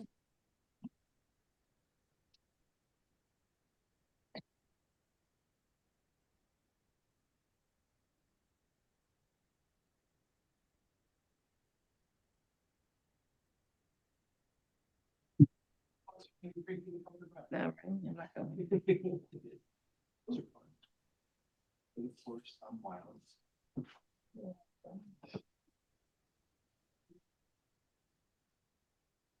Mr. Hernandez is present. He speaks English. Mr. Hernandez, good afternoon, sir. You were arrested for aggravated assault on a person aged 65 or older and then battery. I will appoint the public defender's office for you. So I need. I think the alleged victim may be present. Mr. Ray, if you're here, let us know, and if you want to talk to the judge. So victim is the manager of an Ocean Drive gallery. The defendant came into a store looking for a vending machine with beverages near the front of the store. He's had previous issues with Mr. Hernandez, didn't want to deal with him, so he told him to leave. And then Mr. Hernandez started cursing profanities at the victim. So the victim takes out his cell phone, takes a picture of him, and that's when Mr. Hernandez walked across the street into Loomis Park, grabbed a thin aluminum stick and started walking back towards him. So victim's trying to walk westwardly on the sidewalk to get away from Mr. Hernandez. Mr. Hernandez is following him, yelling at him to delete the photo. He's going to hit him. Okay. So victim goes into a hotel called the Winter Haven Hotel, and the manager witnessed Mr. Hernandez threatening the victim. So that's what's going on with a thin aluminum stick. Victim said he was never physically hit with the stick. They have another witness as well who corroborated the victim's statements. All right, so that's the allegation. Sir, you are ordered, it doesn't have an age. Right, so I'm going to promote the alleged victim. Go to unmute, turn on your camera. Anyway, sir, I'm ordering that you stay away from the alleged victim, Bimal Ray, no contact with the victim, either directly, indirectly, in person, in writing, by telephone, or through third parties, and you must stay at least 500 feet away from the alleged victim, his home and school and place of employment at all times, and stay out of the Ocean Drive Gallery at 1390 Ocean Drive in Miami Beach, Florida. Do you understand the stay away order, sir? Do you understand? Yes. Thank you, sir. Okay. The other. Mr. Ray, do you mind unmuting, turning on your camera?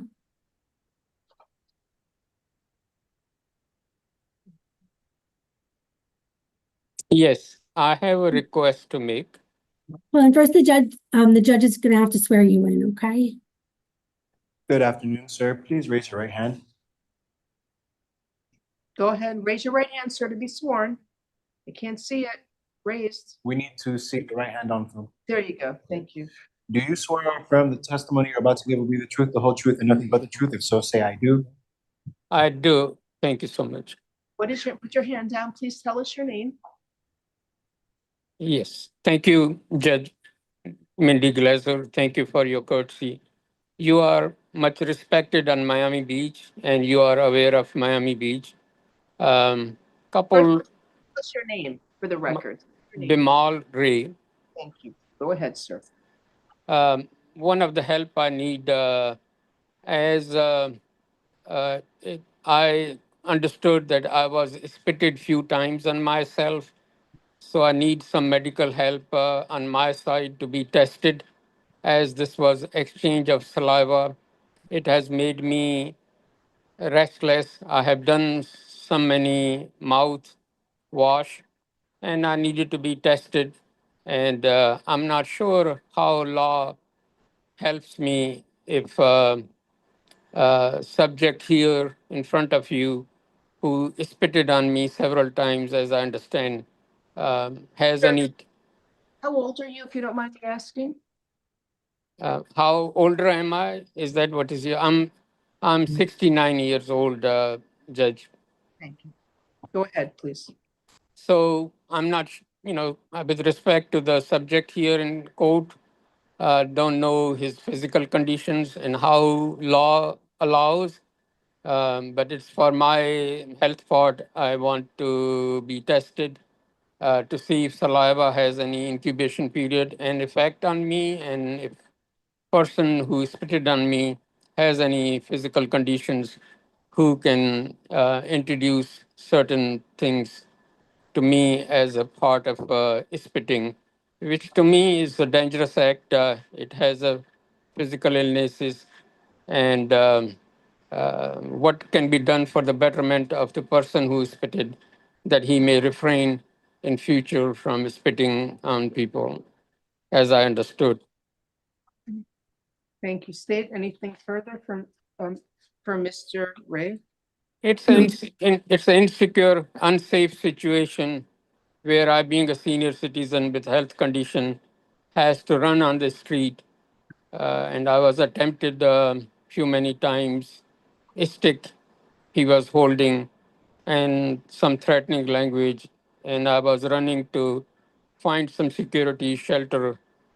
And this is the situation brought on me. But thank you so much. We are here for good wishes of person who attacked us, for his betterment, for society's betterment, and our well wishes are for everyone.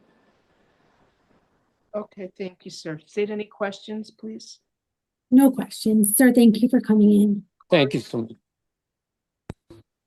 No, Judge, no questions. Thank you. So state, what do you want the court to find probable cause for? As charged? There's PCs charged, yeah. It's not a first-degree felony aggravated assault on a person age 65 or older with a deadly weapon. I don't know. It's an Putting out as a second. It is. I'm set a bond. I would ask you to find assault on a person 65 or older, and that there's nothing indicating that the stick was a deadly weapon. Spit on him, and it's spat in his facial area. That's a battery. That's a battery, Judge. And if he has a transmittable disease, that would be, and he's spitting on him, it would be a higher felony. Judge, there's no evidence of that, no indication. He has a lot of arrests. I'm going to set up bonds as follows. Count one, I believe there's probable cause for aggravated battery on a person age 65 or older, and that bond's going to be $15,000. Count two, what's it for count two? Battery, that would be a necessary, I'm sorry. So he didn't hit him with the pole. Sorry, but he hit him with spit. Right, so that's the battery. It could be battery on the elderly. Count two, there's probable cause for battery on the elderly. That will be $5,000.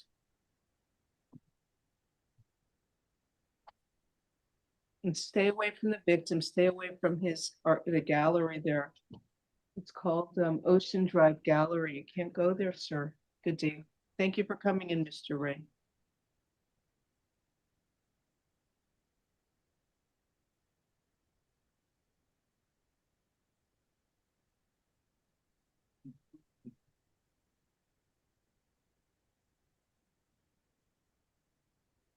Next we have is Jordan Reynoso Borges, page 4. Good afternoon. Spanish, please. Spanish interpreter, please. Sir, you were arrested pursuant to an arrest warrant charging you with charging you with 5 counts of insurance fraud for a staged accident, 3 counts of grand theft, and 2 counts of staged accident. Señor, buenas tardes. Yo le voy a servir de intérprete. Está usted aquí porque tiene 5 cargos de fraude contra el seguro con montajes de accidentes de tránsito, 3 cargos de hurto mayor y 2 cargos de montaje de accidente. So I will appoint a public defender's office for you. Voy a asignarle a la Defensoría Pública para que le represente. And this is a staged accident that occurred on January 22nd of 2025.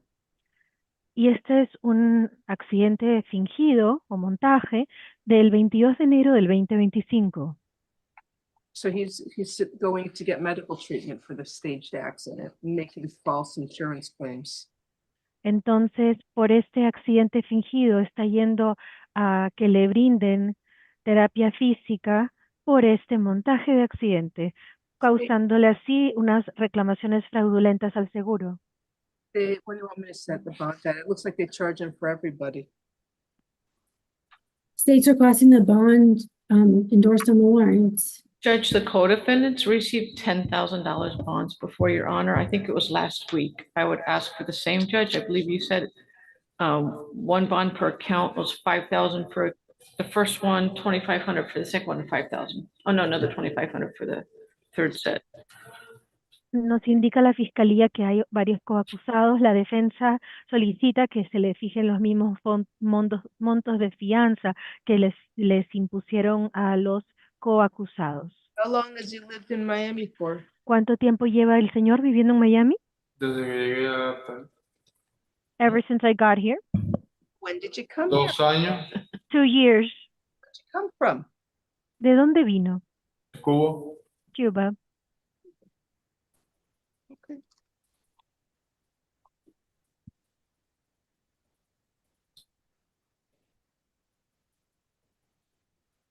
I'm just taking a look at that. What was his involvement? Was he a passenger? I'm trying to I find- believe it's a passenger, Judge. No. ¿De qué forma se vio involucrado? Dice la defensa, creo que era uno de los pasajeros. He's not the organizer. Count 1, insurance fraud, filing a false or fraudulent insurance claim will be $5,000. El primer cargo, presentar reclamación fraudulenta ante el seguro, $5,000, ya que él no fue el organizador. Second count, page 4. All right, count 2 through 5, which is the same charge, ROR each count. Cargos 2, 3, 4 y 5, que son el mismo cargo, libertad bajo palabra en cada cual. Count 6, grand theft will be $2,500 bond. 6. Cargo número 6, hurto mayor, 2,500 monto de fianza. Count 7 through 10, which is the same charge, ROR each count. Cargos número 7, 8, 9 y 10, que son lo mismo, libertad bajo palabra en cada cual. Count 11 is insurance fraud for the staged accident. State, what do you want that one at? 5,000, 2,500. 5,000. I'd ask for 2,500 to be equal at least to the co-defendants that were here last week. Nothing really any different.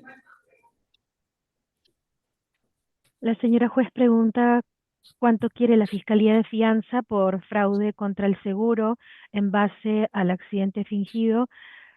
5,000, indican. La defensa solicita que se le otorgue el mismo monto de fianza que se le ha otorgado a los coacusados que estuvieron aquí la semana pasada. 1 second, there was something different. The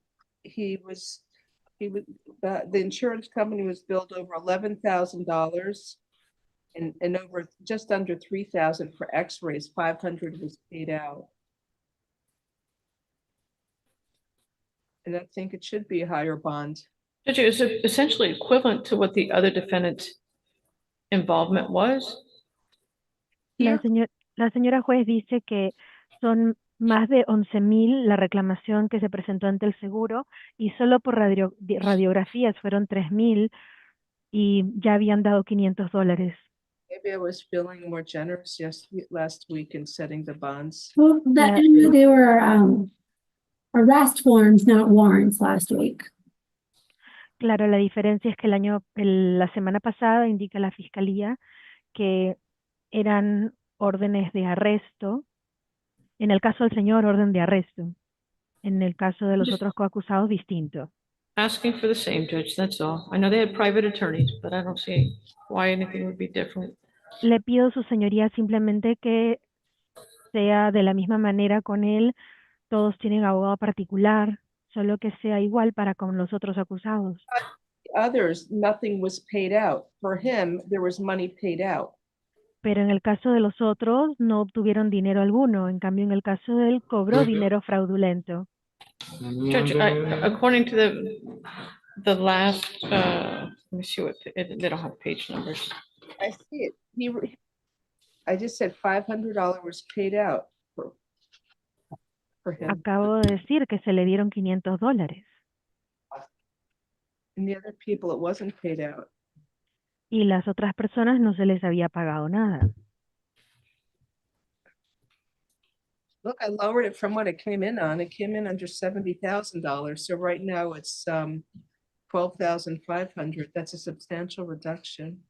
Mire, más bien le he bajado bastante la fianza porque esta orden de arresto vino solicitando un monto de fianza $70,000 y la fianza que yo le he impuesto es de $12,500.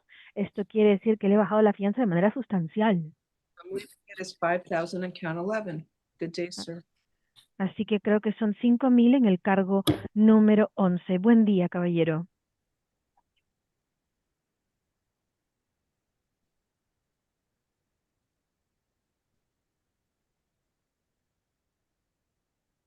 Next on page 5 is Kiyomi Coach. Page 1. Your Honor, if the next case is not Spanish, may the interpreter take 2-minute comfort break? Yes, ma'am.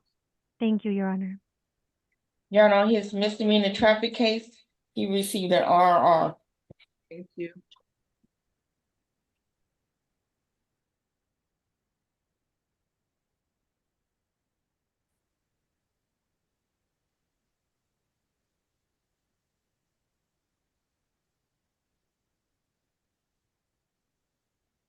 Coming in, Mr. Coach, come on over.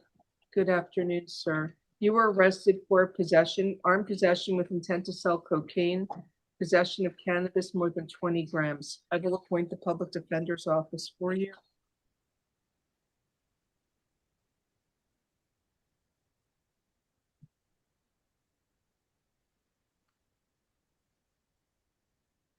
Anything you want to argue, Ms. Corey?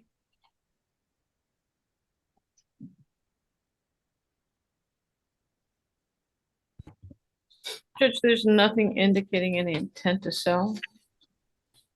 There's How did they find probable cause for possession?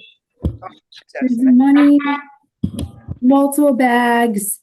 Also, they found an additional 9 crack rocks on his person.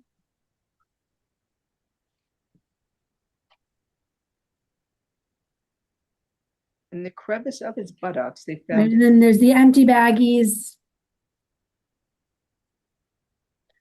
given that together with multiples too, but with the 9 rocks and the money, I And think the empty baggies as well.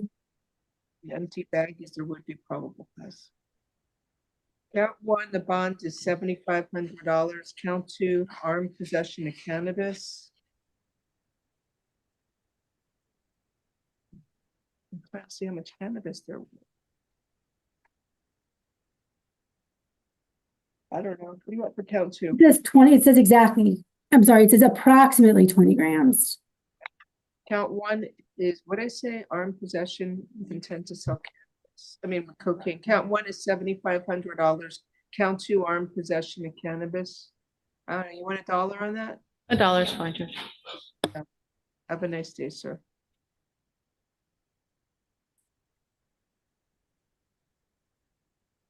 Next is Juan Roche, page 5. Does he speak English? Your Honor, his misdemeanor traffic, he received $1 bond.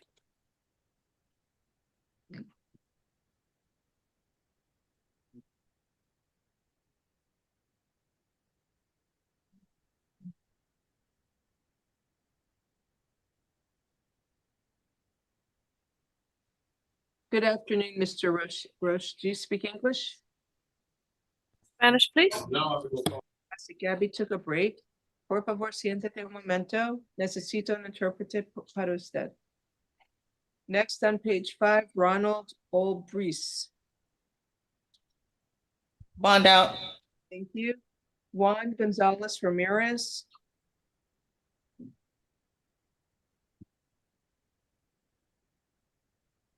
We'll need a Spanish interpreter for Mr. Gonzalez also. Ask for a moment for Spanish interpreter. Sean Barreno Valadia. Does he We speak? need to pass him for Spanish also. Then there's Jesus Herrera, page 6. Is he here, corrections? Number 17. He said for tomorrow, disruptors.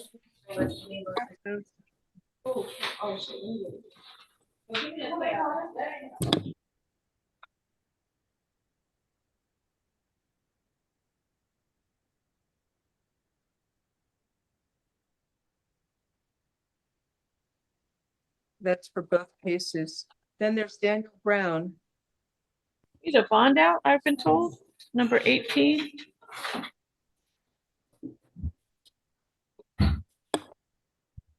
Yes, Mr. Brown is a bond out, Your Honor.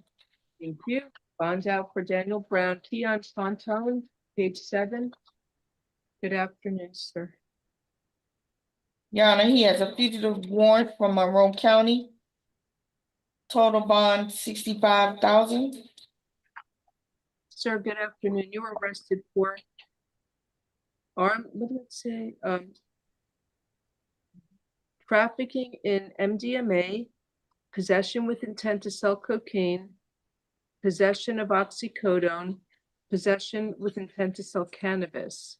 Sir, I will appoint the public defender's office for you. Let me review. So this is from May 20th, early in the morning.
So I guess they observed him doing hand-to-hand transactions, and then they find a box that had 29 individually packaged baggies of crack cocaine, 12 grams, in one plastic baggie with powder cocaine, 0.6 grams, then 23 pink baggies of 10 grams of cocaine, and then 8 baggies, they're purple, clear baggies with powder cocaine, 5 grams, then 29 baggies with Molly or MDMA, 11 grams. So it was 29.6 grams of cocaine and 11 grams of MDMA. So how is that? That's not trafficking, it's possession with intent to sell. How many grams do you need for the MDMA trafficking? Is it 10? Yes. Okay. And then he has one bag with 7 oxycodone pills. So count 1, there's probable cause for trafficking in MDMA. That On the MDMA, it doesn't indicate whether or not it was weighed with all the baggies, Judge. It's 11 grams. It's not going to be more than a gram per baggie. Well, it's plus or minus, so it may be. I would ask that you find possession with intent, Judge. Dave, let me hear your response, please. It says it's over 10 grams, which is the threshold amount. I'm setting count 1 at $15,000 for trafficking in the MDMA. Count 2, there's probable cause for possession with intent to sell cocaine, Just under 28. $7,500. Count 3, there's probable cause for possession of a controlled substance, oxycodone, that's $2,500. And count 4, there's probable cause, I believe, for possession with intent to sell cannabis. Let me just see how much cannabis there is. 21 grams, okay. Count 4 will be $1. So have a good day. I set the bonds. Total bond is, looks like 2501, $25,001.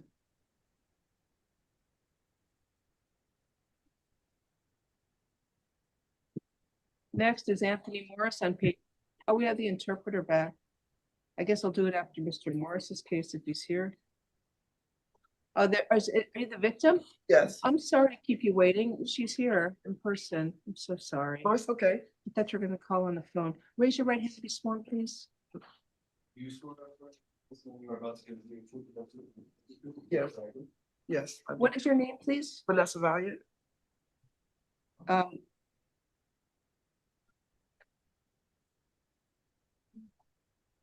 you afraid of Anthony Morris? No. Do you want the court to enter a stay away order? No. Okay. State any questions from Ms. Valiant? No questions. Ms. Corey? No questions, Judge. Thank you. So, sir, I'm gonna enter a modified stay away order from the alleged victim. I just redo it. Mess. I'm gonna enter a modified stay away order from the alleged victim, Vanessa Valiant. You are allowed to have contact with the victim. You are prohibited from being physically threatening or violent towards her in any manner whatsoever. So only friendly, nonviolent contact is permitted. Do not engage in any criminal activity. Do not use or possess illegal drugs. And do not use, purchase, possess, or carry a firearm, gun, weapon, or ammunition. You must immediately surrender any firearms, ammunition, and any concealed weapons permits to the nearest police department and file a receipt with the court. Do you understand the modified stay away order? Only friendly, nonviolent contact is permitted. Yeah. Okay, does he live with you or are you just co-parent? I'm just co-parent. Okay. So what was it from? It was from November 4th of 2022. He's charged with aggravated battery on a pregnant victim. How many kids you two have? We have one. He's 10 years old. Okay.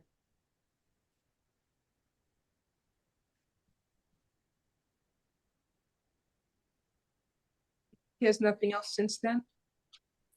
And there was a Berg bat with a different victim. There was no action last month. All right. I mean, I don't know if pretrial will take him if I order him in. Would you consider ordering him in, Judge? Yeah. Okay, pretrial services alternate bond, $2,500. So I can get out for free with pretrial. You know your mama's phone number by memory? Yes, Okay, so this man will contact you from pretrial. You can wait. they got it already. All right. Well, thank you for coming in. I know you're working earlier, so Okay, thank no you. problem. Have a good day. Thank you, ma'am.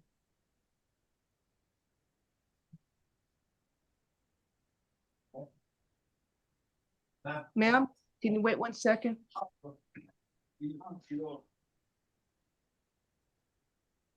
Give me 1 minute. I gotta read you the stay away order. It was a mess.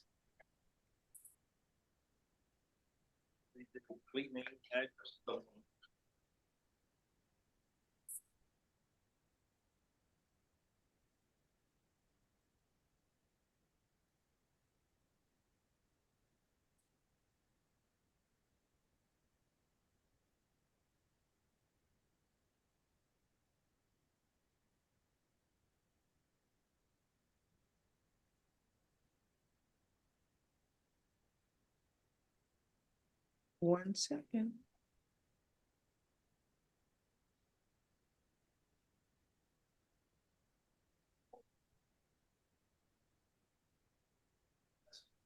Okay, I don't know what I did.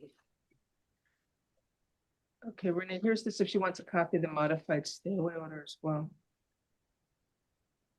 This is the one that goes in the trash. Is this the gentleman I passed for the interpreter? Yes, this is Juan Roche on page 5, number 12. Señor Roche, yo le voy a servir de intérprete.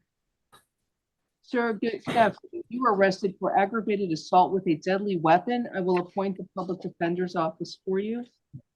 Señor, quedó usted arrestado por acometimiento con agravantes con uso de arma mortífera.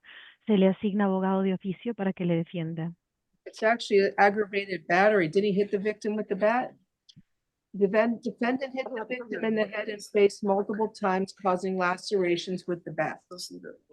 Más bien no debería ser acometimiento, sino agresión corporal con agravantes con uso de arma mortífera, porque veo que le pegó con un bate varias veces en la cabeza, causándole tajos, cortes. Sir, you are ordered to stay away from the alleged victim, Christopher Valadares. Señor, la orden judicial a emitirse le deja terminantemente prohibido contacto alguno con Christopher Valladares. No contact with the victim, either directly, indirectly, in person, in writing, by telephone, or through third parties. You must stay at least 500 feet away from his home, school, and place of employment at all times.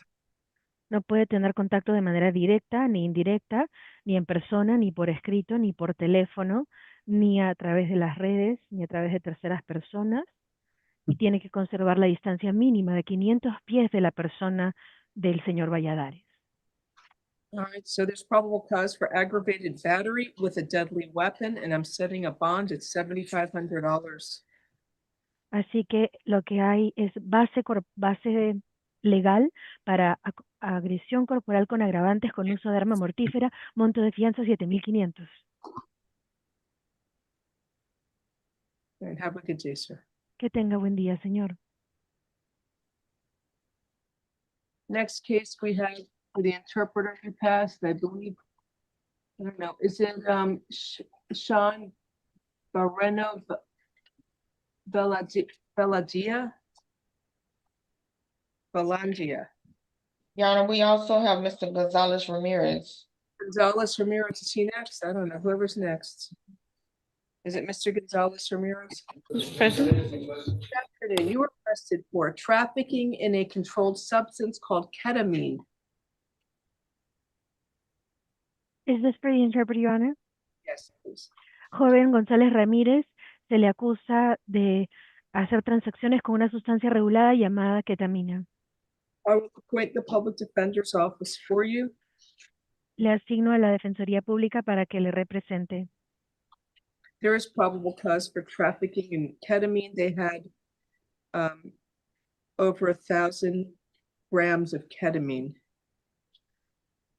Sí, existe base legal para la acusación de tráfico de ketamina. Tenían más de 1,000 gramos de la sustancia.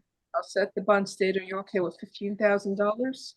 Judge, I don't know if you can traffic in ketamine. Oh, possession with intent to sell? Yeah, but I think an increased bond is warranted based upon the weight. La señora juez pregunta qué fianza desea la fiscalía. La fiscalía interpela que más bien no se puede cometer tráfico de ketamina, sino más bien tenencia con intento de venta. Y creo que el monto elevado de fianza tiene que ser por la cantidad con la que contaban. How long have you lived in Miami for? ¿Cuánto tiempo lleva usted, joven, viviendo en Miami? Hola, buenas. Llevo 8 años viviendo, mi señora. Yes, hello, good afternoon. It's been 8 years of me living here, Your Honor. Okay, I'll set his bond at $7,500. There's probable cause for possession with intent to sell ketamine. Así que voy a fijar la fianza en la cantidad de $7,500 y hallo fundamento legal para tenencia con intento de venta de ketamina. Okay, have a nice day, sir. Que tenga lindo día, señor. Our next, the co-defendant is Sean Barreno Belangia.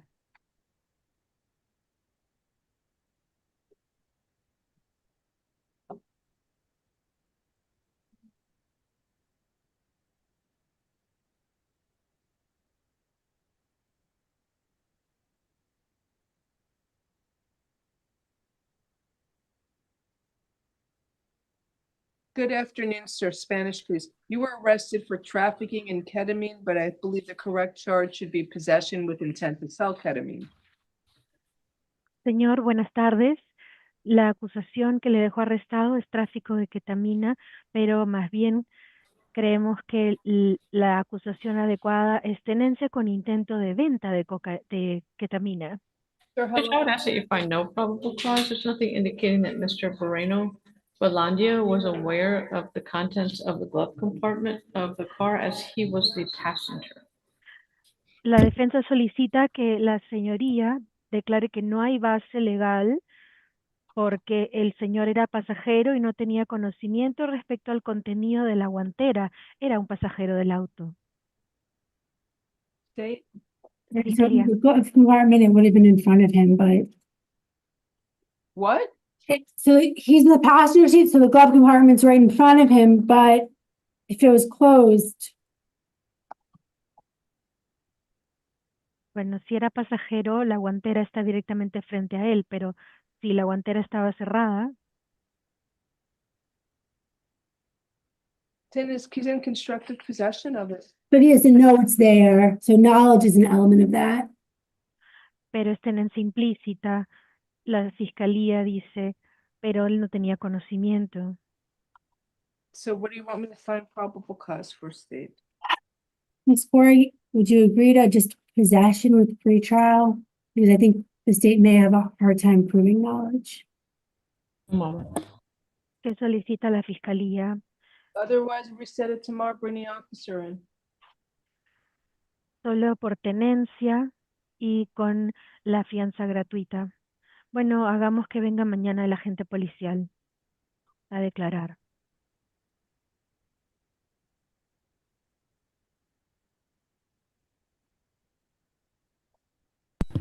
Oh, Muchas well, gracias. we'll waive a probable cause hearing for possession with pretrial services. He would like to try to get released as soon as possible. La defensa acepta que le encaucen con tenencia de sustancia regulada, con la fianza gratuita pretrial services, porque el joven desea salir lo antes posible. Pretrial services alternate bond, $2,500. Bien, se le otorga la fianza gratuita, fianza alterna, $2,500.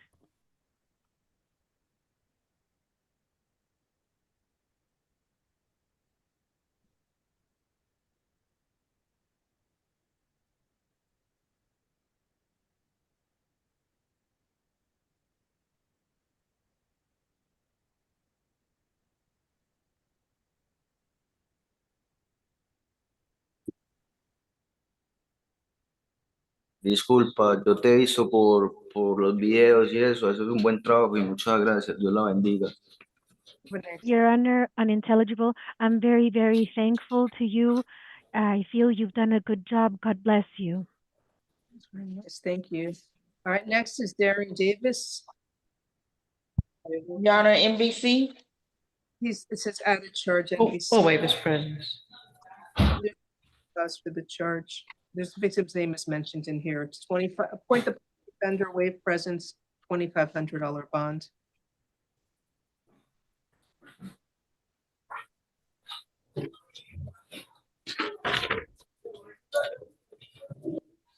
Then we have Eva Simmons. Your Honor, these are also added charges, NBC. I'll waive his presence. His name is Quentin Nelson. Thank you. Appoint the public defender's office, waive presence, bond is $2,500. And you said NBC, right? Yes, Your Honor. Okay, so that's it. We're done for the afternoon. I hope everybody has a very nice and pleasant. Judge, the only thing was that in-state, I think Ms. Corey sent an order. Finding it now. Okay, have a great day, everyone. Thank you Thank so you. much, Your Have a Honor. good Good day, everyone. Yeah, take care.